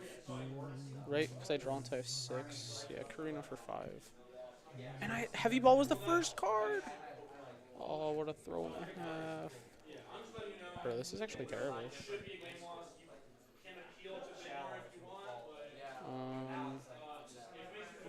Oh my goodness, this is actually so terrible. Dive Ball. So bad. So 4 people had cards in their deck boxes, and they're supposed to be game losses. Oh. And he estimated all 2 price penalties. So 4 people in top 8 are going into 2 price penalties. They should just DQ all of them so I make cut. Huh? Huh? Yeah, it's not necessary. Yeah, alright. Let me make cut, bro. This is so annoying.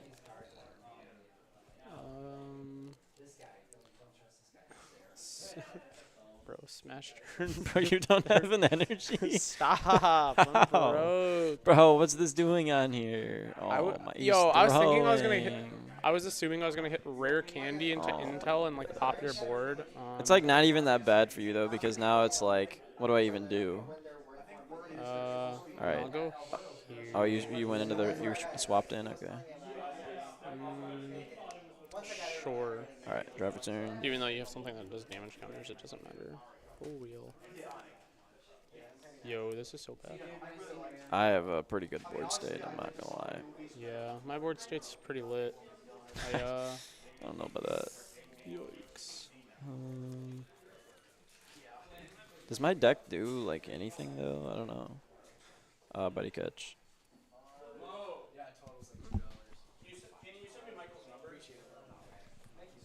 Oh, where's my phone? Oh, well, it's either I stop streaming the YouTube, or You want to just tell it to me? well, you could just put it on stream. Yeah, right. Have all the fangirls calling. Put his address too. I am What are you bossing your artillery. Oh no, I stopped streaming YouTube. How else am I gonna have my dinner as an iPad? I boss your artillery. Yeah, that kind of sucks. I Zatu. Malamar. Basically, we're just playing 05 right now. How inconsistent these decks are. Dimension Valley, holy moly. Do 3. Yeah. And What do you want for 1? I'll put the 1. Put on the active. Draw. Well, well, well.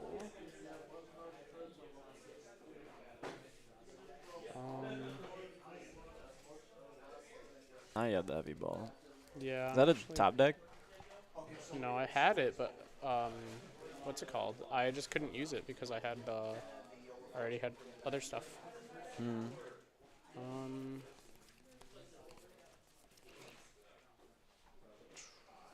What's the sequencing?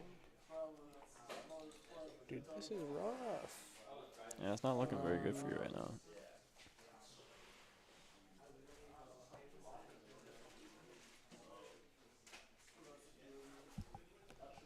Dude, that's so annoying.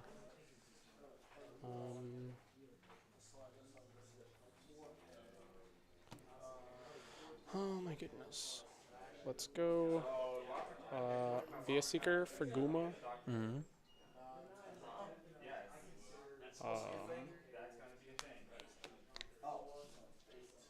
What will you be Guzmaing? How many energy can discard? A lot of energy in discard.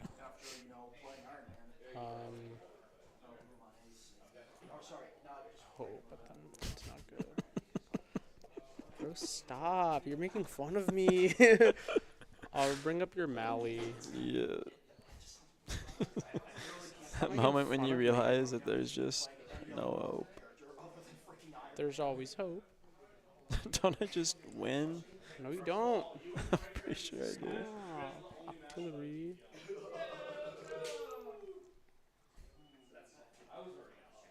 I believe in myself.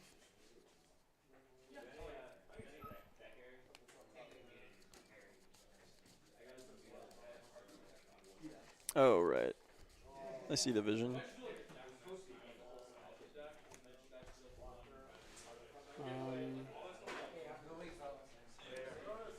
I think, or at least I thought I saw the vision.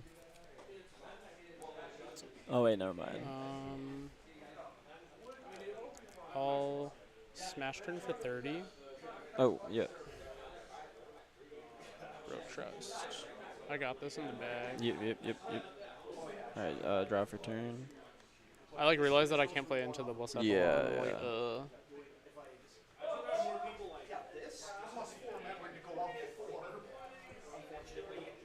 it's okay. I totally didn't throw. Buddy catch. Oh, that's just Nessa. Yeah. It's purple Nessa. Yeah. That's a lot of energy.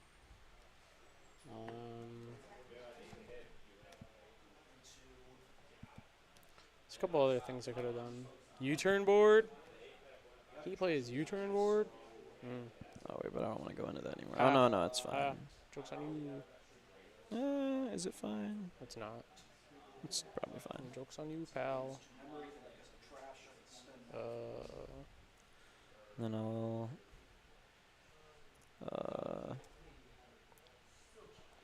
Zatu.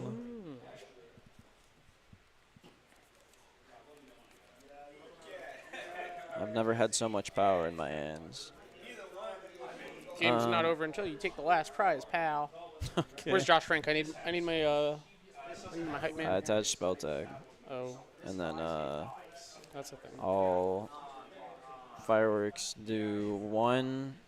1 on active. Yeah, and then do He knows I priced 1 my here and then 2 here. Oh. He knows I priced my person. And 2 where? 2 I'm there. gonna star you. Draw.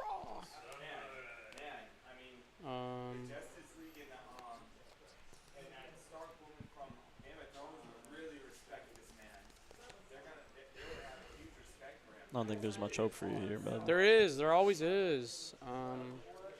Stop. Yeah, how'd everyone All right, auxiliary. mess that up? But if I block this, it's gonna die.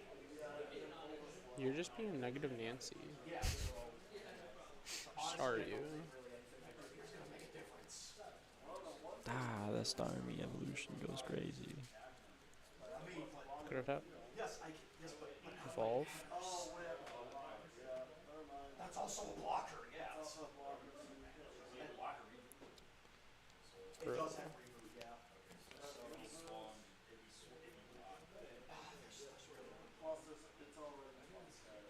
And I can't delete that with mine. Just said it can't be deleted by my effects. So not that I even have it set. I mean, if this was psychic type, I could just copy it. Don't worry, trust. I believe in myself, bro.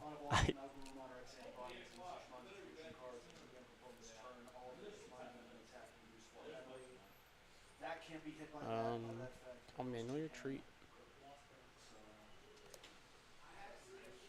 Here. Aqua Patch. Oh, you didn't even have a water energy in the discard before? Stop! That's what I'm saying. That's crazy. I'm not gonna Aqua Patch. No. Stop. Spinning turn for 30. What's the game plan? Bro, you don't know the vision. I really don't. I'm gonna take 4 prices like that. Lickety split. I hope so, because I it's hope not so looking too. good. It's not. Loosen me. Okay. And then what? Yeah. Okay, you wasted your supporter for turn, pal. And, oh no, the YouTube stopped. And get the boss. See, I was winning so much that my phone just stopped. Alright, I'll get both of these, Yeah, and that's then all I'll just I'm just gonna fireworks bomb and kill your Sobble. That's okay. There's no killing. It's knocking out. I'll kill your Sobble. Thank you. Nice. Part of the cards. What does this guy do? Ball guy. Ball guy. Stop. I didn't use my rapid strike search. I don't have the right inheritance. None of these inheritance. If I had this, or Stop laughing at me. Well, I have to start. I think with the super rod. So now the lose form Super rod these 3 Pokemon, and then I'll rapid strike search. Big. You don't see the vision. What does this do? Okay. which ones you still need to finish? So I think the correct play. Yo, this is trash. No, that's not the one. That's an old one.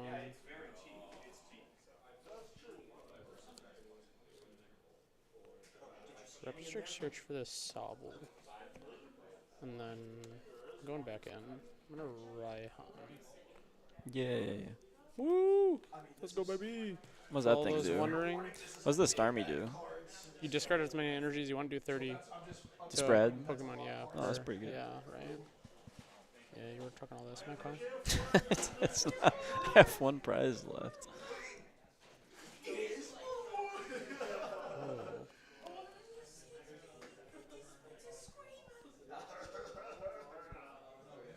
People in the background are yelling. That's why I'm losing. True. Yeah, it's actually real. Bro, I need like 5 cards. I don't have 5 cards. You need like discard 2 more water, double Aqua Patch, just. You need that Frostlass so you can just deluge. I have it with backs. Oh yeah, you do have deluge. But I don't have water. Where's your water energy? That's what I'm saying. You don't play any? I surely do. You sure? Where are my waters? I play waters. They're just not in my hand. You could actually win with Starmie. That's kind of wild. That's what I'm saying. I guess I could have prioritized getting out of Mew, just to make it so it's never a thing. So I have that. What's that do? 2 damage Two counters on the counters? Pokemon. 75. I'll put 2. It's not anyway up Lake. I don't think you can optimize the 2 damage counters. No, it's not optimal in any way. We'll just put it on like Zatu, I guess.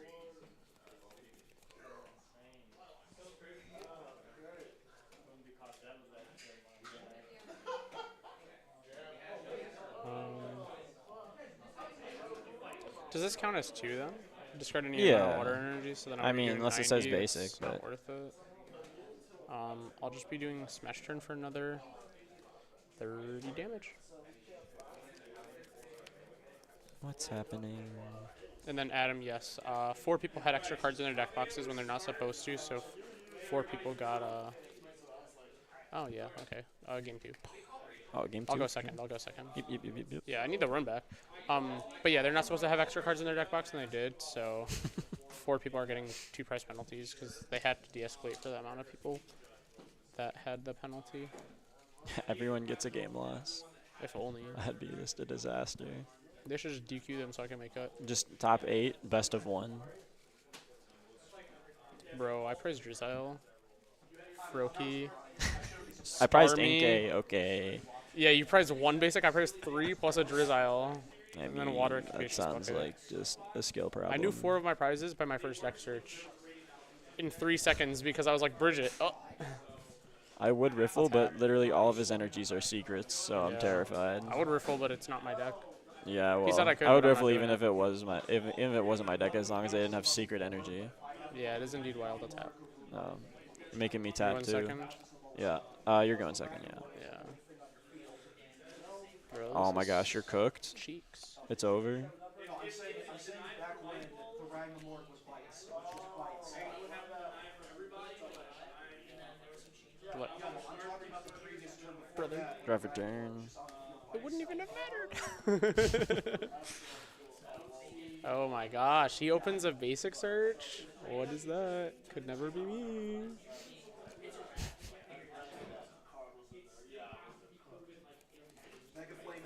Did I get any messages? Alright.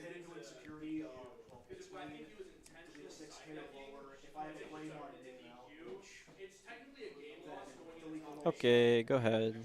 I pass.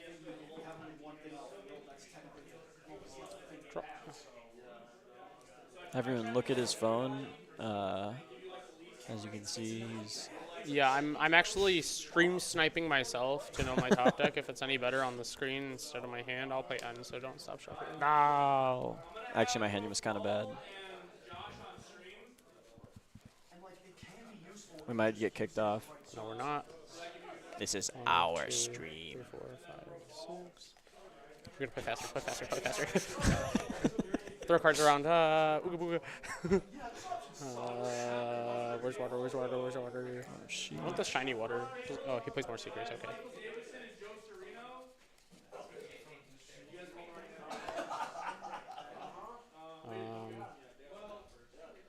Sir, I'm gonna need you to quick pace of play, or we're gonna get kicked off soon. Oh, keep calling. Yep. All right, draw Wait, for we gotta turn. be like, bro, this is come on, bro. Please, we're already playing the game. Oh, wait, what are my prizes? I'll check in a second. Oh my gosh, I prized literally everything. I prized everything. What am I missing? What am I missing? You can only get 3. Refinement. I'm gonna look at my prizes now that I already deck searched. Yep. Bad. Oh my god, I prized Artibax and Frogile, whatever it's called. And then we have nothing to Is it attach to? Frogile? That sounds like a Lord of the Rings type of dude. Frogile. Um, Oh my goodness. I didn't use any abilities, right? Yeah, good. All right. Wait, how many cards do you have in your hand? 4. It's pretty good though. Yeah, whatever. No, I had Candy, Bridget. This is way better. This guy. Oh wait, hold This up. deck is Hold up, we're cooking. craziness. We're cooking. Rafal, don't bump me off stream. I gotta win. Nah, bro. Bro, we got the stream match of the century. We got 15 people watching me cook Brian. Yeah, that's definitely what's happening right We're now. playing this game 2 and 3. I've never lost a game. True story. That was the first game of Pokemon I ever lost in my life. Congratulations.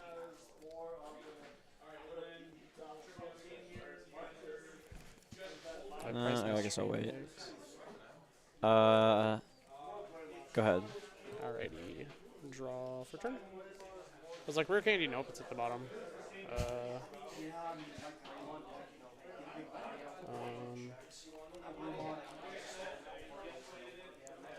Bro, greed. Max greed. Coin flip simulator? Max greed is that no, I can't. Oh, that's bad. Oof.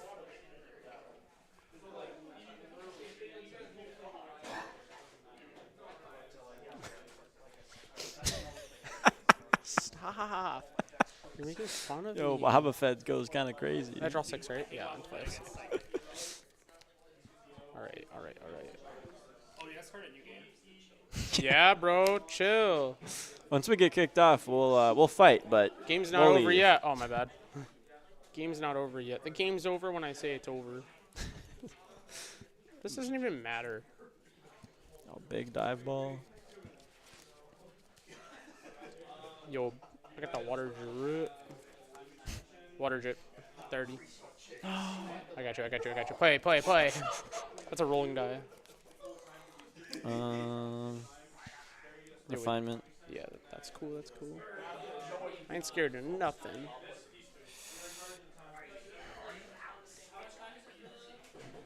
Oh, bide barricade, pal.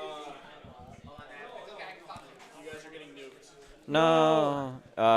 We've been done. No, we're gonna be done. You want to kick us off? Play it. All right. Game's not over until the last prize is taken. Arceus spirit bombs the board and they both lose. You guys saw my opponent's game scoop, one, it's right? fine. You saw my opponent's scoop, right? Yeah, thanks, man. I won game 2. I would have won the set. Top deck. Oh, yo, I actually would have won. Top deck Evo.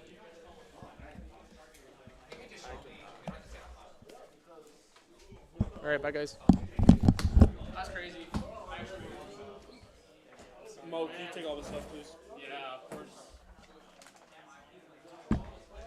Imagine I just tweet out the stream or get it. It's my last tweet or one of them. DEF CON TCG on YouTube. There was like a big close baseball.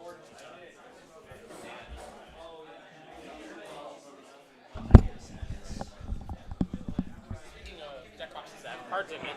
Let's go.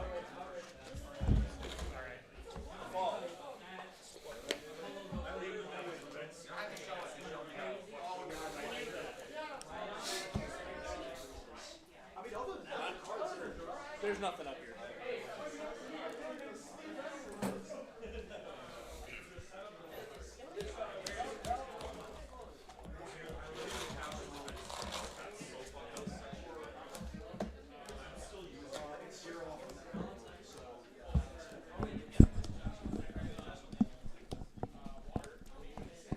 I have to adjust it for my big head.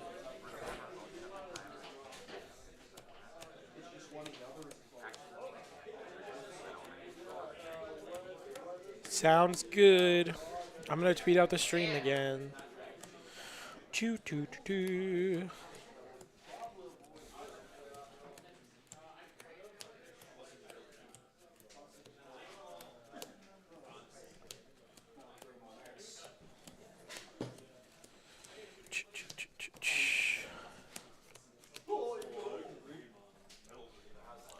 A lot of noises. Bro, I'm not trying to be a bully. I'm not, but like, my God. When I hear other card game players talk, it makes me cringe so deep within my soul. I feel that. Now I'm nervous because they pick up our voices on the stream. That's fine. I'll give context for the stream. Earlier today, that same group of people that was just doing those voices was screaming at the top of their lungs during the tournament about how they were schizophrenic and hallucinating that their waifu was a real person. That doesn't sound very good. And the whole, I mean, first of all, let's not, turn a very serious mental illness into a joke. But second of all, come on. Like, Jesus Christ. I feel that. What game are they playing so we can judge One that? Piece. Classic. Yeah, the classic. And Pokemon TCG players are lumped in as TCG players. That's true. We're the nice ones. Yeah, probably. We might lose that rep now that Neopets has a That's a true. TCG. I feel like Neopets TCG might be all the nice people. Which, you know what? Maybe I'm going to transition to being a Neopets player. Yeah. I'll be the meanest player in Neopets. That's a tall task. Yeah. For sure. Yeah. There might be just like one person who like loves Neopets and is hyper competitive. Yeah. Yeah. I don't know. Do they have any like tournaments yet? Or? I don't think so. The game literally just came out. Yeah. Are we doing our mats? I was told earlier that we were allowed to. Oh, then I'll get mine. I just like my mat, so It I'm is gonna. pretty nice. I'll be right back. Then. Cool. Sounds good. I'll be here.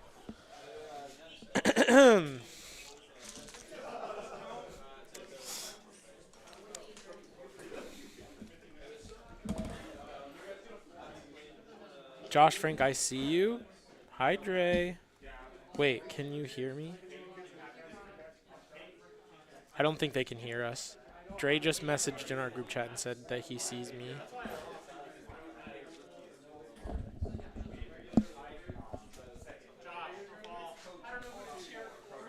What? Me, obviously.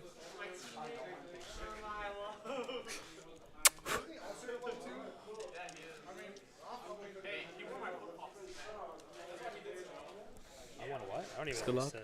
he said. He said you wore his flip-flops. I did wear flip-flops. I had skis. I will go first. Sounds about right. Yeah. Yeah, it was raining when I got here, and I stepped in a puddle, so I had to dry my shoes, and they gave me some flip-flops. And that's what centered you. That's what centered you. You dried your feet, and you were like, "I'm ready to win this Pokemon tournament." Yeah, well, he gave me this like nice smell spray for your feet. Oh, and they were like sitting on my dashboard, so they were like warm and smelled good. I'm like, all right, time to game. Did somebody just throw something? Yeah, what was that? But oh, I prize threw 'em packs? Not far enough. No, it's prize pack cards. We'll get them eventually. Jesus. Wait, are you throwing the like good promos? Yeah, those bro.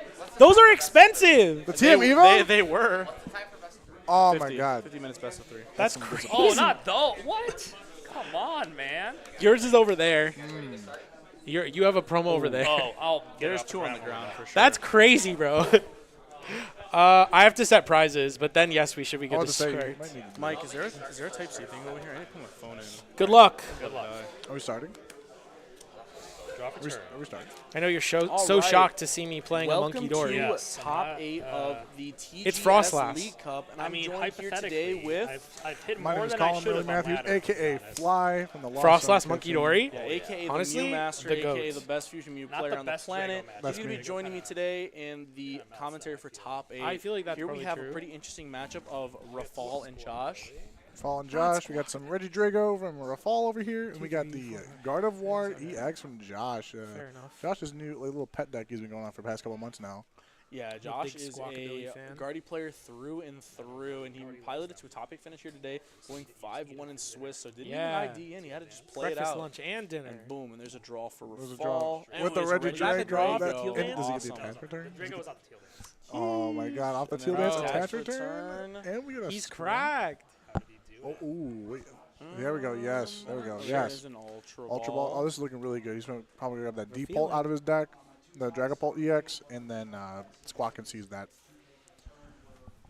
Squawk can seize that. Hopefully, we're gonna see that. All right, and we're taking a look at Josh Frank's deck list here with And Rafal. So here Rafal. I've seen his deck list. I'll take Rafal's.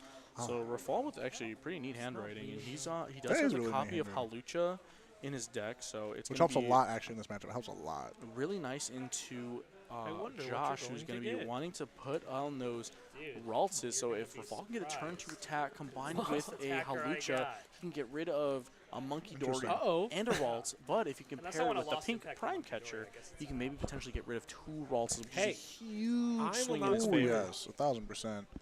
Him grabbing the Reggie Drago V off the Ultra Ball is actually kind of interesting. I think I would rather, since you're going to squawk anyway, I think I'd rather just, if you're going to do that anyways, That's you might your as well second just get research the gone, Dragapult right? and get rid of that out of your deck. But maybe they're both prized, unfortunately for him, but we're going to see. Interesting for Rafal as well, he does play 1 copy of Jamming Tower. The Jamming so Tower. if he can randomly slap that in the middle of the game, Josh is going to be losing maybe a Drifloon with a Bravery Charm. We see the second Drago bench and a pass over. Yeah, like I think I would rather like this game with this Dragapult in there to like actually start doing things. That's what you need to do. That's your bread and butter in this matchup specifically. Josh's list looks pretty standard for Gardevoir. Pretty standard. Nothing too crazy. And then we have the bread and butter play turn 1 from Josh. He's going to Arven for the Bite Poffin, plus the Technical Machine Evolution, and that's going to be able to upgrade 2 of his Ralts into Curlias.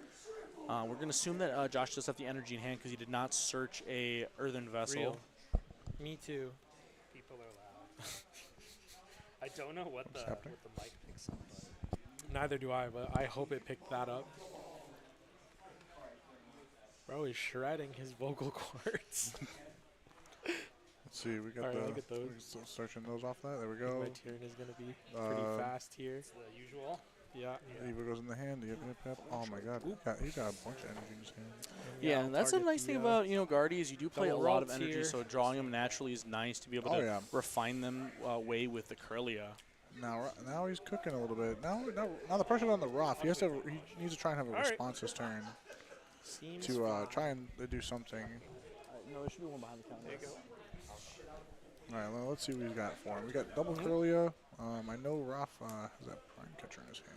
Yeah, so Rafal has the 1 pink card in his hand. That's pretty good. So he slams a Drago. Oh, you see the Prime Catcher immediately. That's going to bring Reggie Drago active. So Rafal's pretty confident in his turn 2. All right.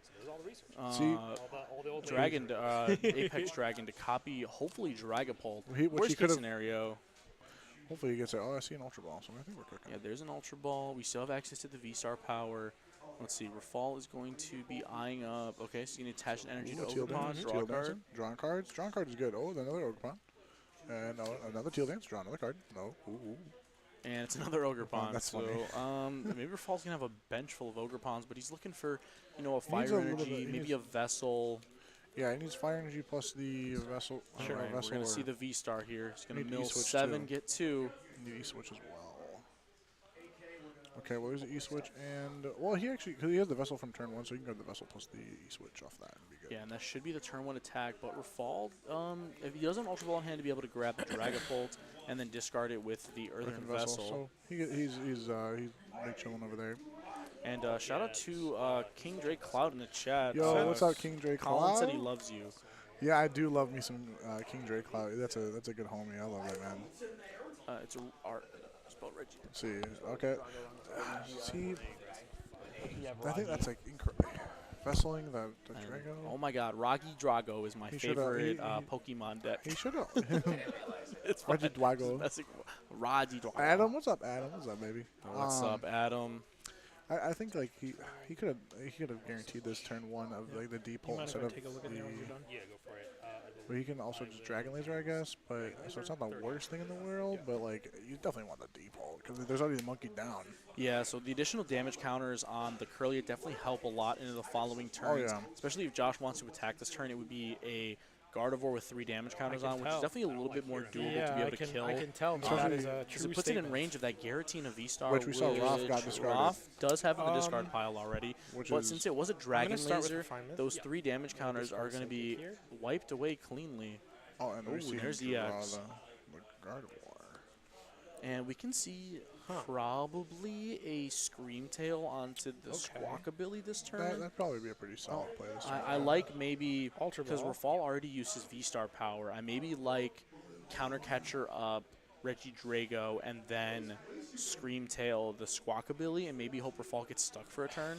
I guess it's those. Yeah, we see this turtle hit the discard pile. What is No, Josh I going would to not grab say here? so. Okay, Grab Greninja. Greninja. Yeah, let's dig a little bit more. He's got a bunch of energy in his hand. Definitely wants to see those in the discard Oh, pile. Yeah, I mean, boy. he could also have Ultra Ball those energies as well, but I Let's guess see Greninja's what just we sitting can there do pretty okay. Oh my God! Yeah. It's Widowy Weirwick also in the Oh my chat. God. Welcome. What is that, dude? Wow. Conceal Only the cards. joining the stream when Colin's here. That's crazy. Unexpected, totally. All right. Well, thank you guys for everyone watching, and this is going to be game 1 of top 8 here. Rafal gets a pretty strong turn 2 to attack with the Dragon Laser, copying that Reggie Drago V in the discard pile. Is the Flutter the correct thing here? Is that Drifloon? Okay, we see a Drifloon here. Maybe Josh wants to just go for the max amount of damage Evolve into possible. Gardevoir. Yeah. He could have gotten rid of one of the. I see. He might be going for that boss stick on the Drago V. Boss Squawkabilly. Oh, okay, never mind. I'm lying. I'm sorry about that. Treat. Please. And I will. All right, so Josh is going to concede maybe Accelerate taking a 3. bigger knockout here. We're going to see a knockout into the Squawkabilly. Which is like pretty. Kind of either way, you know, I Balloon think Blast maybe would have for the preferred knockouts. to do that with Screamtail and maybe boss order that other Reggie Drago. Oh, Josh just get a Buddy popping off the prize card, so that's going to help him set up a little bit better going into the next turn, but Rafal's definitely going to be looking for a way to get that Dragapult EX in the discard pile. Dragapult EX in the discard pile. If Roth could try and pull off a crazy play, if he can like boss up something and like Lucha the one off the... That's great. All right, Toxicophion, you got to pay extra for that one. my fee, hey, that's a premium charge. You're gonna have to ask Emily what the fee on that one is. It's at least 100 rupees. Sure. 100 rupees? That's a pretty good starting point. I'm not gonna lie. We got that could be the next giveaway auction, you know, for the raffle during the next cup. Oh, no. Yeah, 1 hour of coaching with Fly, but his feet are out. Oh yes. Oh yes. Sure. Yeah. We got some talk in the chat about the World Championship. Should be fun. Oh yeah, World Championship's gonna be a great time. Can you ask them to quiet down? We'll just take. Digimon players, over here. You guys tone it down a little bit. Sorry for the background noise, everyone. It does, yeah. King Dre, yes, we need that vacay. That vacay, we've been working hard for this whole season. Need that nice vacay. Sure. See, Rafkin, superior energy retrieval. Ooh, okay. Definitely gonna be teal dancing. Oh, flicking the Reggie Drago. That teal dance first. Yep. Yeah, the teal dance engine, the teal mask Ogrepon engine is so good. It's so good. Just drawing and accelerating at the same time is so insane. Probably attached to the bench one. Let me start setting that one up. Yep. All right, so it looks like Rafal's going. He's got a pretty strong setup here. Not any more bench liabilities, Squawkabilly or Cleffa. And, he's going to make Josh fight through 2 Reggie Dragos here. And he's going to put... Which is what you want to do. He copies Dragon Laser again. Okay. All right. Out to that Dragapult. No, he didn't have it. If he did it, I remember earlier I was saying if he ultra for that to Squawkabilly to away, he would have had access to it this turn. And the previous turn, too. Oh, my God. Yeah, just maybe a little That's bit of sequencing by Roth there. Just not to be able to have any access to Dragapult in those last 2 turns. Extra 6 damage kind of made a huge difference there. 100%. But he's still in a pretty good commanding position right now. Rolts. There's no Curlia, so Josh has no extra dig this turn. So he's kind of just working with Lee out here. Yeah, he has the ability to discard an energy with the Greninja. So also the Drifloon's in the discard pile, so there's not really a giant knockout here. Again, that Teal Mask Ogrepon does have that rule box ability where they cannot be damaged when they're on the bench. So something like Bravery Charm Screamtail is not going to really do anything here. Oh yeah, Ogrepon. This board's pretty solid by Raf. Raf is in a very commanding position right now from Josh's end. But we're gonna see what Josh is fighting for his life here. He is hardcore fighting for his life. We're gonna see another Evo potentially. We'll see an Iono here. I mean, it's not the worst. Draw 4. Rafal's also gonna draw 4, but Rafal's got a pretty big stack of cards in his hand at the moment. Oh yeah, depends how many. I know Josh has got rid of 1 Curlia earlier off of an Ultra Ball. Okay, 4 off the Iono. Hits an energy. There's Screamtail, but Screamtail does nothing here. Yeah, I think since you already committed the... This has to be just the... This has to be the move on... Oh, he's going to go for the Mind Bend. Mind Bend. Oh, no. It's 60 damage, and now this Reggie Drago's confused. He's going for the Hail Mary here, folks. Let's see if Rafal's better. Does he have a switch card in his hand? Does he have the one of switch? Does he? He has Yeah, a I think he switch? does have a one-up There has to be at switch. least one in his deck list, Oh, probably. I lied. He just plays Prime Catcher. No, That's Earth Vessel, crazy. Energy Switch, Nest Ball, Ultra Ball. He does have Turo Scenario. Turo here would be kind of bad. Unless he has double E-switch for it, but if you get double E-switch, Turo. Or, Yeah, I mean, a manual retreat's pretty nasty here because it's gonna require Rafal to get rid and of that 60 all damage of is the actually, energy. that 60 damage actually kind of matters. The 60 damage does matter a lot. The like- Scream Tail with maximum amount of energy plus Bravery Charm is 240 damage. 240 plus 60 is going to be 300, which is a perfect math to knock out that Reggie Drago plus an extra 20 damage. If Josh wants to Monkey Dory it, he can not even Monkey, he can Monkey Dory it one more time and then use Gardevoir EX to kill that too because it has 60 damage on it, so it makes it 190. It's only 270. What do you mean? 90 plus 190. Plus 30. So from Monkey Dory, so 190 plus 30, 220. It's at 60 damage on it, so 220. So you can actually use Gardevoir EX and kill it. On the active Drago? Yeah, instead, if you like later, sets it up for a later knockout as well. How many cards in hand? You have 60 plus 30 is 90. 90 plus 190 is 270. That's Yeah. 280. 90, It's, 9 times 2 is psychic 18. Bro, can I not do math? You It's cannot been a do long math. day, guys. You know, we've been here doing commentary, Yeah, you're good. getting You're people's good. decks together. Yeah. I'm no, dying over you're, here. you're good. Trust me. It's okay. But that's why I got Colin here. He's a Mew man. He knows what all the plus 30s, multiples of 30 because of all the power tablets. I count my deck in 33s actually, so it's like doing multiple power tablets. Is he going for the retreat here? Oh, and is Rafal gonna risk With it? the It is a pretty Ogerpon? risky play here because getting rid That's of a all really of the risky energy. play. I don't like that. Yeah, Getting rid kinda of have to do what you gotta do. Oh, ooh, he's gonna go maybe with Ogerpon. I think that's the only route you have here. I mean, only route you have. Can we see maybe a boss's order play? There we go. Bossing up a Ralts is okay. At I'm least just gonna promote the bossing, Monkey Dory. bossing up Ralts here is like pretty good at least. And Just Josh keeping is his down board to moving. his last Ralts. He only has Earthen the Vessel? Ralts under the Gardevoir, and the other two Ralts are in the discard I'm pile. gonna So grab he's gonna be desperately looking for a Super Rod Dark here. and he finally gets Psychic that Dark Energy to go onto the Monkey Dory to start moving the damage counters over from his board to his opponent's Here, board. how many in hand? Just for And clarification. Emily's saying I can only show my feet as long as they pay for our dinner, I guess. Which is crazy. valid. Let's conceal the cards. That's the next giveaway. Well, Colin said he's gonna take me to dinner first, so you got to get in line, lady. Sorry. Yeah, Dan, homies first. Yeah, we have the same shirt on right now. We got the Lost Zone Kitchen jerseys on at the moment. I'm gonna attach the dark. Ooh. Oh, is this Monkey Door gonna go in for another mind bend? But That'd be I think it's I'm gonna pretty Play unlikely. Scream Tail. Yeah. Ooh, another Iono. And Iono. Yeah. I mean, we'll have to have a no Mew X down to like have some sort of use this. Maybe full screen it. Full screen it. any sort of foolproof against these Ionos. There you go. That's good. Just leave it there. But we're gonna see maybe 4 he for gets a me. Nest Ball for that or an Ultra Ball. Oh, we see a Nest Ball. Ooh, and then the unfair Sam. So now Josh has another extender to be able to maybe potentially do a little bit more. It looks like Ooh, Josh is Bravery going to go Charm. for the knockout onto that bench Reggie Drago, leaving this Ogerpon on the active. Maybe just hoping that Rafal can't piece together an attack with that Reggie Drago V-Star. There are a lot of grass energy in play in discard pile. So if he's able to take a knockout on this Reggie Drago, go to 2 prizes, then he just has one more Drago to worry about. And in doing so, he can also use the Monkey Dory to move 3 damage counters to the Reggie Drago that has no damage counters, making it a little bit more squishy. Oh yeah, softening up a little bit for later. And how many copies of Artisan? Okay, so Josh just played 1 copy of Artisan, 1 copy of Temple of Sinnoh. So that is one of his 2 outs to the Jamming Tower. So if Rafal's able to slam Jamming Tower into play, it's really rough for Josh to get those big knockouts. Rafal would need a lot, I think, going into this next round to try and seal it up. Because what's it called? Josh is going to go down to 2 prizes because he's got 4 right now from earlier. So knock out Bench Drago. And then go to 2, and then now Gardevoir EX has kill range with Monkey Door because it's getting to stay on the board with the Dark Energy, which is huge. On the Reggie Drago V-Star.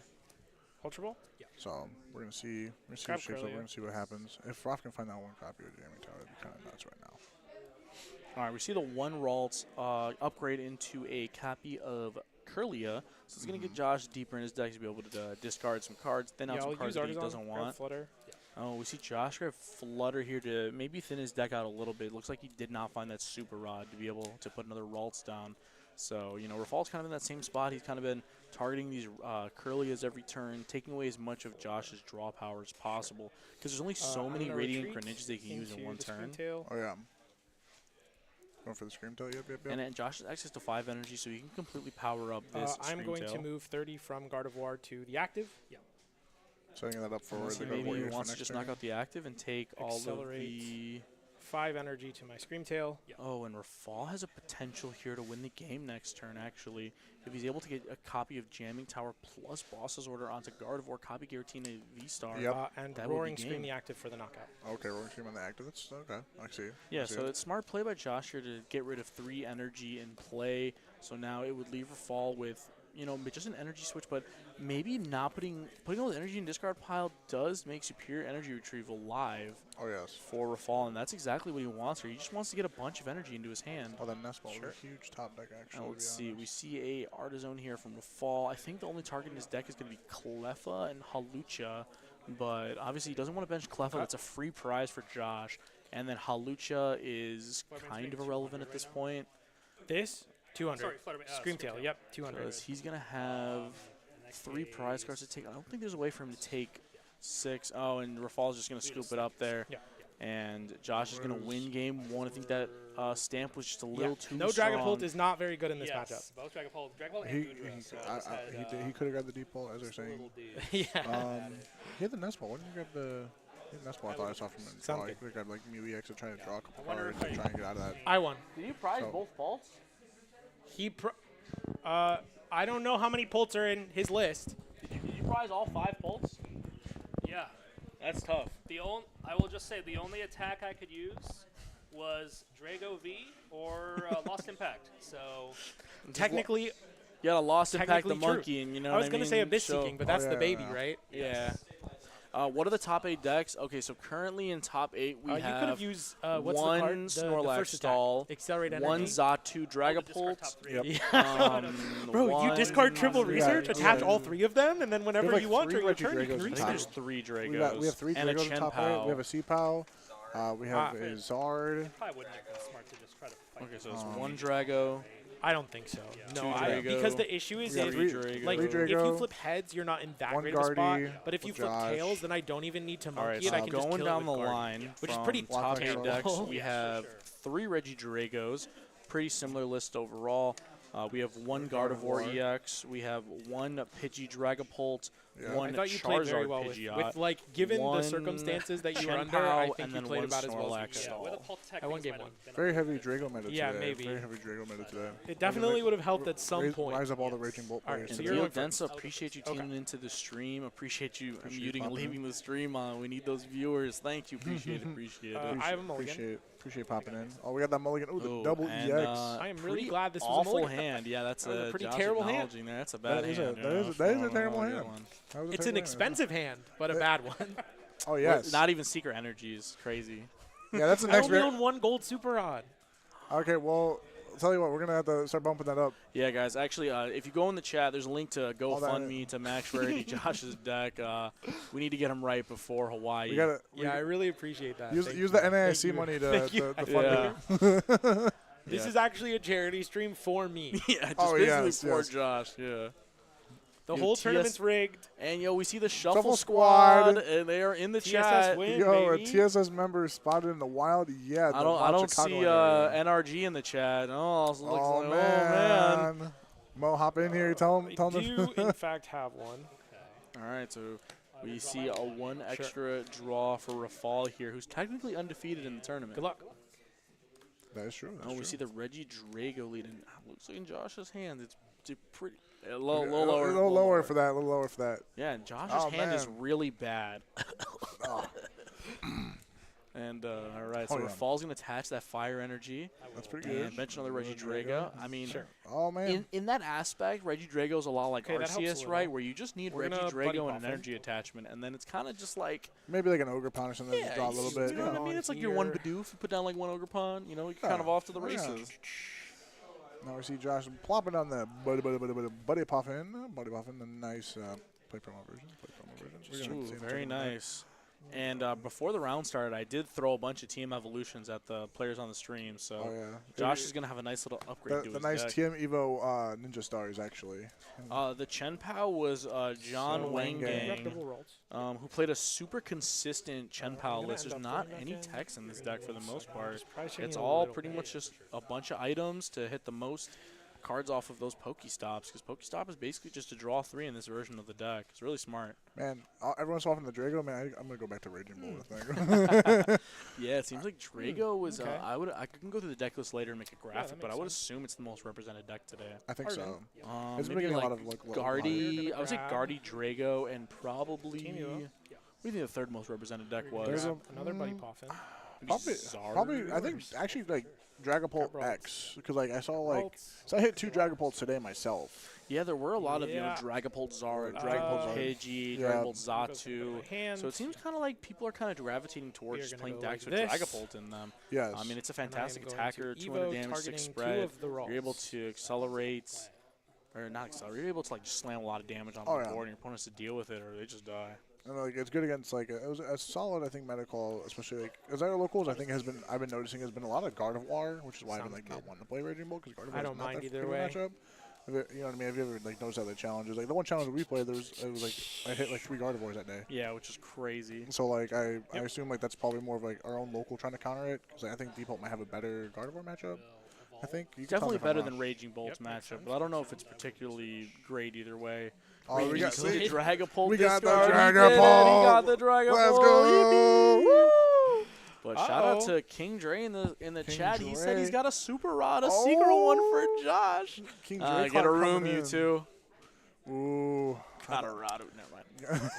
gotta give him a rod. All right, so we see another evolution in Reggie Drago V-Star. So Rafal's off to the races here, looking pretty strong in game 2.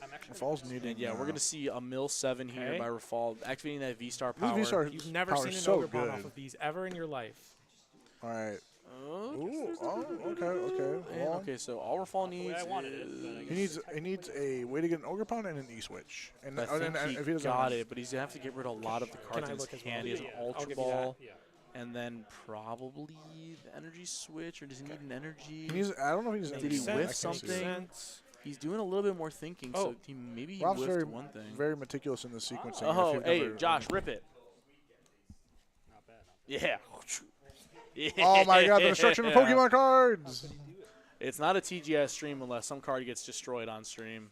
Oh yeah, and we see Josh get a nice little upgrade to his deck. He's 1 card closer to max rarity, baby. We gotta find him some extra reverse foils of those Raltsas over there. This is the Ultra Ball. Yeah, I will get the Ultra Ball. Tell him the top world. So Ball's doing a lot of thinking here, so I think maybe there's this is a tough decision that he didn't get. Ultra Ball and Vessel. Okay. Okay, so he's getting the Vessel, so that means he has to have something here. The Vessel, the Deepult. We got double Deepult. Now we can double. Right, can we double Phantom? Let's see if Josh checked in the Lost Thunder draft rig for Reggie Drago today.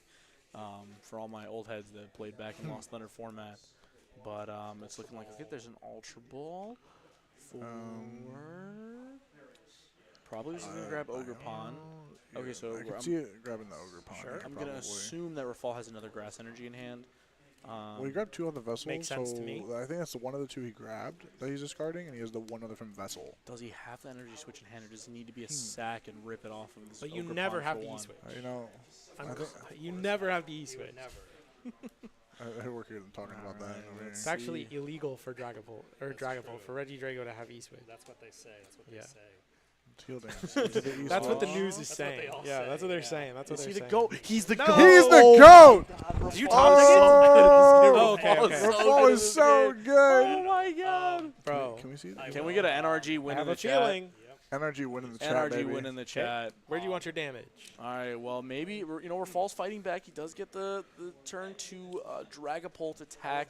He's gonna slam some damage counters over on Josh's board. That's pretty intimidating. 2 Curly and 2 Ralts. Oh, when he does a full spread. That's more dice than I got out, Rafal. Oh, I'm sorry. It's all psychological. Interesting spread here. Interesting spread here. I understand. Promoting that 1 Ralt. All right, we're gonna promote Ralts. Yeah. I'm gonna draw. Just for the draw for turn. For the monkey Let's see what it is.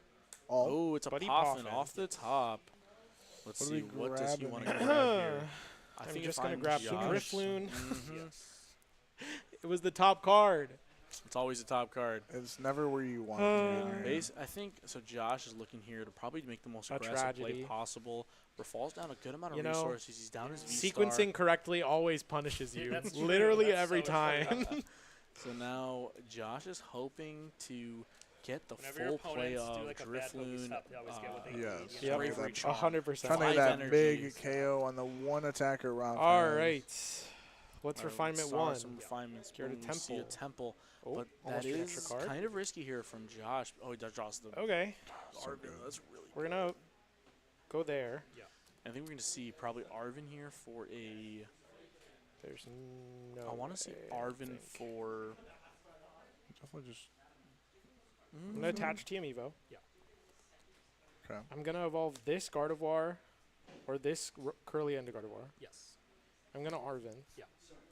Always going for So the we're line. going to He's going see for it. maybe We are going to Stamp get plus a tool. I would have probably maybe grab liked Bravery to see Charms. Arvin for Unfair Vessel Stamp. here Okay. to try to get as many And energy in the discard Bravery pile as Charm. possible. But I guess maybe Josh is saying, okay, well, I'm going to draw 5 off of Unfair Stamp. And then Plus, I he has still have 2 more refinements. Just the refinement. that Yeah, you and then I want. still Yes, he only still the one I has evolved. 2 more refinements plus a potential third one by evolving. I don't know why I shuffled. So Yeah, I'm It assuming you're gonna has maybe it he's to the just best of saying, luck. I'm going to just rip it like a god off. We're going to of attach the Bravery that. Charm. Yes. I'm going to counter catcher this Reggie Drago Interesting. and Unfair Stamp. Okay. Hmm.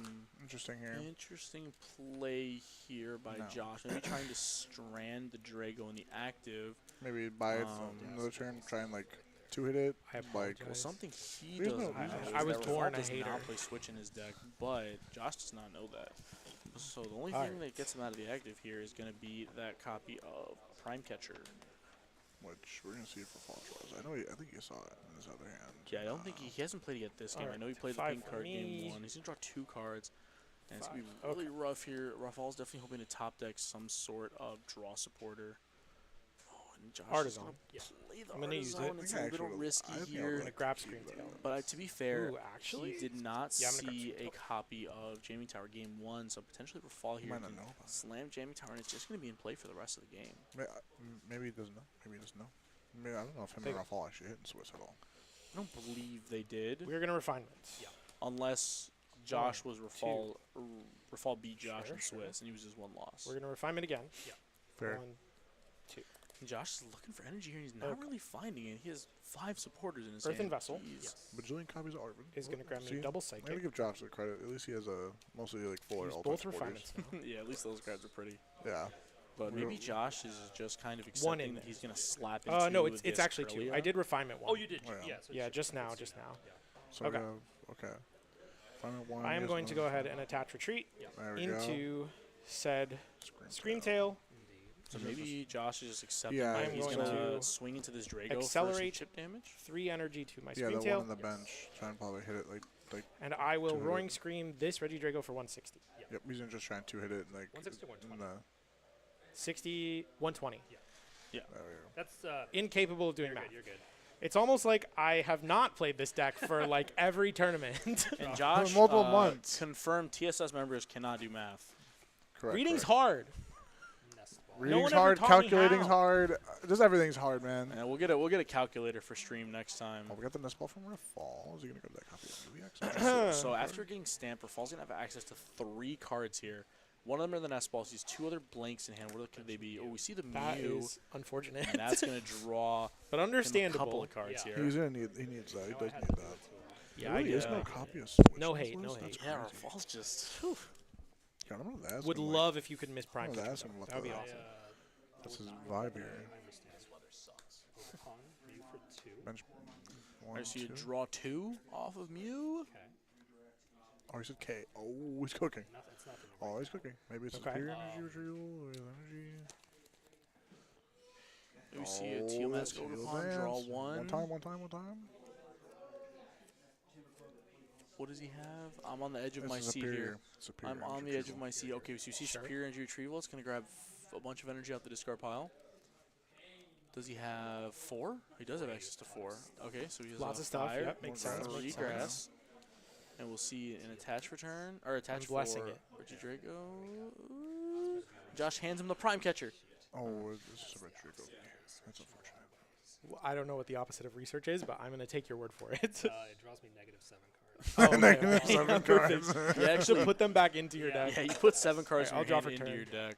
And yeah, it looks like Rafal does not get the switch card that here. is that is one of those things that Gardevoir is known to do, is do that counter catcher are- like Scream Tail like nonsense. Dan's been a demon about it for the Oh, past yeah. couple months Yeah. too. That's Price my check better than favorite. I I did. love killing stuff with my Scream Tail and then There's counter like catchering up technically an something optimal fat. play, but Look at that roaring, roaring I'm scream. gonna refinement. Sorry for that scream, guys. Sorry about that. Sorry about that for the ears. Sorry about that. I imagine roaring scream sounds like when a cat gets stepped on and it goes like again. Is Josh going with double 2. flutter or 1 flutter Klefki? Let's take a look at Josh's list. Josh is actually rocking only one. He's playing his Cresselia. He said he's playing his list that he got. I believe it was Curlia. top 64 at NASC. If I'm not mistaken, there was a weird bubble for that top 32. I think he was pretty close on that one. Yeah, so it's Same going he's to only be the same 60 as that. Yeah, it's going to be the same 60s from his NAIC list. I don't believe he's updated, but I mean it's still pretty. It's a pretty good list. It's a though. good list. I mean, hand? hearing some money with it. Just as a reminder. Yeah. Thank you very much, Mike. Thank you, sir. very much. Appreciate it. Yeah, no Klefki in Well, I'm definitely gonna do Josh's this. list. That does not knock it out. Yeah. Nope. You're good. Sorry. Right, because we thought I did 160 last turn. Yeah, That's yeah, why. Yeah. And by Alright, we, I mean so I. Josh is going to accelerate that okay. extra energy to the Scream Tail, So- and now putting perfect math on that benched Drago. Oh yes. I don't really need to do anything else. I think so. I'm just gonna go ahead and roaring scream the Reggie Drago V-Star. All right, and that is That Josh's is- first 2 prize cards, so he's on the 2/2/2 path. And Rafal is going to have to get some energy switches here to be able to put together an attack.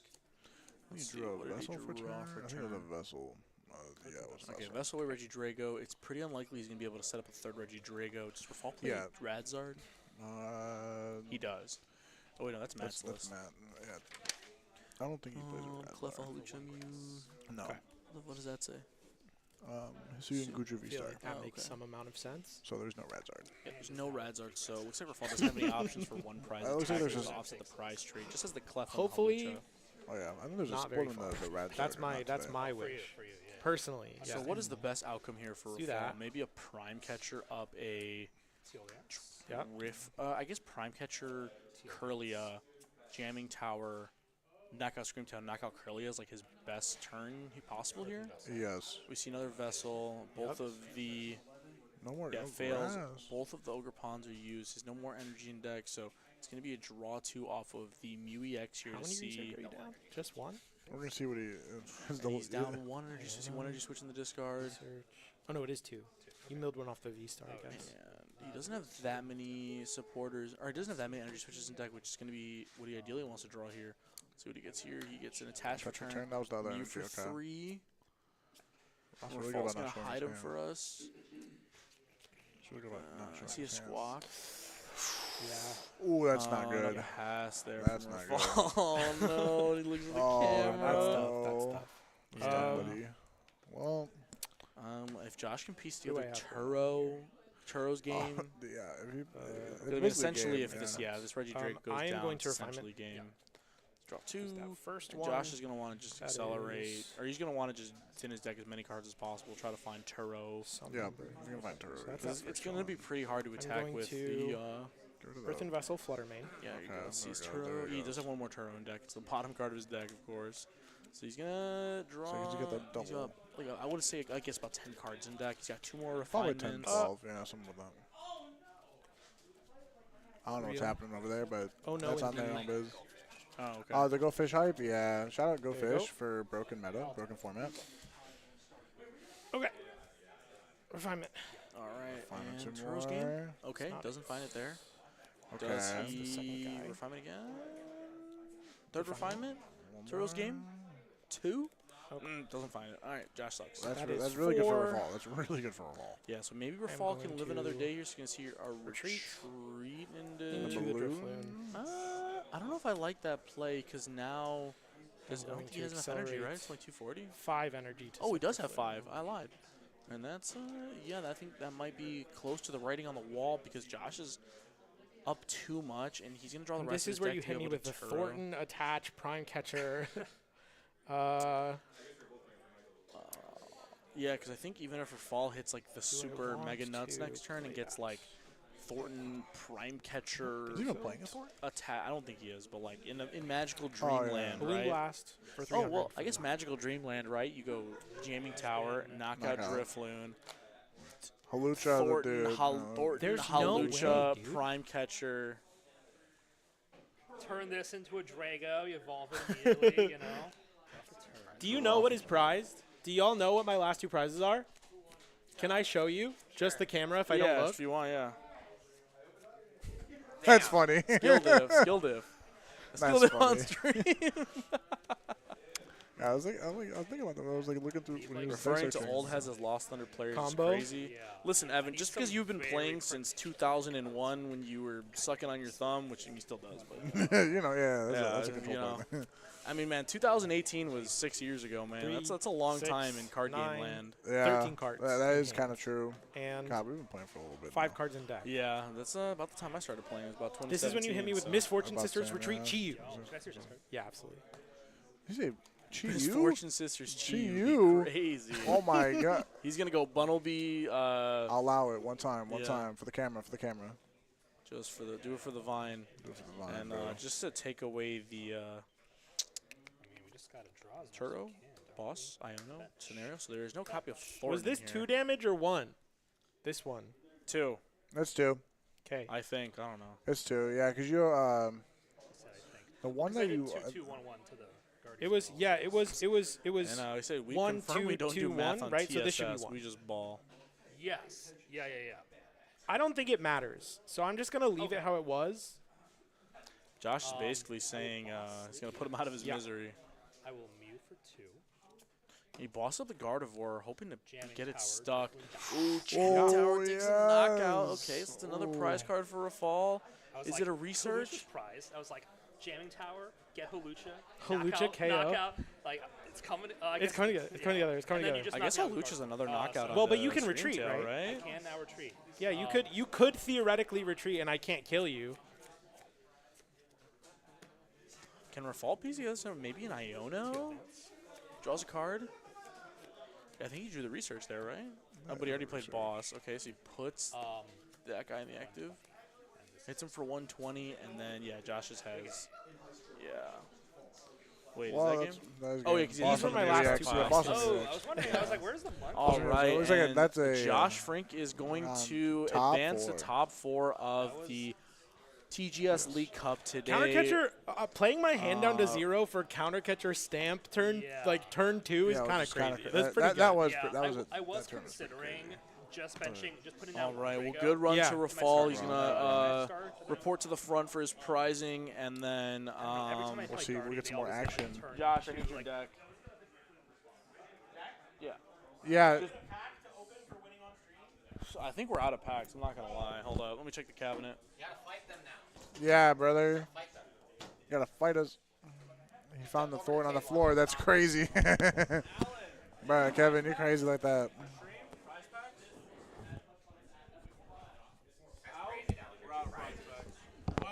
We're out of prize packs. No way. There's no prize pack prizing? The bounty packs. I did. Did you win? What did you beat? All right. We got Josh moving on the top 4, and did you win, Connor? Did you win? And we got Connor also advancing the top 4. You're playing? What's up? Oh, you All are? right, and we have confirmation. We have confirmation that Connor Chipetta did best. Who did you beat? Yeah, so the Chen Pao lost to The Zard. Zard Ooh. in top. Were you playing Max Belt? Play Max Belt? Yeah. Yeah, Connor's playing Max Yeah, Belt, so that he's able to helps get a the dub over Chen Pao. And we have a Reggie Drago mirror also going on. We'll see how that goes. And then we have Joe Storino on Zatu Dragapult against Michael Davidson. He's playing Snorlax Stall. So we'll see how that matchup goes. But Stall won game 1. And Michael won game 1 actually with a DPL going in the top 8. So we have confirmed Charizard in the top 4 and Gardevoir in the top 4.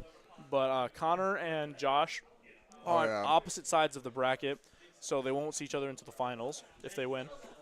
But we'll be right back, and we'll be right back with some more gaming here. And let's have an interview with Josh Frink. Yeah, let's have an interview with Josh Frink here. Ooh. Just put it on. You don't want me on camera? There's no camera for commentators. Oh, well, I could go over there. I don't think it'll reach. Oh, okay. It's not that long. It's all right. I know you've heard that. Never mind. So welcome, Josh Frank. That's to the winners crazy. interview. And yeah, can I get a TSS win, Josh? TSS win. And NRG loss. Sorry, NRG. NRGL. Yeah, it's because Dan Hugar said we couldn't advertise in the store for this cup, so I think that was the karma coming back. But Rafal played really well. Just had some bad beats in that game. Did you know Rafal does not play Switch? I figured Rafal didn't play Switch because game 1 Rafal's deck was very, very thin. I think that I mean, there's no reason for me to play around it there, right? Like, there's a Reggie Drago on the bench with nothing. In theory, all I have to do is, like, find Screamtail, or even just, like, hitting that Reggie Drago V-Star for 180, even if he finds the switch, is good enough. Did you have a little brain fart moment there when you hit it, did 120? Or did you have not have access to another energy? I said 160. There was not another energy in my discard Okay. pile. For some reason, I saw the 6 on my Screamtail and was like, I'm doing 160. But no, it was 120, which is fine. Yeah, the only it's fine either way. Three energy is all you need to hit with there, unless Rafal was playing, like, Hero's Cape or something like that. Something weird, yeah, like I Yeah. don't know, what's that card that heals 50 from everything? The Oh, supporter. yeah. He just, like, slams one of Yeah, those real quick. that would not be good. Yeah, But that'd be yeah, I funny. think that's like one of Gardy's best plays into Reggie Drago. And like, I don't know, I hear a lot of talk of people saying that Drago farms Gardy in the Worlds format. But to be honest, like, especially if you cure him early, if I just go like counter catcher stamp, you can build your board back so quickly. I don't know. I feel like the matchup is favored for Gardy, so I wasn't like too worried. And obviously, game 1, Rafal prized. Does Rafal play 1 or 2 He plays Drago Bolts? 2, but I think he prized 1. So there was a little missequencing that Colin pointed out where he could have Ultra Balled before he played the research. 'Cause I think he could have, like, Teal Mass to draw a card, and then because I think he didn't want to discard the grass energy, so he could have had an additional card in hand. Yeah. Ultra Ball, grab Dragapult, and then research. Okay. So we can get it back on the playback and show him. Sure, I'm going to sure. do VOD reviews on pretty much all these games. Yeah, so, makes sense. I think there was a little bit of a missequencing there where he could have probably got the Dragapult to attack you with turn 2, which made a big difference. The extra 3 damage counters is a lot. I think I genuinely think that, like, if Rafal had hit me with Dragapult, because that game 1 I was playing so slow, like all I had was the Kirlia, and he KO'd 1 turn 2, and then turn 3 I didn't have a supporter to play, so like it was not awesome. Or no, I think I like boss KO'd Squawkabilly with Drifloon or something. Yeah, like I was that. waiting for like a Screamtail, like boss up the other Drago, and then like Screamtail the Billy.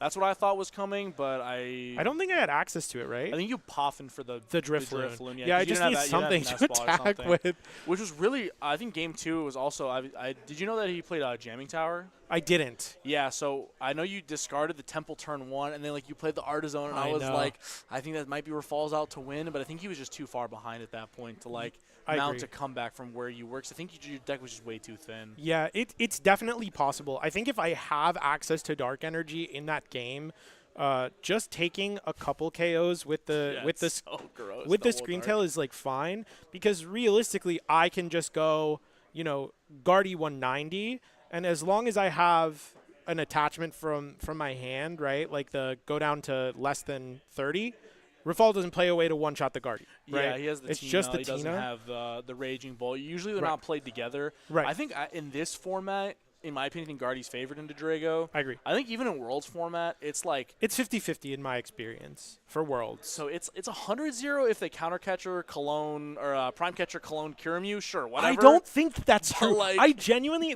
I genuinely think it comes down to, does Gardy get a Gardevoir EX in play before Reggie Drago Yeah, cure him? because that way you can at least string along attackers. Right. But like I'm talking about like turn 2. Oh right, no if no they no get it. yeah. No. But I think if they don't get it, like I think Gardy's still favored. It's Like, not bad. Yeah, it's not bad. I think it's interesting, right? Because they can also go for like a late game Kyurem play. So it just kind of depends how the game goes. The Kyurem definitely gives them a lot of interesting options, but yeah, I don't know. I don't want to talk too much about the Gardy Drago matchup because Worlds is coming up, and I don't want to. If you go on metafy.com/Josh Frank, you can pay metafy.gg/@Josh-Frank if you wanna learn how to play I don't know, anything, I guess. But I kind of suck at some decks, so. Yeah, if you want to learn, you can get Go Fish coaching also at metafy.gg/Josh Frink.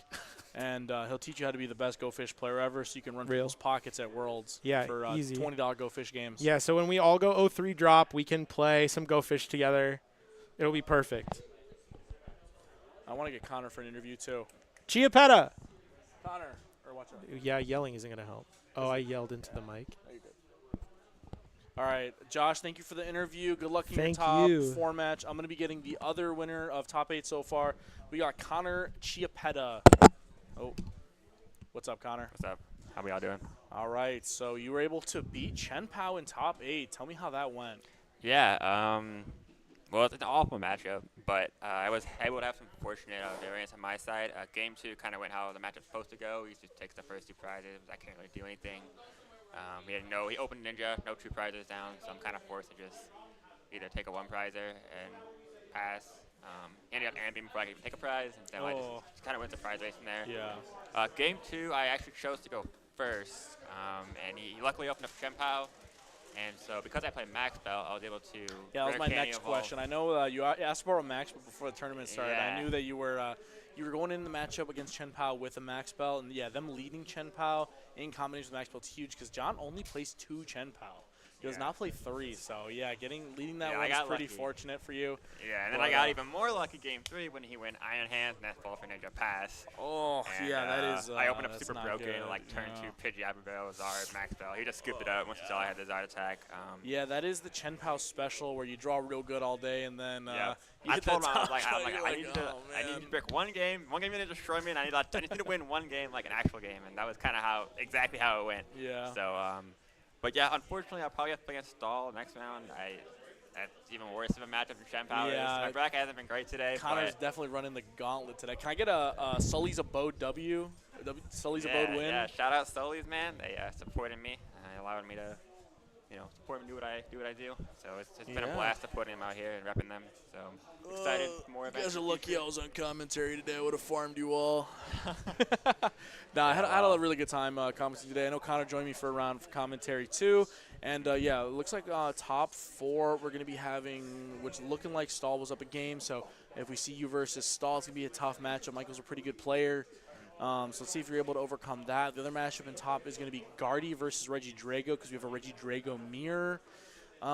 Josh, Josh showed that before the Kyurem introduction, it's a pretty good matchup. It's pretty fun. I think it's actually Gardy favored in my opinion. Yeah. I don't know if that's a popular opinion, but I think when you take a top level Gardy player, top level Reggie Drago player, I think Gardy comes out on top more often than not. So I think if Gardy, when they were cutting the charm, Drago was favored, but now that Gardy's adding the charms back in, or they're just all kind of playing charms, it's definitely more Gardy favored.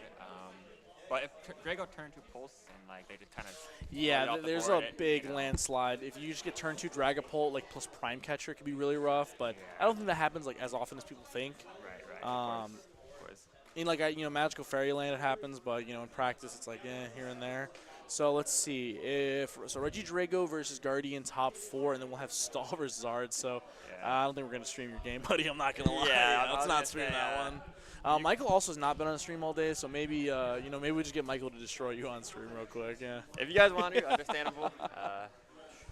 Felipe Ponce in the chat said, "Let's go, Connor. He's rooting for you." Appreciate it.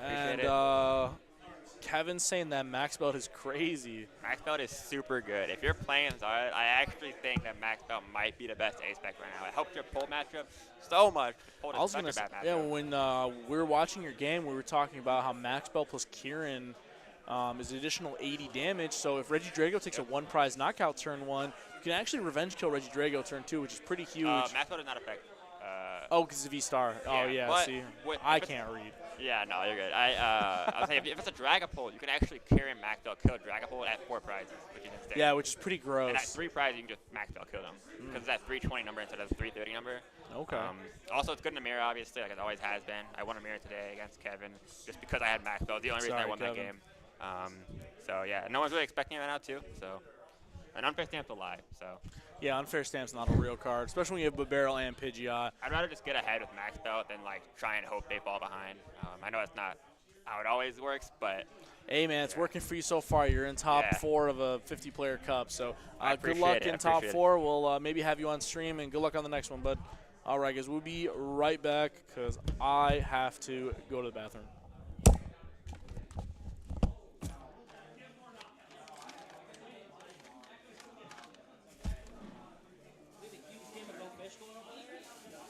Dan is actually pretty fun. Doing rock, paper, scissors.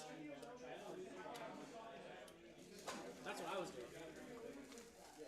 Oh, that's so fucking hungry, dude. Who won this? They're not here.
All right, chat. I am back.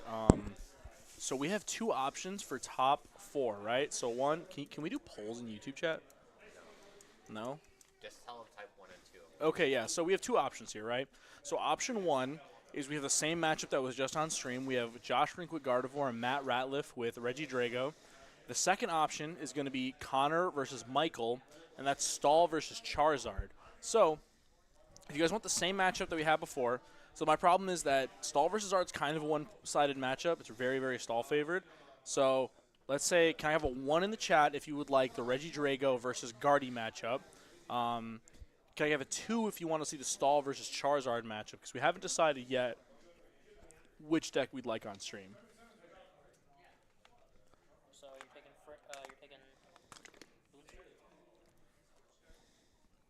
We see a TSA W. Stall versus Zard. So we got 1 vote for that.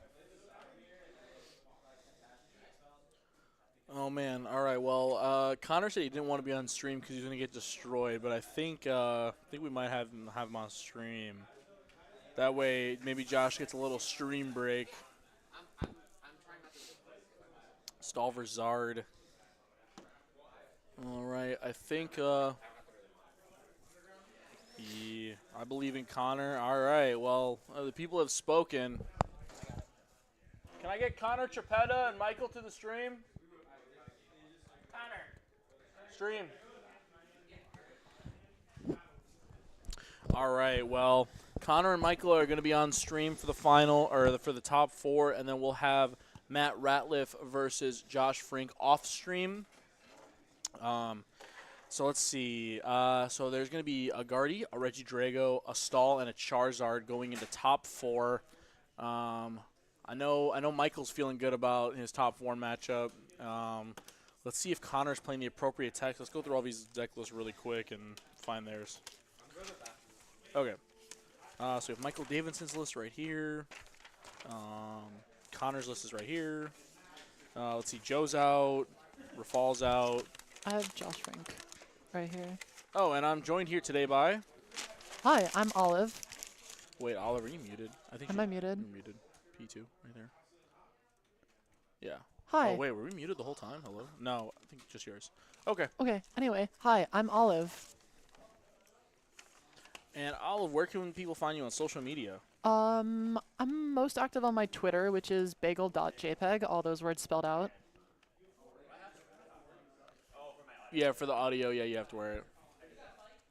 If you want, yeah. That's fine.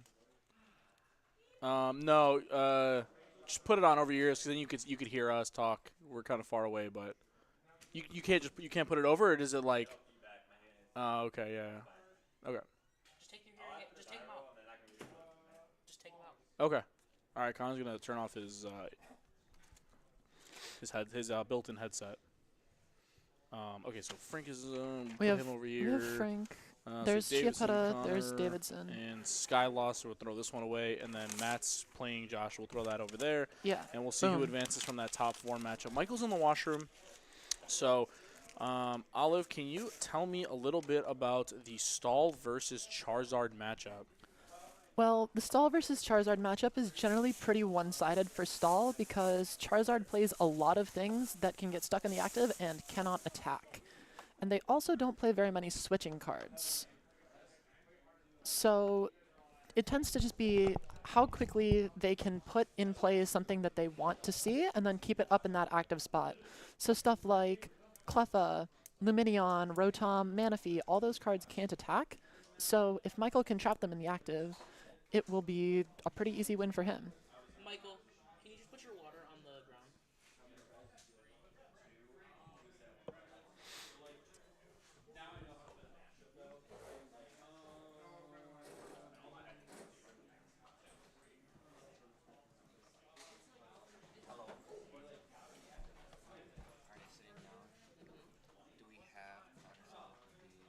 I didn't put the records up.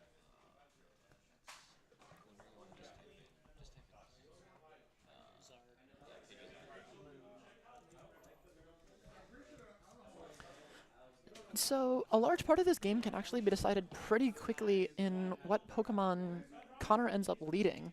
But he does play both Kieran and Professor Turo Scenario, as well as that Palpad. So those can help him out a lot because they can move that active once it gets stuck off of the Kieran allows him to switch, and the Turo will allow him to pick that Pokemon up and just take it out of play altogether, which is what he would like to do by far the most. However, the number of switch-outs that he plays compared to the number of Gust cards in Michael's deck is disproportionately more for Michael. So a large part of this game is just going to come down to the accompanying flute and seeing how many Pokemon Michael can hit off that if they're the targets that he wants.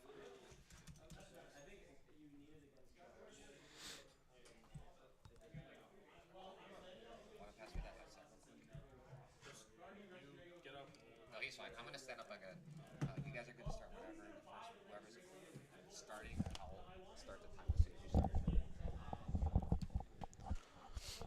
All right, and I am back. We're about to start the top 4 match here between Connor Trepetta and Michael Davidson. We have some TSA versus DDG action.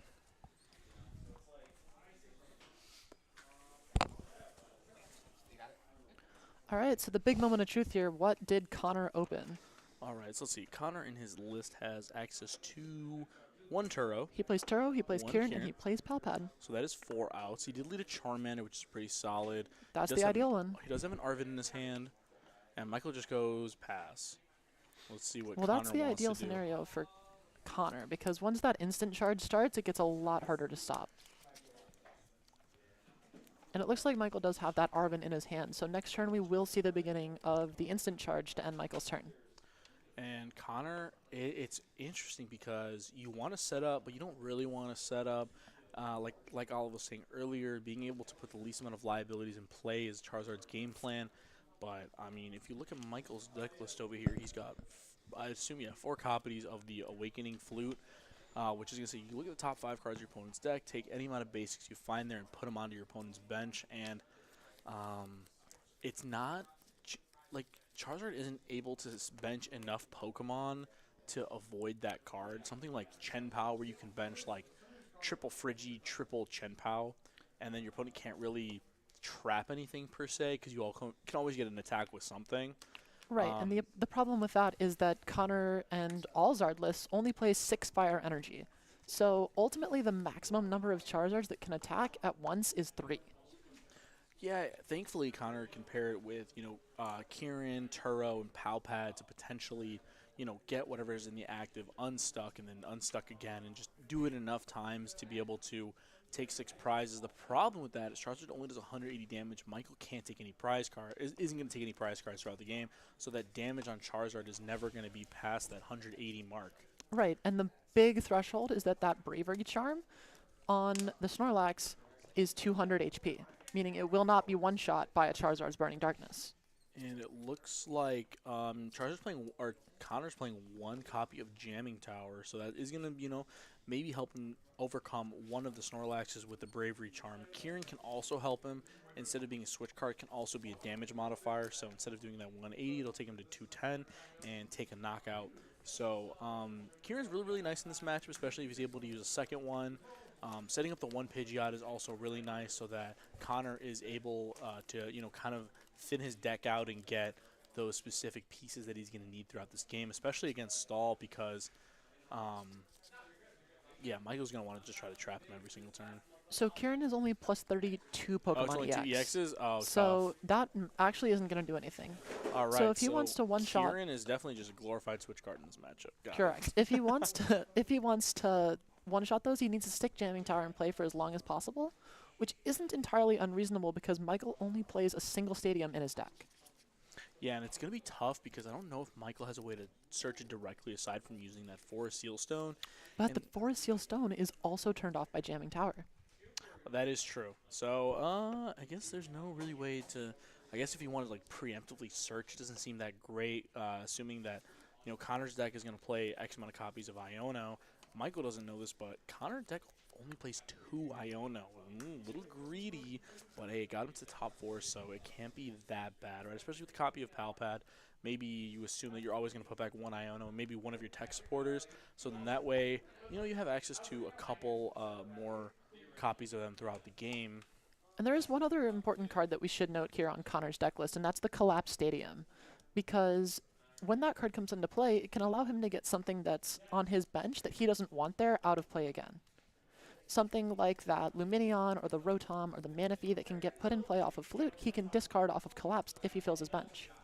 Yeah, so Connor has a couple of get-out-of-jail-free cards here. It just depends on when he draws them and what combination, because the name of the game is that if Michael plays close to perfect, it's going to be tough for Connor to win the game, but Connor does have options available to win the game.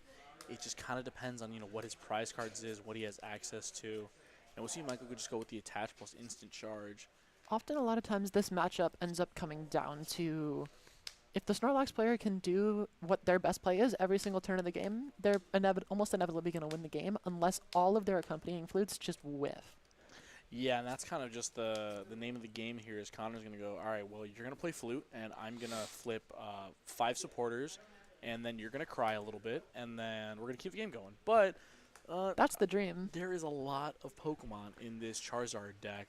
When you play, you know, big lines of Charizard, big lines of Pidgey, you know, the copy of the 1/1 Barrel, and then, you know, the little guys, too, like Radzard, Cleffa, and even just more copies of Charmander and Pidgey. You know, there's a lot of Pokemon in this deck, so, I mean, Connor's hoping that his company Flute just, or Michael's company Flute just flips Evolution Pokemon. If it flips triple Charizard, Charmeleon, Barrel, like Connor's, you know, we're singing his praises, but the nice thing with this matchup, it is one of those matches where Charizard pretty much has to play perfectly, and if they don't, then Stall can capitalize on it really well. The opposite is kind of true for Stall. Stall kind of, not saying that it can play sloppy and still win, but they're definitely allowed to make more mistakes. There's more room for error. Yeah, definitely. And we are seeing the Rare Candy Charizard come down here, so we're going to see Connor to start getting aggressive here with that Burning Darkness from Charizard EX. PokeShark, this is top 4 here. The other top 4 match is going to be Josh Frank piloting the Gardevoir Charm deck, and Matt Ratliff playing Reggie Drago V-Star. 3 Reggie Drago V-Stars in top 8, and 2 of them are eliminated going into top 4. So let's see if Matt Ratliff, the lone Reggie Drago player in top 8, can make his way to the finals. Well, one of those Reggie Drago matches was actually a mirror match between 2 Reggie Drago players. That is true. It was 2 Reggie Drago mirror match, and I believe that Matt's opponent did get a DPL going into... Actually, didn't they both get a DPL going? Yeah, they both got a DPL going in the top 8, so... I don't know what you're looking at me for. Yeah. I did not know. Oh, it was? Oh, hers was changed. Yeah, so Matt actually got a DPL going in the top 8 and still won. So here comes that accompanying flute. 2, 3, 4 and 5. Nothing. I told you, he's going to flip 5 supporters. The whole deck. It's really that easy. If you just make your opponent whiff. Yeah. Yeah, you know, ideally your 6 prizes are all Pokemon, right? And then ideally your 6 prizes are Radiant Charizard, Cleffa, Bidoof, Lumineon, Rotom, and Manaphy. There are exactly 6 landmines in there. Maybe throw a Max Belt in there or something. You know, you can't be that lucky. But Michael's gonna penny up that Snorlax to put Mimikyu in the active. And here's another problem card because all of Connor's primary attackers are EX Pokemon aside from the Radiant Charizard. But Radiant Charizard is really bad in this matchup because Michael doesn't take prize cards. Yeah, Radiant Charizard is a big boy. It is 3 retreat costs and requires 5 energy to attack with it if Michael has not taken a prize yet. And look at that. Stall does not take prize cards. So it looks like we do play the promo Charmander in here. And the promo Charmander allows you to deal 40 damage with that attack. So it does 2-shot a Mimikyu. And Arvin in the chat saying, or Everin in the chat saying, shout out to Kokash, she knows her stuff. Hey, I got to surround yourself with people smarter than you, right? I'm the dumb one here, so I need to bring that's not true. I need to bring in people that are better than me to hey, commentate. I'm an Arceus player, dude. That's true. 1 brain cell. Exactly. Potentially. And we'll see. Michael's taking a look at his hand. It's a little stressful. But, like, yeah, he's been pretty minimal commitment of resources here. 1 penny used, but Connor's going to get that Charizard into the act, or he's going to boss's order that Rotom, hit it for 180 damage. Does Michael have a copy of Penny or, you know, maybe a Pokegear to try to dig for 1? Looks like we just saw a Penny last turn. And we see another Flute. Okay, we see 1, 2. And there's one of the scary ones. Oh, there's 2 of them. Okay, so the nice thing at least is, you know, Cleffa does a free retreat, so if Connor's able to, you know, boss around Snorlax, potentially at least Cleffa can, you know, get that retreat. Lumineon's definitely a little more scary. It can attack. It's one of those cards that you just really did not want to see. But, you know, Michael won for, you know, I guess the Flutes kind of paid for themselves, right? The first one didn't do anything. The second one got 2. So, you know, let's see. Yeah, in the chat they're saying that Arceus players have half a brain cell. That's true. That's true, yeah. I'll take that one. I deserve the other half. Exactly. All right. And that what do you see with that gear grab? I didn't even see. I didn't see. Oopsies. We see a boss's orders, it looks like. Lumineon's going to go right into the active slot. And we'll probably see a retreat from Michael here. And that is why Michael preloaded that energy. Yeah, great play from Michael there, knowing that eventually Connor's going to want to trap this Rotom in the active. So putting that energy on there preemptively and then benching another Snorlax, maybe playing around something like Iron Bundle. If Connor wanted to include. I think Michael got another boss's order there off of the instant charge, it looks like. It's always better to be safe than sorry when it comes to Snorlax because there's not really a lot of punish that Connor can have from Michael benching an additional Snorlax here. Yeah, and it's tough here because now Connor searches his deck. Does he grab Turo to put the Lumineon back in his hand? But then he's weak to something like Erica's Invitation on Michael's side. Unless he has the Ultra Ball to discard it, because Michael doesn't play the Mantine, which Mantine is a Pokemon that sometimes is in stall decks, not often, but it allows you to put a Pokemon from your opponent's discard pile into play. Okay, and it looks like Michael only plays one copy of Boss's Order, so he's actually not able. He obviously couldn't have drawn it off the instant charge, but he does play one copy of Erica's Invitation. So yeah. If Connor does want to use that Turo, it would be comboed really well with that Ultra Ball to be able to get in the discard pile. Again, Michael does not play the copy of Mantine, whatever it is, and then snipe that guy out the discard pile. So let's see. I imagine the Turo is going to be played here. Oh, it's actually looks like it's just going to boss's orders, and it's probably going to be an energy and retreat here. Yep, and then we go back into Charizard. And we're going to see Connor get on the board here with his first 2 prize cards. So a third of the way there. So a lot of work for only 2 prize cards. It is a lot of work for 2 prize cards, but that is Michael's main way of drawing cards. So maybe if Connor can stick an Iono in play to get Michael's hand down, that could be nice. But it's kind of on Michael here to take charge here. He knows that there's potential that Connor can play like Palpad or so we'll be able to get rid of that with maybe a Misfortune Sisters is Michael's game plan here. Also to gust up something. So we see another Flute played. There's going to be one. There's Babero. There's an Evolution Pokemon. And then we see a Pidgey. Pidgey's going to hit the board. Not the worst thing ever, right? If Connor's able to evolve the Pidgey into Pidgeot, at least it has free retreat for later. And it can theoretically attack. As we saw, the Pidgeot X already in play is beginning to get charged up with a fire energy there. Which is basically just his way of saying, hey, Michael, don't bring this up into the active because I can just punch you with it. And Ultra Ball plus a Buddy Poffin discard. Not the end of the world by any means on Connor's end. Buddy Poffin's not a card that he wants to see anymore. And then Ultra Ball, it does have its utility. Yeah, and then Lumineon's going to go right back into the active. All right, and then passing to Connor. Let's see. Oh, yeah, go ahead. The only annoying part about this matchup, possibly for Snorlax. He's so good at this game. Talented, right? The only annoying part for Snorlax in this matchup is that Charizard can effectively search every single switch out consecutively from turn to turn to turn to turn. So because Michael doesn't have that Rotom, Connor can keep using that Pidgeot EX to just grab his switch out and just continue to do it every single turn until... And eventually Michael's going to run out of resources here because if they're combating one, a switch card for maybe a trapping card plus, whatever healing card Michael wants to play, eventually Connor's going to win that 1-for-2 war. And Michael not having access to that instant charge is huge. Because, unfortunately, the Snorlax deck is kind of a pile of random cards unless you have instant charge in play. And let's see, is Connor going to slam the Palpad here to put that turtle back? Let's see. I think we might see the Kieran come out first and then see the Palpad after to put back both Turo and Kieran. I didn't see Kieran in his deck. Did he just search it? I don't know if he might have. I'm not sure if that was the grab. Oh, it looks like that is the Kieran. Yep, so it looks like he's going to try to get both of them with the Palpad to get maximum value. And that's great sequencing here by Connor. He's going to be able to use this Palpad in his hand, maximum efficiency, to put back basically two switch arts back into the deck. 180.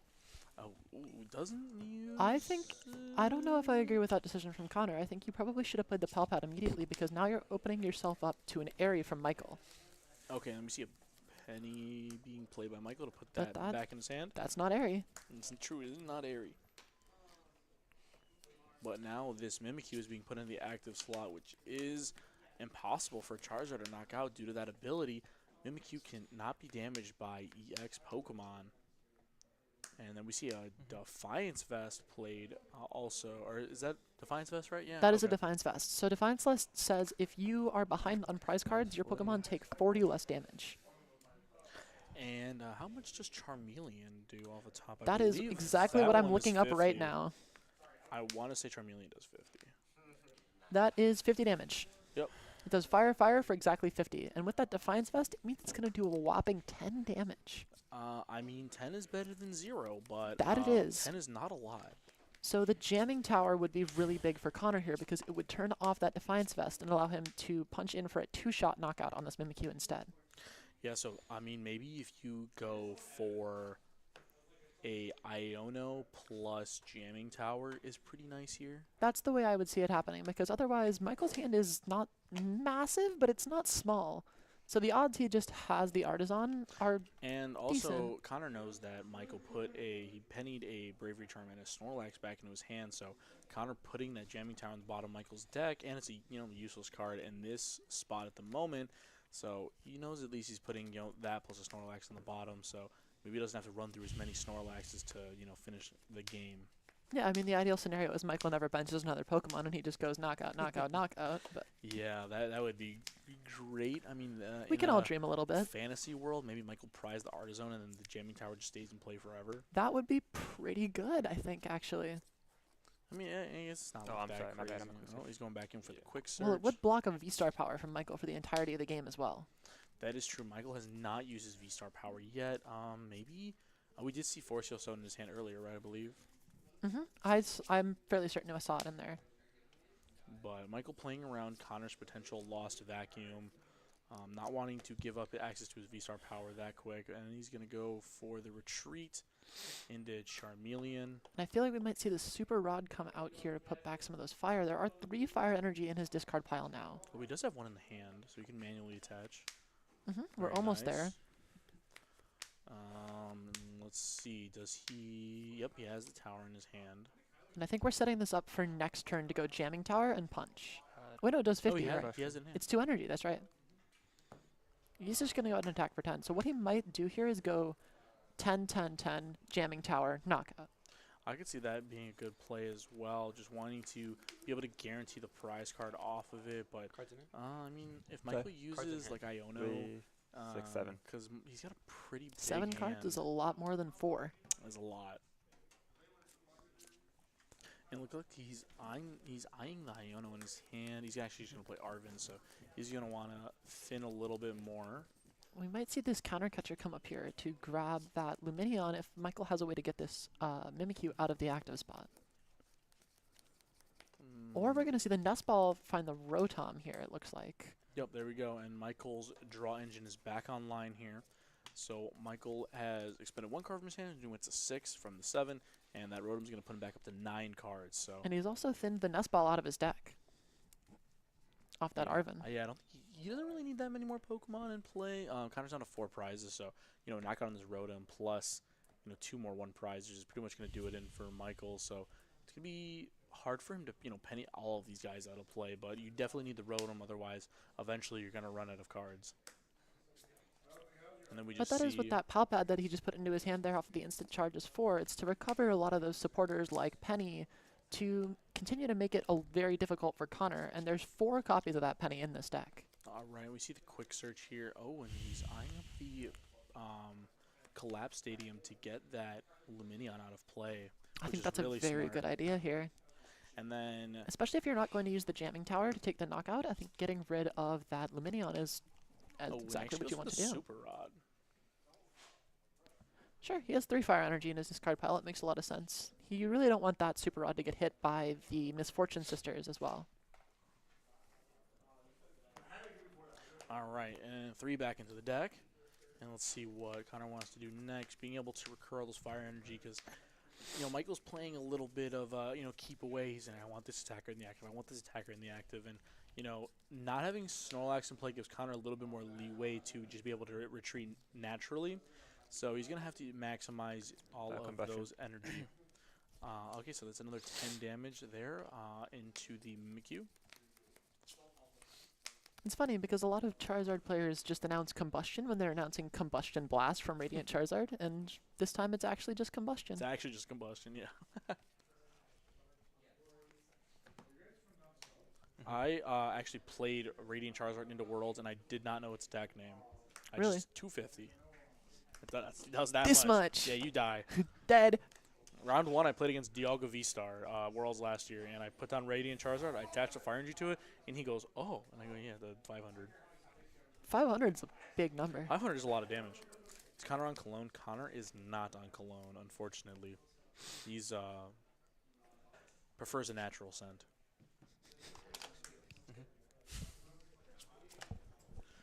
All right. After his last cologne experience with the 4 canceling cologne in Sablezard. Yeah, he was him and Makani did cook up a quad cologne Zard or Sablezard. They were stenching up the room. Yeah, definitely a little stinky. I think that's a little bit too much, honestly.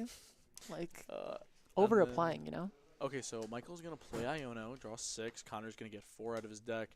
Let's see, 4. What are Connor's 4 ideal draws here? Maybe oh, not that. Well, the Collapse Stadium is pretty good here, actually. Yeah, the first 2 cards this here, Double Fire, not great, but the Collapse is definitely nice. Gonna be able to attach the Zard for turn, get another 10 damage onto this guy. And it is pretty good that Connor just has access to any card in his deck. Pretty good usually. Yeah, getting any card you want's nice. Let's see. So essentially this matchup is going to come down to being a best of 1 because this game 1 is going to take such a long time. Just because Stalls wants to take a long game 1. The longer the game goes, the more likely Stall is to win. They don't call it stall for nothing. Yeah, it is true. It's not called quick deck.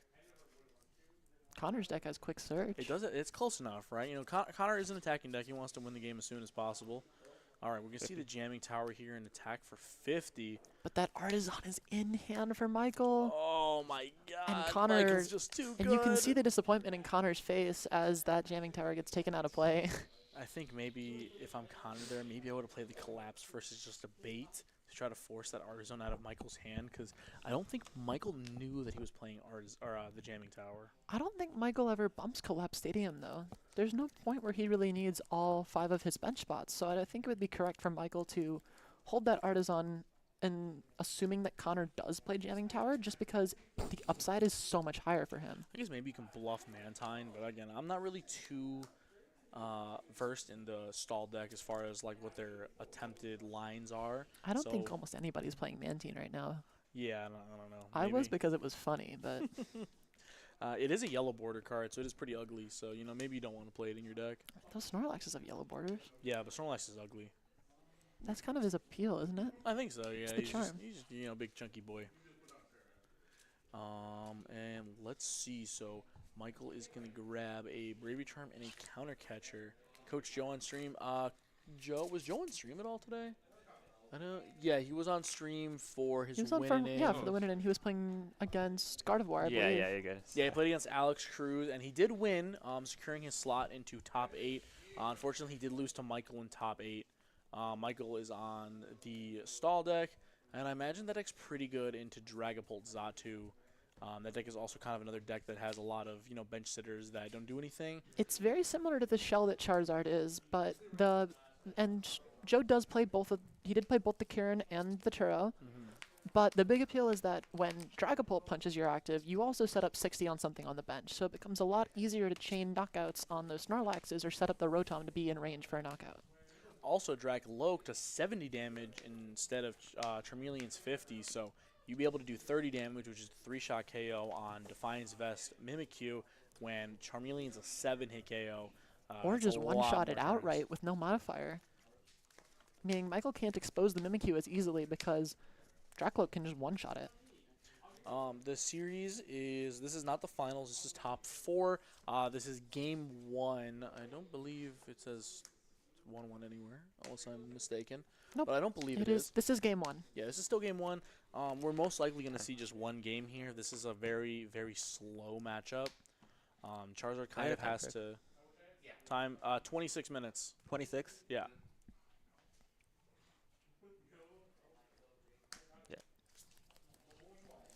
That Pokegear for Michael acting as a pseudo-draw engine because his deck doesn't have any sort of draw support Pokemon in play, so he just plays Pokegear. Yeah, you see the top decks. It kind of seems like a trend. You have Refinement in Gardevoir. You have Radiant Greninja in Lost Zone with the Comfy as well, and Ogerpon in the Raging Bolt and the Reggie Drago deck. So don't forget Barrel.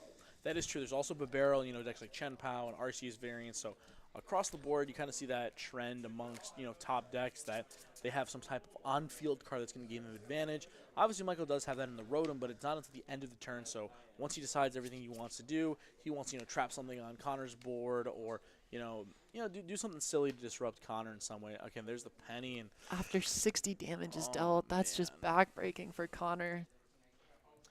Yeah, and the unfortunate thing is Connor really does not want to evolve his Charmeleon because then he loses his way of damaging Mimikyu. And that Clef's up into the active. A boss's orders here will get him an attack for 180 if he can find that fire, which he already has in hand as well, though. So but he does only play 2 boss, and if that Pal Pad recovered both Kieran and Professor Terra's scenario, I believe we're down both boss's orders already. Because he did boss a Rotom twice to take a knockout. Yeah, it's unfortunate something like Charizards are cutting their copy of Vitality Belt, because that would help a lot in this matchup. Being able to go Charizard attach Vitality Belt, knock out Rotom is like a huge swing in a Charizard's favor. That'd be a really funny tech card. Just one. It's not the worst card ever. You would mess somebody up with that. Somebody's day would get ruined. I mean, Connor's already got Max Belt in here, right? Just play all the modifiers. What's the worst that could happen? Spongy gloves. That'd be gross. All right, so we see Connor play Palpatine. He's going to put back Boss's Order and Professor Turo's. I believe that was Kieran and Turo. Oh, it was Boss? It was Boss. Yeah, He still has that Kieran in there. Kieran's right there in the discard pile. So that's going to give Connor 2 more outs to Snorlax. Connor's still at 4 prizes, so he is fighting through this. It's a tough matchup. He's fighting valiantly.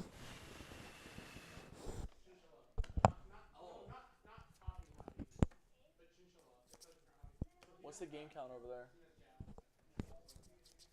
What's the game count? 180. 1-1. They're in game 3.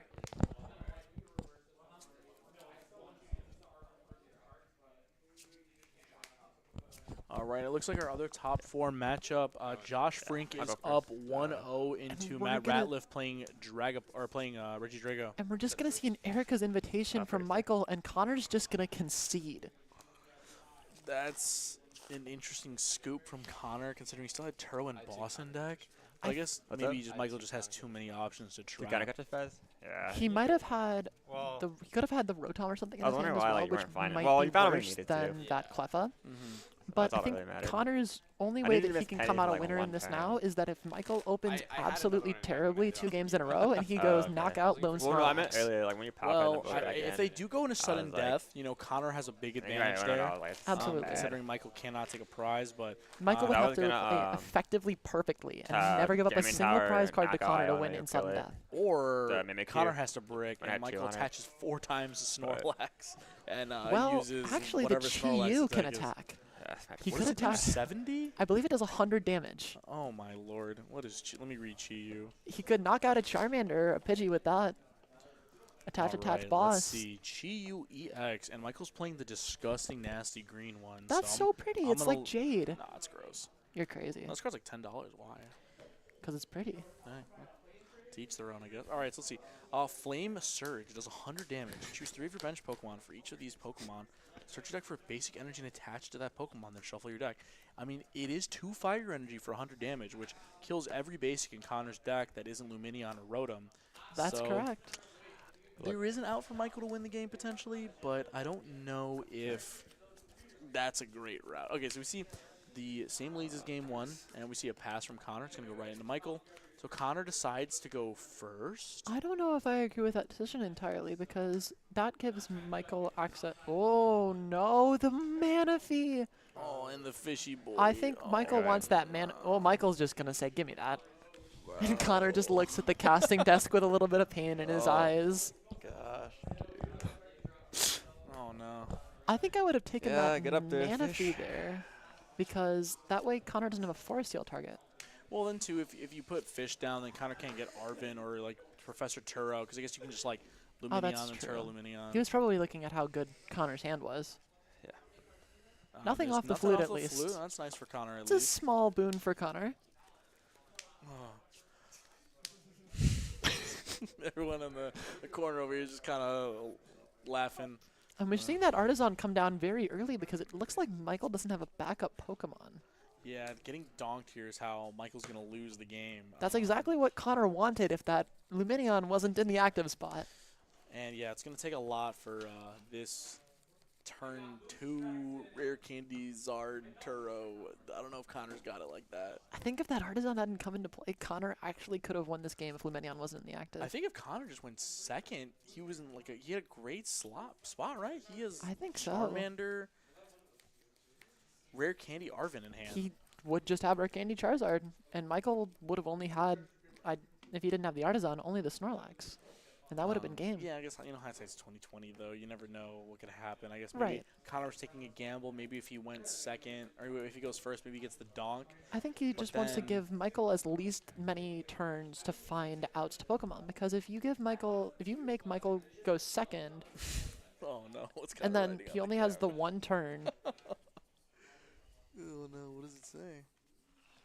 I think it says hi, Mom. What is going on here, guys? Connor, hold it up to the camera.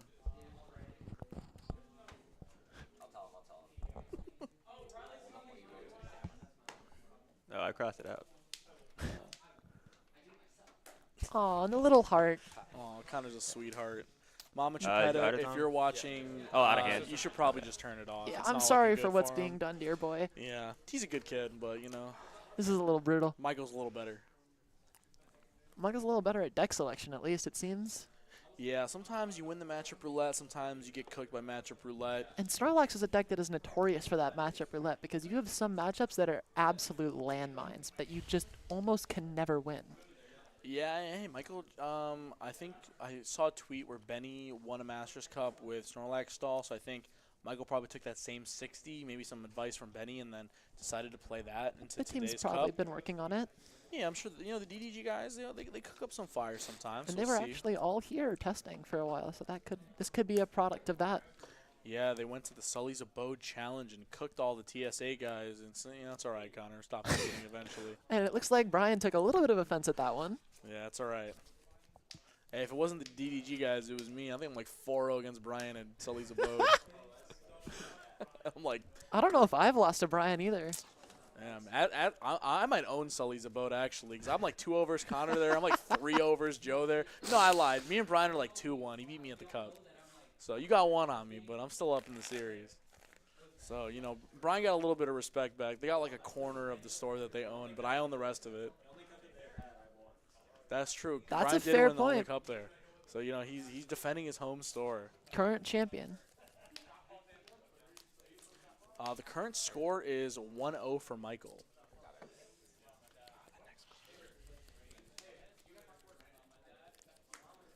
And I worry that Connor, even with the way this game is currently going, just won't have enough.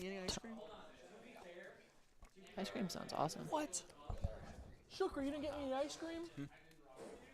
Pass. That's crazy. It'd be your own people. I think. It's a pass, right? I think my main worry here is that Connor won't have enough time to finish this game out with a win, and then just finish it all, because 17 minutes is not a very long time to get through an entire game with stall. So let's see, 17 minutes. So we started this game at the 23-minute mark, which means game 1 took 27 minutes. And at the current pace that it's going, it does not look good for our deaf hero here.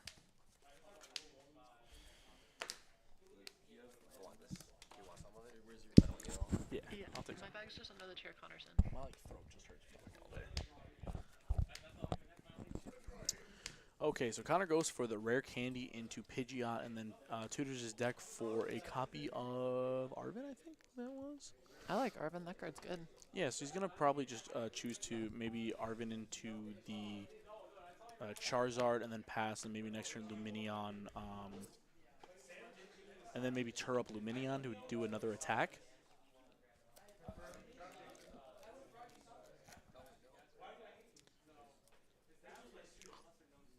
Oh no, and our eye in the sky here, Mike, just got ice cream on his pants. That's tough, buddy.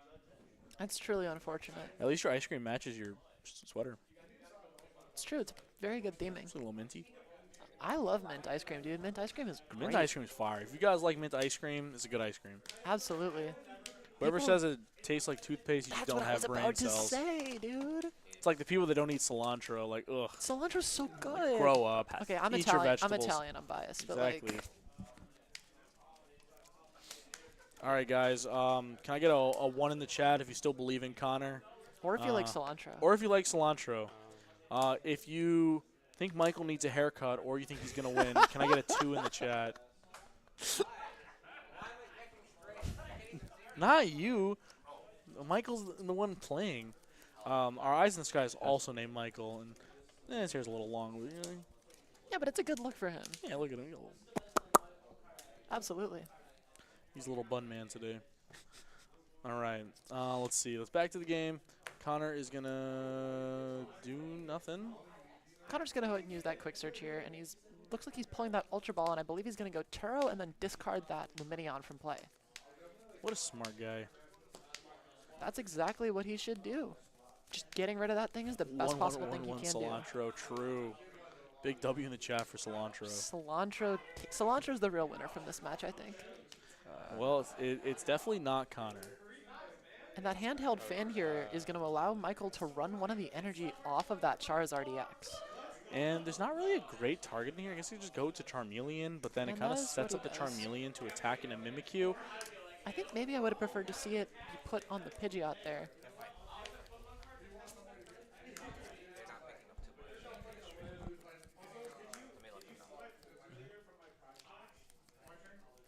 And it looks like our other top 4 match has concluded.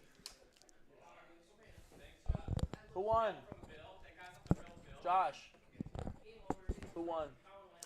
Josh won? And it looks like Josh Frink has been victorious in his top 4 match, taking out a second Reggie Drago. And we'll see, Josh Frink, the Reggie Drago Slayer, moving into the finals of this top 8 at TGS, the first League Cup hosted here for the next season. So even going into Worlds, Josh is going to have a good amount of points on the board here. At minimum, he's going to get 42, 40? What's second? It's a very good question. It's either 40 or 42. It's something like that. It's a weird number. Yeah, so, he's on the board for next season. It's a good chunk out of the way. Especially a cup win is huge, considering that they lowered the threshold from 6 to 4 finishes. So your finishes definitely have to be a lot better than last season. I know I played in a challenge. I lost a game, and then I dropped because they have to be perfect. I think I was there. I think we got dinner. Yeah, we did. Yeah, it was a good dinner. It was actually really good. That burger. It was super good. I got like Korean fried chicken. I think Colin got a pizza, and our Emily was there too as well. She got what did she get? Oh, they shared the pizza. And then I had that avocado mango burger. Anyone running Toad Scrolls? Unfortunately, our one Toad Scroll player was disqualified for having a 400 card deck, so they were not allowed to play for the continuation of the tournament. But I could see Toad Scroll making a kind of a deep run to a tournament, right? It's kind of a cool deck. Hey, it can do 280 on turn 2. And Field Dance, baby. It hits Charizard for weakness. It's good into Dragapult. I don't know. Maybe Toad Scroll was a secret play for today. No one decided. We've cracked Worlds. Guys, all right. Everyone needs to turn off the stream right now. We need to. No leaks. We'll be back in like 15 minutes. We're gonna cook up a list. All right. Let's see. We have Michael. Just he's doing his stall thing. He's chaining pennies, make sure there's no damage on his actives, and then Connor over here is fighting for his life, hoping that takes more prize cards. He's got 12 minutes to take 5 prize cards. He's got to play lightning fast here. You can always tell a matchup is one-sided when one player has to do many, many actions per turn to try to get an attack off, and the other one just kind of sits there. And there's another 180 into Rotom. Let's see if Michael has another copy of Penny. And I see the Penny in his hand. Yeah, this is a rough one. So you see Flute. And Michael has been too lucky on these flutes. He hit 1 for 2, and then the rest of them kind of been eh. He hit Radiant Serena off his first flute against me. Wow. Well, yeah, it's a skill diff for sure. Absolutely. Yeah, Michael. Yeah, he slams the Penny. We see and Connor's just absolutely killing me, dude. What am I eating with the? Oh yeah, I'm putting it in my mouth. Oh wait, no, never mind. I was given a spoon and some ice cream, so I don't want that. No one clip that, please. Oh, don't go. That was amazing. All right, and we're back to the game. We got Connor. He's got a Charizard on the active, facing down this Mimikyu with a Defiance vest. We're keeping it lighthearted over here because this game is looking pretty good for Connor. There's not a lot to talk about, unfortunately. It's kind of just going one way. Can we just change the camera and play Go Fish? Okay, never mind, Mike. Sorry. Yeah, Connor is playing at a lightning fast pace here. He does only have 10 minutes left to close out this game if he wants to try to get Michael into a sudden death situation. He did use. He's now used Double both copies of boss. boss, and he's palpating both of those boss back Which into means the we're deck. not going to see a second Professor Turo scenario. But because those flutes have been missing, he doesn't really need it as badly. That's going to pretty much be up to Michael to maybe get a little bit more lucky on a future flute, and it's going to see a pass there. So I'd declare Burning Darkness just to, you know, let him know who I am. Let him know. I'm the man around here. I'm Big Connor Geppetto. And let's see. Besides, So maybe, who knows, maybe he puts that 180 on there, forgets, take a Yes. knockout. Here's a little canceling cologne action right here. Canceling clone would be pretty good right here. And we see a Hero's Cape and a accompanying flute accompany the Hero's Cape. And we're going to see if that flute is going to sing its song and get some Pokemon out into the bench. I think it's really thematic that accompanying flute is a Snorlax card. That is pretty funny, right? I know they did that on purpose. And It's we a see the flavor top win. 5. Oh, and Connor's no. just... And he's Poor using Connor. Charizard. Oh. If you rip it in half, does it go onto the bench? It actually is on the bench twice. Oh, no. But one of the halves has free retreat. Oh, true. Oh, no. Yeah.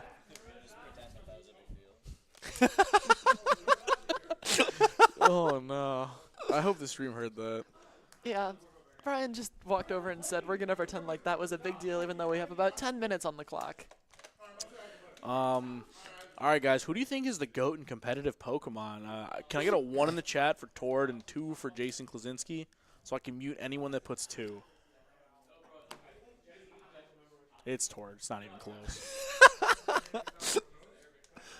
I imagine that pause on the stream was very fun. It's like it's the plumber NBA. People in 2005 were playing theme decks to Worlds. No one plays bad decks to Majors anymore for the most part. Everyone has access to the internet. They just played Tord 60 from the last event. I'm not playing towards 60, I'm playing Arceus. What if Tord played Arceus? He's not going to do that. Tord plays Arceus Worlds, win it, and I'm going to clip this later. If he wins Worlds with Arceus, I don't know. I'll do literally anything. All right, you got to pay for everyone's entry to the next League Cup. Good luck. You're gonna have to take out a you're gonna personal put me loan. so deep in debt, but there's no way he plays Arceus or Yeah, we'll anybody. see. Imagine the 1-1 art. Yeah. And that's gonna be Yeah, it. I Connor see the Chiappetta GG. just resigning to his fate here. He did his absolute best to give a good fight to Michael, Way easier with Art Control. but Yeah. at the end of the day, the matchup is just. I real probably could tough. have It's just that bad. I had to go for a line where The like, other I option wipe out was Rotom, putting like, I own you, and, like, the hope you just Reggie pick a Drago really bad versus hand. You could have a Gardevoir matchup, matchup but- on stream again. Maybe I just and take it a prize. I wasn't don't it. even know. So we're gonna take a couple minute break, and then we're gonna have the finals on. So stick with With us Art for the Control, I'd TGS farm it. finals. We're gonna Yeah, have this- Michael yeah, it's Davidson like on impossible. Stall versus Josh Frink on Gardevoir. So give us a couple minutes, and we'll get that set up.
You flip your mic. I don't think it matters, right? Doesn't matter? Yes. Sorry. It matters for audio purposes. Yeah. All right, and can you hear us? Yep. All right, we're back for game 1 of the finals, DDG versus TSS. And I'm joined today by Quinn. He was with me for the first couple rounds, and we had a couple of a rotating door of commentators, but he's back with me for the finals. And we just see Michael go for the instant charge and pass. This is not something I'm surprised with. You definitely just want to instant charge your first turn with Snorlax Stall. I am not as well versed as Olive is on as the last commentator Olive is as on Block Wax, but I have seen a lot of Gardy today, so I will be able to make more comments than I have in the past. We see Josh just going through for the first deck search, which makes sense. So let's see. There's Michael's list, and then Josh's list is. I got Josh's list right here. So Josh is playing his NAIC list, and he is going. What are you doing? The keychain. So Josh does play 2 copies of Professor Turo, which is really nice because it's not a pal pad, so it can't get airied out of Josh's hand. It can't get Misfortune Sisters, so it's nice to have those 2 hard copies of that card. If he had a copy of that pal pad on top of Double Turo, this matchup might be like even favored for him. But there's a lot of dead cards in Josh decks now, so Temple of Sinnoh isn't going to really do anything against Michael. Let's see. Does Michael not play Mist Energy? Michael is not playing Mist Energy. Let's see. So yeah, there's a lot of dead cards in this matchup for Josh. Something like Monkey Dory isn't like great into this deck either.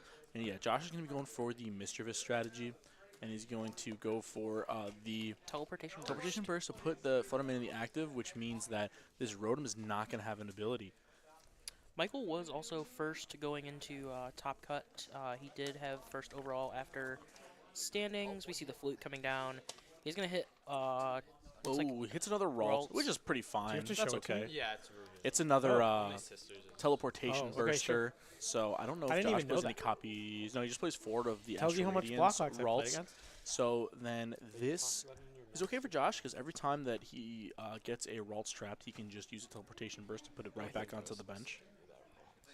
I got hit with Flute at NAIC, I think that my opponent hit too comfy off the whether Flute. or not I get to just see thanked him my for accompanying putting out the Flute comfies is for not me. relevant to how to play the matchup.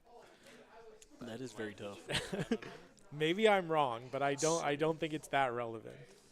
I just looked through my deck, so I know what's in there. Both these players friendly with each other. They know each other. Do you want to cut? So yeah, we're going to see a lot of funny banter here. I'm sure they're going to be poking fun at each other and 2 of the bigger names for teams in Pokemon as well, seeing each other in the finals in Chicagoland area. Yeah, we it's did like just have a storybook ending here. I mean, we've had all the big teams from Chicagoland on this stream so far. We had the Sully's Abode team. Now we have TSS and now DDG. So we a lot had of the big teams of TSA as well, which is making a name for itself, which is on the up and up. Yeah, one member in top 4, one member in top 8. I don't know how Brian's day went, but those 2 members in top 8. Yeah, one in top 4. You're playing Charizard this whole time. Oh my god. Oh my god, Josh just winked at me.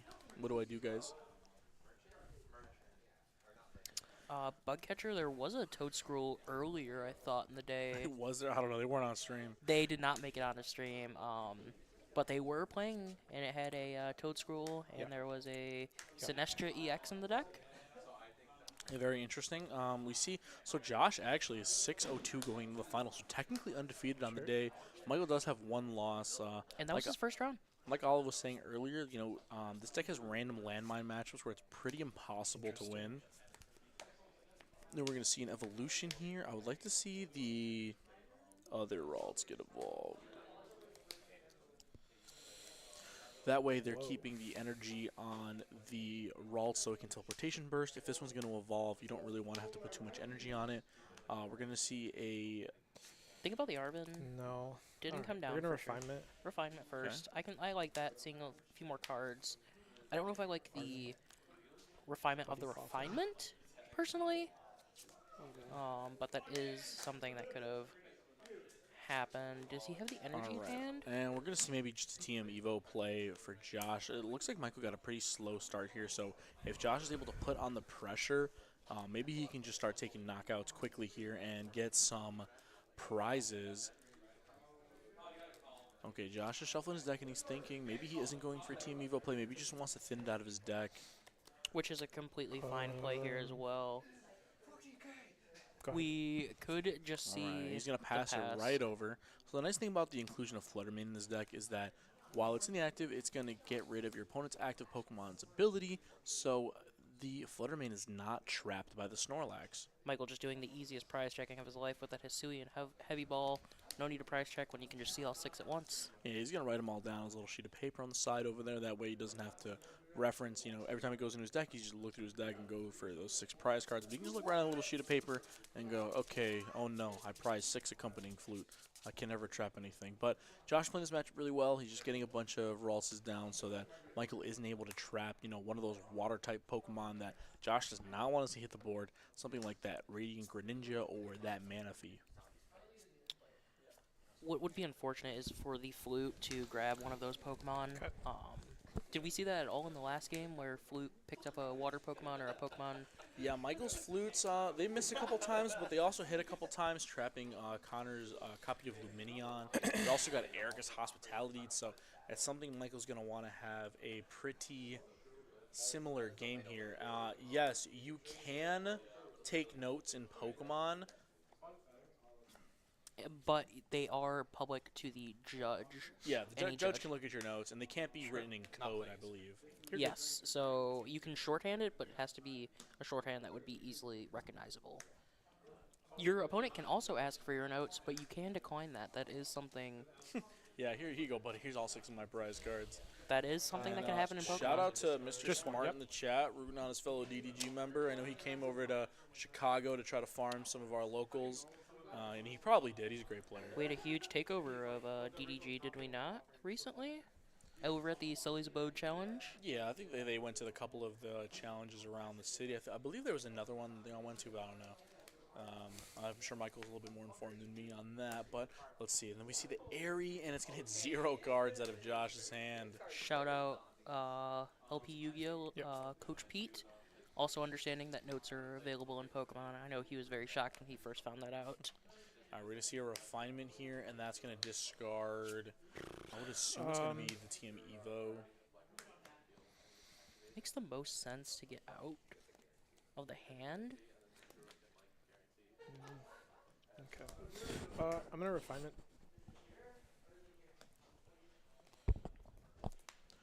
All right, so you see the refinement of the Team Evo way, and then we're going to see an Arven being played by Josh. It seems the thing he's kind of lacking here is some energy cards. So imagine, it's going to grab that Earthen Vessel, get rid of the Team Evo outright, get those 2 Psychic Energy into his hand, and use that refinement to get those Psychic Energies on the board. Dark as well. So is maybe Josh wanted to bench the Flutter Mane here, or not Flutter Mane, a Monkey here? I don't really know if Monkey Dory is very impactful into this matchup. Until Michael starts introducing Bravery Charms to Snorlax. So if you can do 190 damage onto Snorlax with the Gardevoir EX, then you're going to be left with 10 HP on the Snorlax, but then it might just be easier later in the game to clean it up with a Flutter Mane than to bench the Monkey Dory. Retreat. Yep, and we're going to see the retreat into Gardevoir, and then that Gardevoir is going to get 2 energy attached to it. Oh, maybe we see the Dark attach and then Psychic Embrace for 1. So that's 2 damage counters going on to that Gardevoir, as well as 1 Psychic Energy attached return. So Josh going to leave that Dark in his hand and he starts off of the Earthen Vessel, and he's just going to take a knockout. And then we're going to move that energy to one of the Ralses. Due to handheld fan. Which is pretty fine. The handheld fan's going to move that energy over, but then it's just going to allow Josh to be able to use that Teleportation Burst to get that Ralts out of the active. So, in a perfect world, let's see. Josh plays This is Josh's 8 Psychic Energy. Yeah. So if he has a Psychic Energy in each of his Ralts, that's 3. Three on the attacking Gardevoir. It leaves 2 more to potentially retreat from Flutter Manes and other things. Go Fish is getting a little wild over there. We are having some gameplay of Go Fish.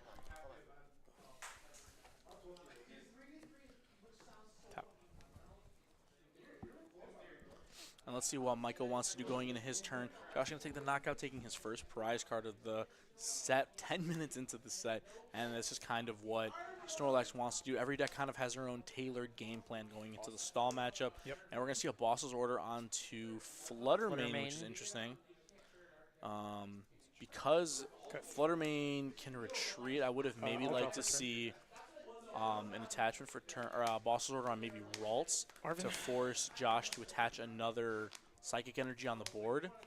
I wonder if Josh is going to refine his list after this. I know he said he hasn't played a ton after NAIC, so I wonder if that's going to make him go and look at maybe potentially Rare Candy going into Worlds. Oh, I'm sure he's played a lot of Worlds format. Maybe he said he didn't change any cards from his NAIC list, but hey, That's what it was. Hey, he got $2,000 NAIC, so why fix it if it's not broken? I know the meta's evolved a little bit. I think I would have liked to see maybe one more Monkey Dory in Josh's list over something, but I mean, it's still a good list. Obviously, he made it to the finals of a pretty stacked cup. There's a lot of great players here today. Let's see. So we have a bench Drifloon here. Okay, Great players perfect. that he had to face all the way through from top 8 and Swiss And and this the is top the 4. perfect board for Josh Are here. you He's good? going to have Yeah. all his copies of Ralts to be able to use the teleportation burst to get out of the active. Fluttermane also cannot be trapped by Snorlax because it's going to get rid of the ability. And then Drifloon, if it has 4 energy attached to it, is going to be able to kill Snorlax through Bravery Charm. And if Michael wants to commit his Hero's Cape, Drifloon can also get to that above 250 number to take that knockout. Drifloon And- being one of the few Pokemon that Michael is probably scared of, that and Screamtail, I would imagine, are 2 Pokemon that he would not like to see come down to Josh's field. Yeah, Josh was saving that last bench spot for when he got the Suian Heavy Ball for the to get that Drifloon out of the prize cards, and now Josh is immune to the effects of Erica's Hospitality and Accompanying Flute. 2 cards that are vital to Michael's plan, but we see him just go ahead and prep Counter Catcher and Bravery Charm.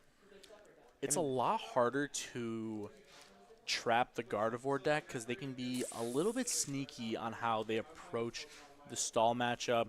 You have 2 copies of Professor's Turo and the Teleportation Burst. You also have just natural retreats. And Michael, it looks like maybe he's going to want to Counter Catcher up. It's tough here because if you Counter Catchers up a Ralts, it gives Josh the ability to Teleportation Burst out of the active. The Gardevoir doesn't kill on the Snorlax with Bravery Charm, though. It does not kill, but it's 190 damage as a Lazia. He's going to leave the Fluttermane into the active. He maybe wants to make Josh put some more damage counters on it. And he's just going to Iono. Josh has a lot of kind of useless cards in hand. Not what he really wants to see. He wants to get some more energy in the discard pile more than likely. See, draw 5 from Josh. He does draw an energy, which is exactly what he wanted. Retreat. So he can naturally retreat into the Gardevoir. Gardevoir and then just get 190 damage onto that Snorlax. Michael grabbing his dice from his London's World's deck box. And he still has a little post-it note I put on there from when we did deck checks. Pretty funny. All right, so let's do 190 damage. Unfortunately, Josh does not have any copies of Lost Vacuum in his list, so he cannot, take a little cheeky knockout here with the Lost Vacuum, then force Michael to bring up something else, hit it for 190, potentially taking 2 prize cards back to back.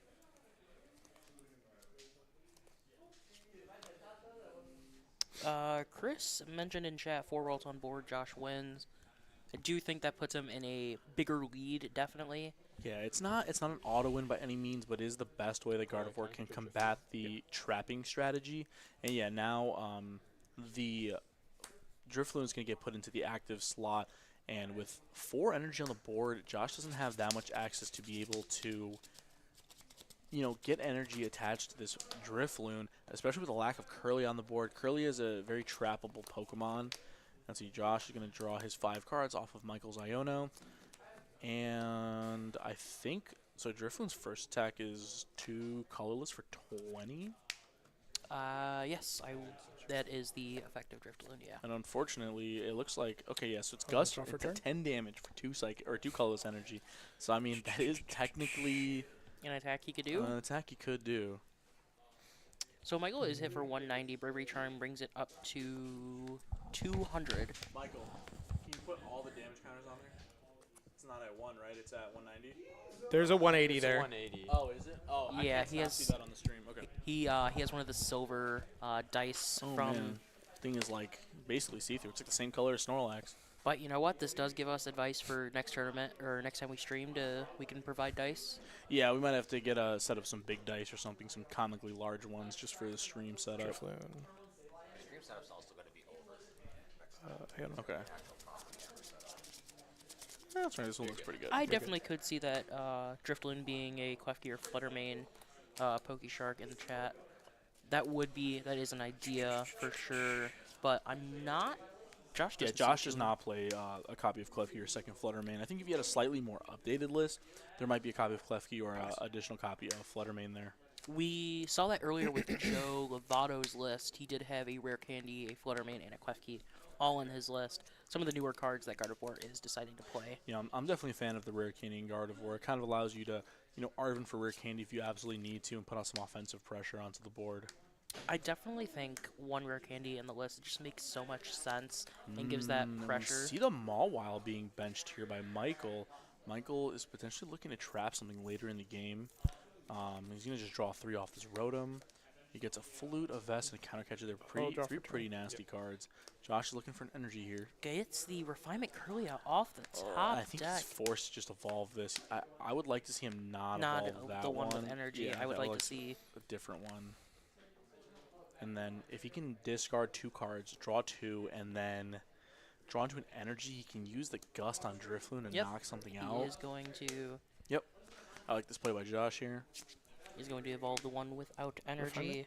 Yeah, Refinement Away Greninjas here is great, and we don't see an energy card. Oh, we do see an energy card there. Perfect. All right, so, yeah, this is Josh is laughing because he knows what he's about to do. Yep. He's about to hit him And for the I doubt Josh has ever announced this attack before, but we see a Gus knockout in the finals of the TGS Cup. Pretty funny. Pokemon's a weird game, man. Sometimes you use attacks you never think you'd use. Go lines of play that you never thought of. But yeah, that's definitely one of them. Using Gust for 10 damage to get a knockout of the Snorlax is hilarious. We got LB, you get the chat says Snorlax deck strat, hope your opponent falls asleep. I have seen it a couple of times in majors where your opponent kind of just dies of boredom and then you win. So that's pretty funny. That's what happened to me at NAIC. I was like, I don't like the stall matchup, scooped and just dropped from the Go to tournament. the next one. It is late here though. We are approaching 10:16 p.m. past TGS opening hours, so it might be something we could see them fall asleep in the middle of this match. So we see Michael attach the Hero's Cape to the Mawile and then attach a Fire Energy to it. So I believe Mawile has 90 HP. Yes, it does have 90 HP. So it's going to put it to 190. So, I mean, that is fortunate for Michael that it's going to get a little bit of boost in health.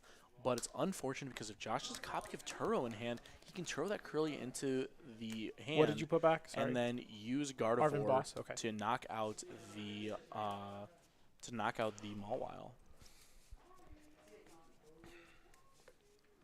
We do see the Artisan in play from Michael as well. I believe that was how he got the Mawile out.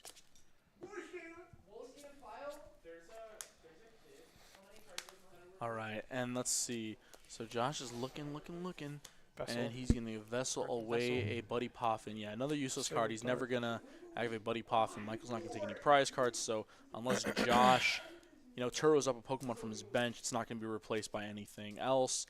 I guess if Michael really, really wanted to, he could attach 2 Fire Energy to Chi-Yu and do 100 like we were saying earlier, but probably not a line he's going to take. And we see a Refinement there to draw 2. He's going to put 2 energy in the discard pile. And Draws into the other dark off that Refinement. Yeah, Josh One is energy looking and for that discard. Professor Turo. I did not believe he finds it, but he does have a. Is that a boss's order? It's an Iono. Oh, is it? It's an It's the Iono. Paldean Fates one, isn't It's it? the Paldean. Yeah, that's the I said art that one's Josh. a little darker. This is what Josh's 3rd time on stream today, so. Oh, he has both. I'm gonna boss Mawile. Yep, Yeah, and we see the that boss is on the a- Mawile. And we Attach. see the attachment for turn, and then the Psychic Psychic Embrace. Embrace. Put 2 damage counters on to the Curlia. He's going to retreat, and Michael's going to get punished here for preemptively attaching that Bravery Charm, or not Bravery Charm, the Hero's Cape. For the get knocked easy out 190. Here. Yeah, and that's perfect math for Josh there. Didn't even have to expend one of his Turos yet. And it's going to put Michael on the back foot here. And now Josh is at 3 prizes? 4, I believe. 3 or 4. 3 or 4, yeah. One of those numbers. He's at 4 prizes. All right, so Josh can be at 4 prizes. So, he's down. We're 20 minutes into this game, and 2 prize cards have now been taken. This which is pretty still crazy. game 1. Yes, this is still game 1. Like I said, the stall deck is going to want to basically just take a long game 1 and hope to win. But Josh wants to use the least amount of refinements as possible. in order to win the game. The less cards he has in deck, the worse it is for him, because Michael can eventually go into that copy of Chi-Yu EX, and Chi-Yu EX is an attack for 1 fire energy. This is discard the top 2 cards of your opponent's deck. And in the Pokemon trading card game, what happens if you have 0 cards in deck and you draw for turn? If you cannot draw a card for your turn, you automatically lose the game. I have actually used Jealousy Singe, which is the name of the attack, on Chi-Yu. I was playing, getting practice for for Indianapolis. I was playing Control with Jealousy Singe, and my opponent had 2 cards left in deck. Pass. Oh, Did it. yeah, and First round. that's gonna be the whole story there. You lose top 2 cards of your deck, go to 0, and that's it. I think Michael is kind of playing the Misfortune Sisters. We see the top 5. Oh my God, It's Josh in just 1 item. I think he wants to maybe keep that. And we see Michael just counting the cards. Count the cards in deck. He wants to see maybe how long it's going to take for Chi-Yu to be a viable strategy here. If I remember correctly, right before Indianapolis, I was playing Pidgeot Control with Stallax. Dan, you gave me the best advice that Stall is just a best of 1. Okay. Usually it is a best of 1 deck. The only time the deck really becomes a best of 3 deck is when it bricks game 1 and you get donked, and then you got to win game 2 and game 3 pretty quick. But you know, more often than not, it doesn't really happen. Stall has a lot of ways to get a bunch of Pokemon into play, and so Josh is going to play Ultra Ball. He's going to get rid of 3 cards out of his deck. It's a little risky, but he's going to grab the EX. He has 5 energy in play, so is it possible for him to potentially attack with another EX? Does he have the Turo in hand? We could see the Turo pick up the Driftloon. I think I maybe like Turo. Yep, Turo pick up the Driftloon. Put the 2 energy and in then, this card. Yep, evolve into EX. We could see him put the Scream Tail down even. I think you still have to rebench Driftloon, because getting something else trapped is awful. Maybe he's eyeing Monkey Dory to put some damage counters on Michael's board, but I don't know how much I like. If you're not, killing Rotom with this play, I think maybe it's not too great. Maybe he wants to save it for another turn. Yeah, I think benching that's fine, because he can potentially Turo another one up later. And then, yep, he's going to attach. He is losing 1 energy off this because of the handheld fan that Michael has attached. And Michael will probably use one of those energies and put him on the Driftloon, I would imagine. Driftloon makes the most sense, but... Oh, no, he's just going to put another one on Ralts. That's smart as well. So Josh is going to go to 2 prize cards. He was at 3, right? Gardevoir's attack... Does he go 3-3? Who goes 3? Maybe it was 3-3. Is Gardevoir a Psychic Colorless attacker? Psychic Colorless, yep. So you can attach a Dark Energy to be able to do the attack with later. I don't think Josh is going to be benching Monkey Dories in this matchup.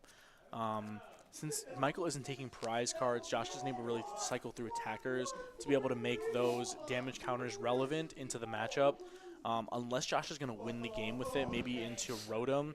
Like, if for some reason Michael went Rotom with the Hero's Cape and made it 290, maybe he would need, like, you don't even need it then because Driftloon just does 300. So unless Michael has, like, Ursaluna or V plus Bravery or plus Hero's Cape to make, like, the thickest Pokemon ever, it's probably still just fine that Josh attacked with Driftloon and whatever. Do you ever see a world in which Control/Stall, because they're kind of interchangeable and kind of paired together, do you ever see them playing a Blood Moon Ursaluna just to start swinging and taking prizes to bring back the game? No, because they don't really have a way of taking prizes otherwise. So waiting to the end of the game to take a knockout with Ursaluna, and then Ursaluna just gets knocked out for game usually isn't too great.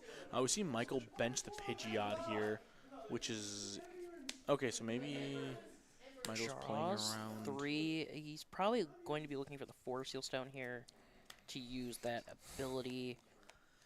And we see, okay, so this this Driftloon is going to be stuck in the active here. Josh has no energy in the discard pile, but if Josh is able to get Professor Turo, he can pick this up. But Michael's I think hand size he's down. deciding to wait a turn. He's going to say, Michael, you got too many cards in hand. I'm not liking that, so we're going to put all those in the bottom, reset Michael's you to 6. hand is was bigger than his deck at that moment. Yeah.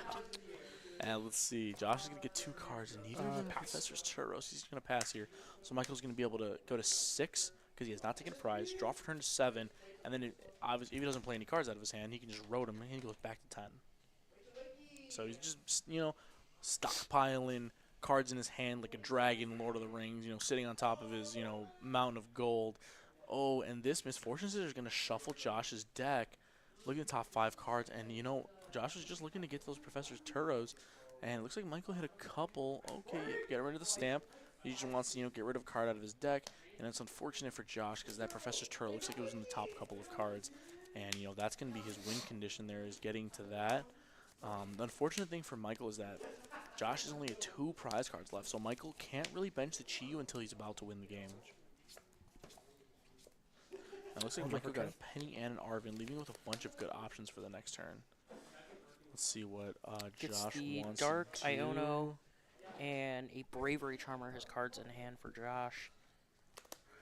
Yeah, Josh was definitely mainly looking to draw into that Professor Turo. He played the Iona to dig a little deeper into his deck, reset Michael's hand, but Michael had a card that shuffled just Josh's deck, so he wasn't able to draw into that card he wanted. So he's going to pass, go back to Michael.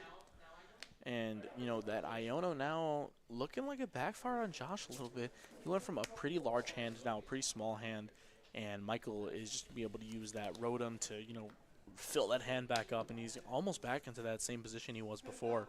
I wonder how many of the Curlias were prized on Josh's end. Doesn't look like he's able to draw into those other Curlias, because if he was, I imagine that the we Force would've- System? This is. Okay. Yeah, You're I good. might be going back in. You're good. Just let me know.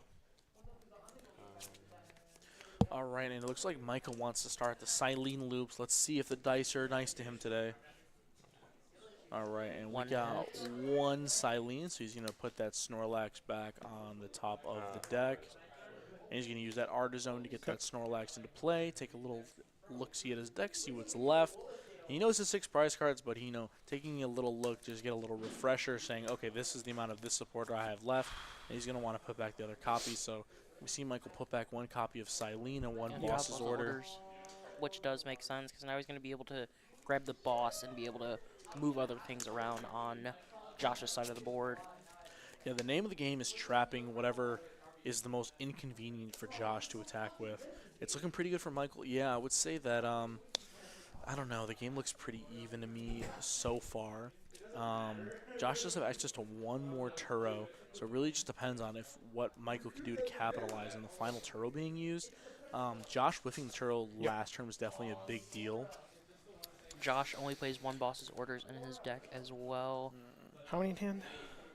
Michael has a whole book in his hand. Josh, it does matter. He has 10 in hand or 11. And Josh is asking because I think he's going to slam this Iono, put him on some less cards, and he's going to be in the same kind of boat. He just wants to draw the Professor's Turo scenario. And we see the Iono being played there. He's going to shuffle his hand, put him on the bottom, draw 2 brand new cards. Michael is going to lose. Be able to overhand shuffle his hand. Yeah, Michael's, and let's see, he gets Curlia plus Bravery Charm. He's not really, he's kind of forced at this point to just draw and see what he gets. It's Nestball does he play Temple in the deck? He does play Temple, That is Temple. I would have maybe liked to see the Temple being played there just to get rid of Michael's access to Artizone. It also makes it so that if Josh gets Iono this turn, he's not drawing into Temple again. I guess he doesn't know that Michael doesn't play Mist Energy, but I don't know. You've seen so much of Michael's deck so far. Maybe you just have to take the risk that he doesn't have it, or maybe you just keep it in hand to refine it. But yeah, Michael's going to go for the Silene. Double Tails. It's really You tough. have played a lot of Silene in decks, so I'm sure that is not a surprise to you to see Double Tails. Yeah, in playing stall, you kind of just want 1. 50% of the time, the card works 100% of the time. Josh's last 2 prizes are super rotten and energy. Those are such disgusting prizes to have left. But Josh, you know, it's looking rough for him because the more refinements he uses, the less cards he has in deck, and the more likely Chi-Yu hits the board. And the better and better that card gets. Now, Josh does have, I want to say he's got like 10 to 12 cards. That's it. He's about to count. 4, 5, 6, 7, 8, 9, 10. Somewhere between 9 to 12 cards. Pass. We are gonna be 30 minutes into game 1. Yeah, and it's going to be kind of the same route here, is that Michael is going to try to win this game 1, and then if game 2 is forced into time and there's not a natural conclusion, Michael will win, but there's a chance that maybe Josh can get a donk off if Michael draws poorly or sets up poorly, but it's going to take a lot for Josh to win this game. especially because he's been a little bit unlucky. He hasn't been able to draw another Professor's Turo. But let's see how Michael was able to capitalize here on Josh's misfortune. Let's see, draw for Just another turn. Rotom. Oh, it's not Another Professor Turo. So Curly. the refinement. There's the Professor's And there we Turo. go, okay. So Finally let's draws see. into it. And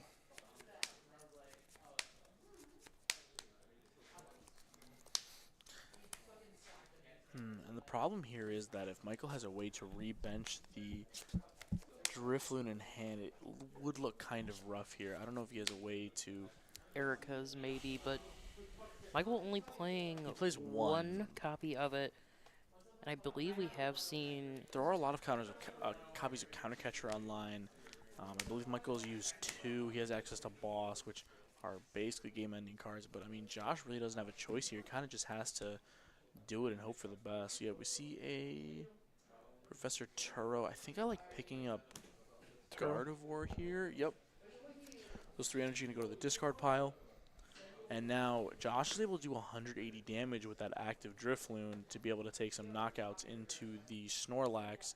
And then this way, if Michael wants to use a copy of Erica's, it's just going to grab that Ralts out of his hand.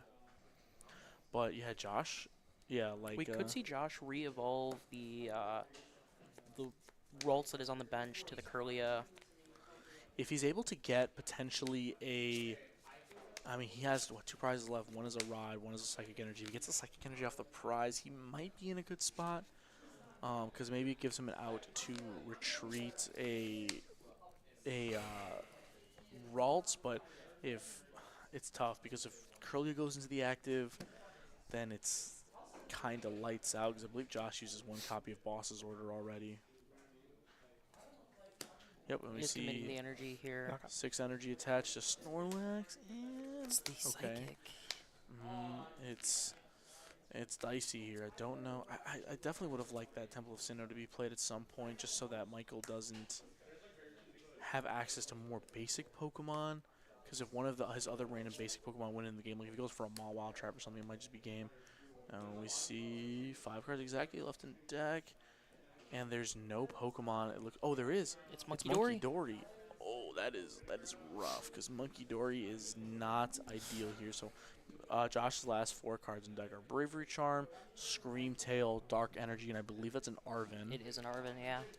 From Michael looking at it earlier. So Michael knows the rest of the cards in Josh's deck, and if Josh gets down to 2 cards, that little nasty fish is going to come down and get rid of the rest of Josh's deck. So Michael's got to play it smart here. Let's see what Josh is going to do in return. I don't know if Michael has a...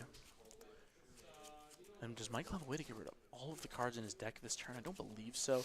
And it is really risky because if Michael benches Chi-Yu, it only has 190 HP, so it will be knocked out by Gardevoir. He does.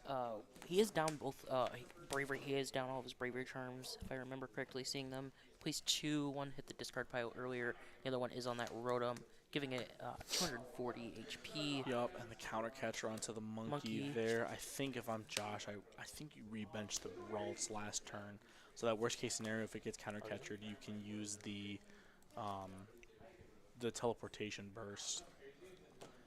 But if Josh has access to another Iono, maybe he can go Psychic Embrace to Monkey, attach Dark, do 90, and then hope Michael doesn't have a Bravery Charm next turn.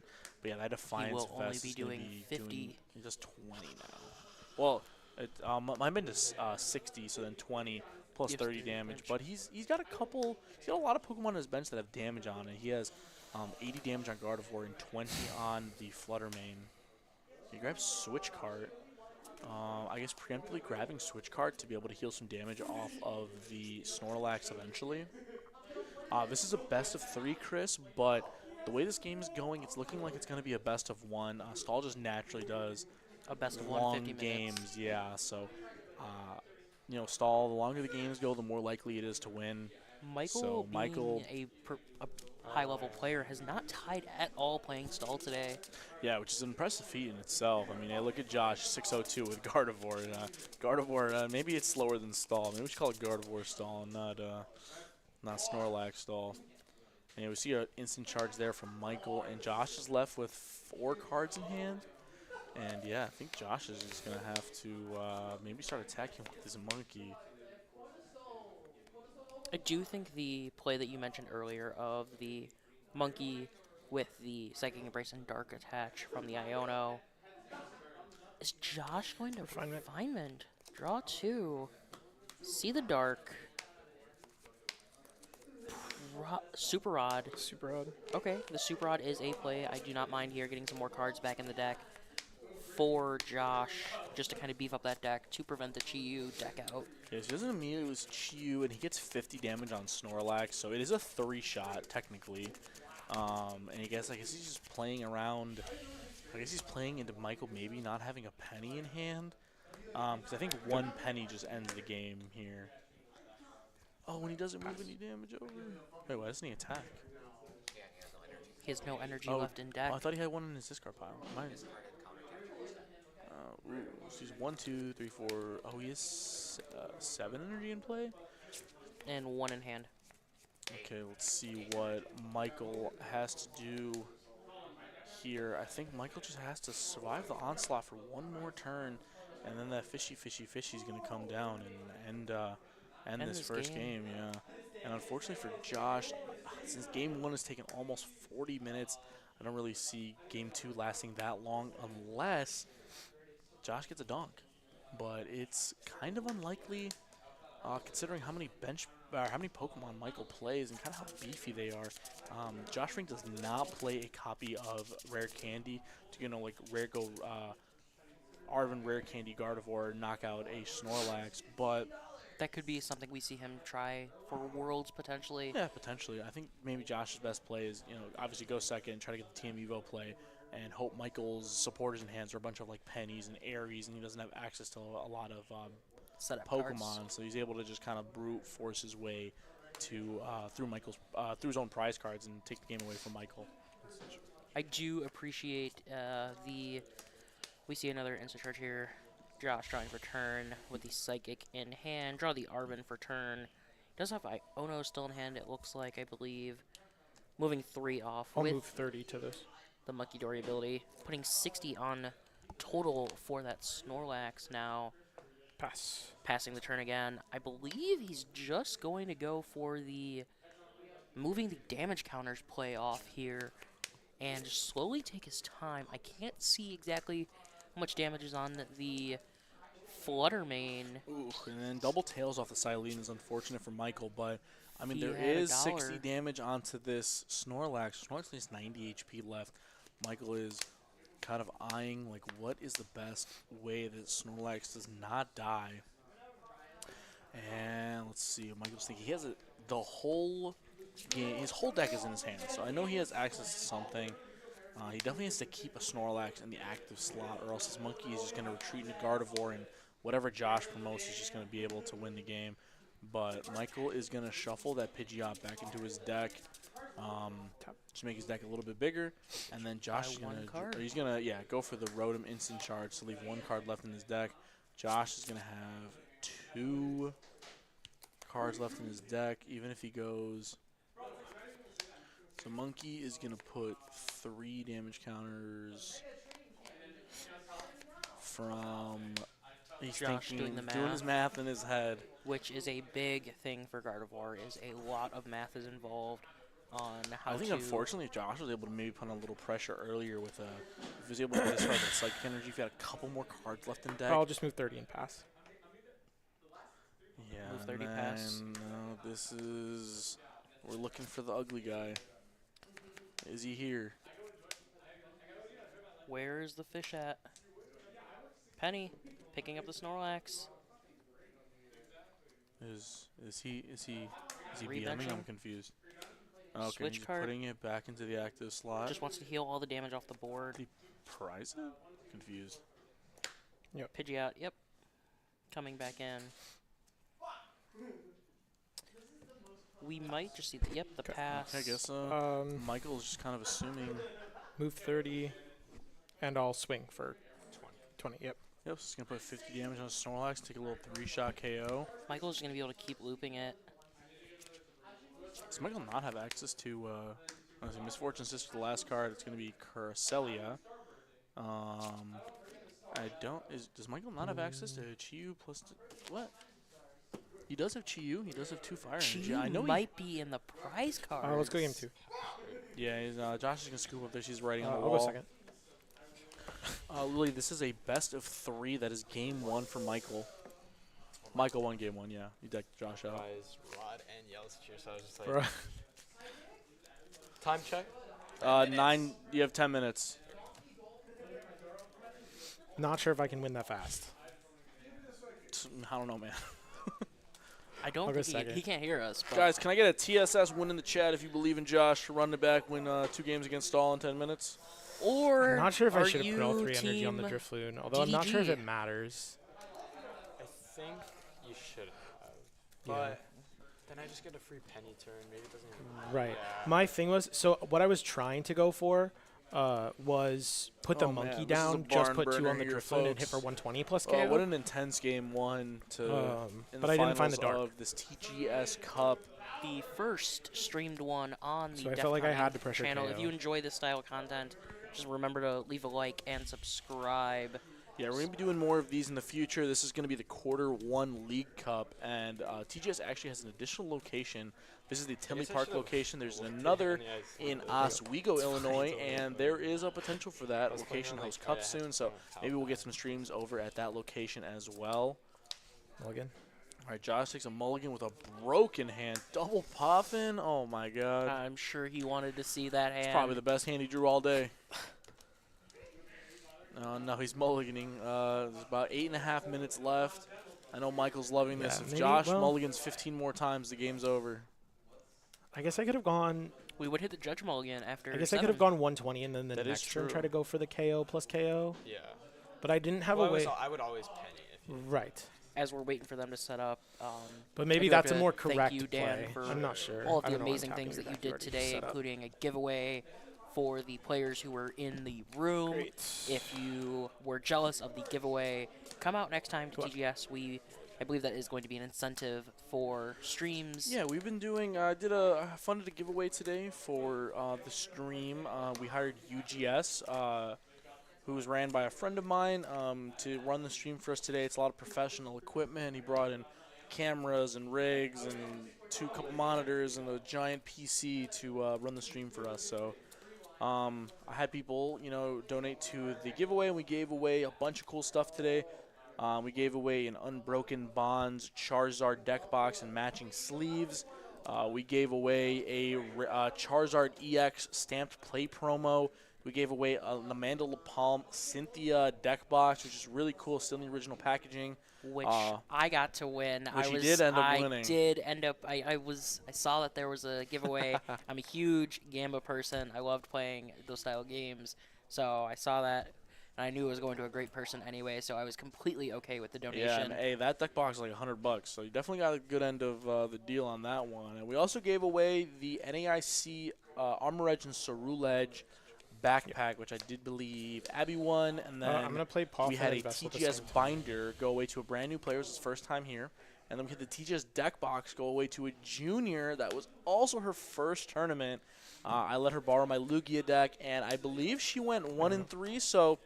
Hey, listen, if anyone can win, you can too. 1 energy. Go to your local Pokemon store, get a deck, borrow a deck, buy a theme deck, just play Pokemon, man. If you're looking it's in the for name. a really, really easy and cheaper way to get in, they started doing these League Battle decks, and the League Battle decks are really efficient in getting into this game. The Gardevoir one, I believe, is $30 retail. You spend another $5 on a reset stamp or unfair stamp. Oh, no. We see an accompanying flute slam down that Radiant Greninja. It's going to be a prime target for Michael to trap. Yep, accompanying flute right into boss. And Cresselia is, again, also not a great lead. It doesn't do a ton of damage. And so you see the draw for turn. Conceal, draw 2 cards. It's a lot of energy. Can see him TM Evo, yep. Evo. And I would assume that only one of these Curlias are going to be evolved here. Yep. Yep. Go ahead. Yeah, unfortunately for Josh, he does not have as fortunate of a lead in this game. 5 minutes to go. Michael up in this set here. If anyone is wondering what is going on, we are looking at the finals of the TGS League Cup with Josh 1 energy in the discard pile, hitting that off the Greninja, 1 attached to Cresselia, and 1 on the Greninja. I'll tap. Josh did have a 50 or 40-minute game 1 against Michael with this stall matchup. Oh, hey, that's an Airy for nothing there. I mean, Josh is getting pretty lucky on like these Aries and Ericas that Michael hasn't really been able to hit anything. But at the pace of the game 1 win, it's going to be really tough for Josh to close out a game in 4 minutes. Josh is playing as fast as he can, while also trying to maintain composure and not misplay, which is a huge proponent of Gardevoir. Yeah, Josh is a an lot of combo. experienced player. He knows exactly his goal and how to execute it, but he still is in a spot where it's not looking great for him. We're down to the wire here in the last 4 minutes, so maybe at best Josh is going to get 3 more turns, and unfortunately for him, I don't think it's enough to take the 6 prize cards. So as long as Michael doesn't eat one of Josh's cards on the stream, it's looking pretty good for him. You see the heavy ball there. It's going to grab another copy of Ralt. We did see the Drifloon in the prize card, so that means that Josh is more than likely going to get is going to have to bench a copy of Screamtail eventually. Turo. I see Turo picking up that Greninja, putting the Gardevoir in the active. I imagine, yep, 3 energy going to go right into that Gardevoir, and it's going to take a knockout. But now this leaves an open bench slot, so if Michael does have that 1 copy of Erica's Hospitality, that Greninja is going to go right back onto the bench, and it's not looking good for Josh there, having access to a non-psychic Pokemon. Michael's going to want that thing to be on the bench as fast as possible. Using the Artisan to grab another Snorlax just so he can keep that pressure on him, not being able to retreat on Josh's end of the field. We do see, just looking at how the players are super calm, knowing that regardless of this, they are going to be walking away with some championship points used for the World's Invitation system to be able to get an invite to the 2025 World Championships. They are both high-level players who qualified for the 2024 Worlds, but they are chasing that invite for the 2025.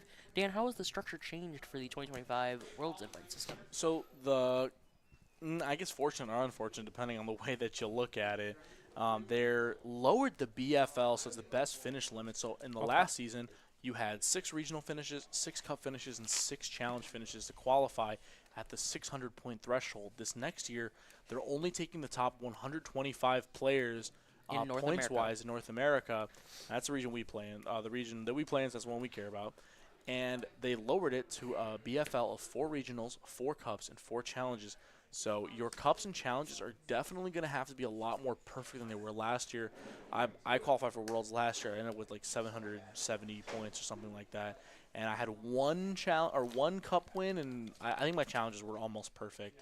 I think I had like 4 or 5 challenge wins, but those like my like I think I had like a first, 2 fourths, and like an 8th or something, or 2 8ths. So those 8ths are gonna have to be bumped up to like finals for almost all of your finishes, just because there's so much less of them. That point differential is gonna matter a lot more in those last couple of points. It's gonna be very down to the wire. But hopefully it spawns a couple good storylines. It definitely does increase the amount of people trying at their local level, which is something we love to see. People at the local level coming out and supporting the card shops that are able to provide for players in the different areas of the United States and North America. Bravery Charm coming down here. Countercatcher up the Ralts, or the Curlia. Unfortunately, this Curlia does not have a switching attack. Refinement away Greninja. So that card is Boo Boo. Gardy. And then another Gardevoir EX, and this one's going to get some energy on it too. And we're going to see potentially a 190 into the Snorlax. Monkey. Move 30, or move 10 to the active. Iono. Just 10 to the active. Oh, and then he's going to get rid of Michael's giant book of a hand. It's unfortunate for Josh. He only has another 50 seconds to take another knockout. Oh, he's playing quick, and then it looks like it's going to be in the time going into Michael's turn. Somewhere during Michael's turn is going to be in time, and unfortunately, unless he just Rotoms for 3 and decides not to do anything else. I think unfortunately for Josh, I think there's no way to win, because at best Josh gets 2 more turns. He needs to take 4 prizes in 2 turns. Even if he gets boss Rotom knockout, There's still the Snorlax, I guess. Yeah, even if then, because Michael can just art his own for another Snorlax, and then there's 2 1-prizers. If Michael even just benches one more 1-prizer, it's like basically impossible for Josh to win the game. As long as Michael doesn't bench 2 Rotom for some reason, and then Josh can go like boss, double Rotom. Final 10 seconds of the game. Yeah, okay. You want to tell him? And yeah, it's time in 5, 4, 3, 2, 1. It is time of the first. You got it. Of the first. Yeah, we're gonna see TGS. a gentleman's concession here from Josh, seeing that there's not really enough. Josh is looking pretty good in this game, but there's just not enough time to complete. And Michael Davidson is gonna be the winner of this cup. Do we want to get a quick interview with Michael before he gets out I think of here even if on you stream? didn't shuffle. Yeah, I'll probably have Michael over here. I'm gonna go over there and talk to him. We can look at the deck profile for a little bit. We will be right I back. don't think I would have been able to, because I shuffled the turtle to the bottom of the deck next year. I'm gonna just Because I think you can win. with the nest ball, I forgot I pressed Pidgeot. I was gonna thin it and then I was gonna gear it, and it wasn't like intentional. I should have got it first when I was. You're good. Okay. Pull your deck out.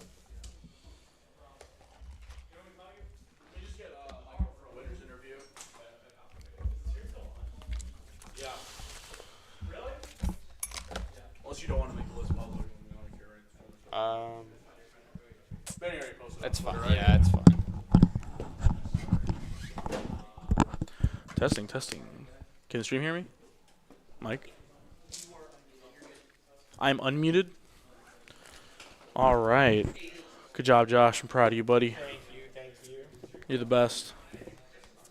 TSSL in the chat. I lose finals so often. So frequently. It's Last all right. season, my cup finishes were first, second. Oh my And God. I think all the seconds were to Lugia. That's tough. Were they all Mo? One was Mo, one was Geisler. Oh no. Oh, yeah, that one tournament we both got cooked by guys. Trying to show me?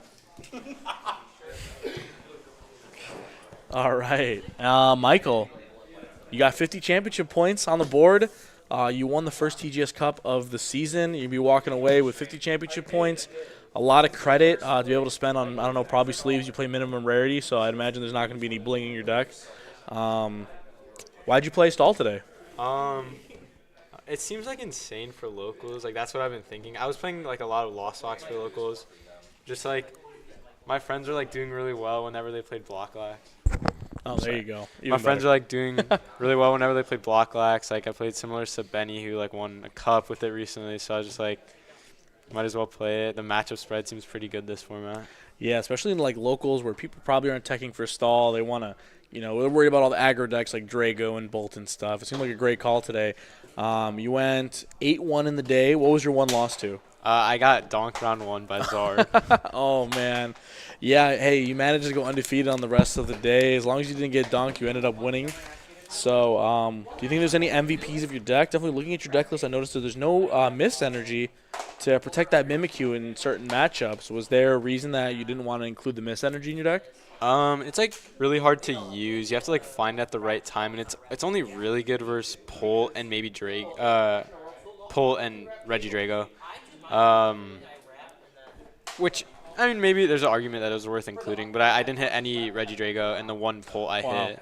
Yeah, I think it was the most popular deck. I think it was the most popular deck. There was 3 going into top 8, which is crazy.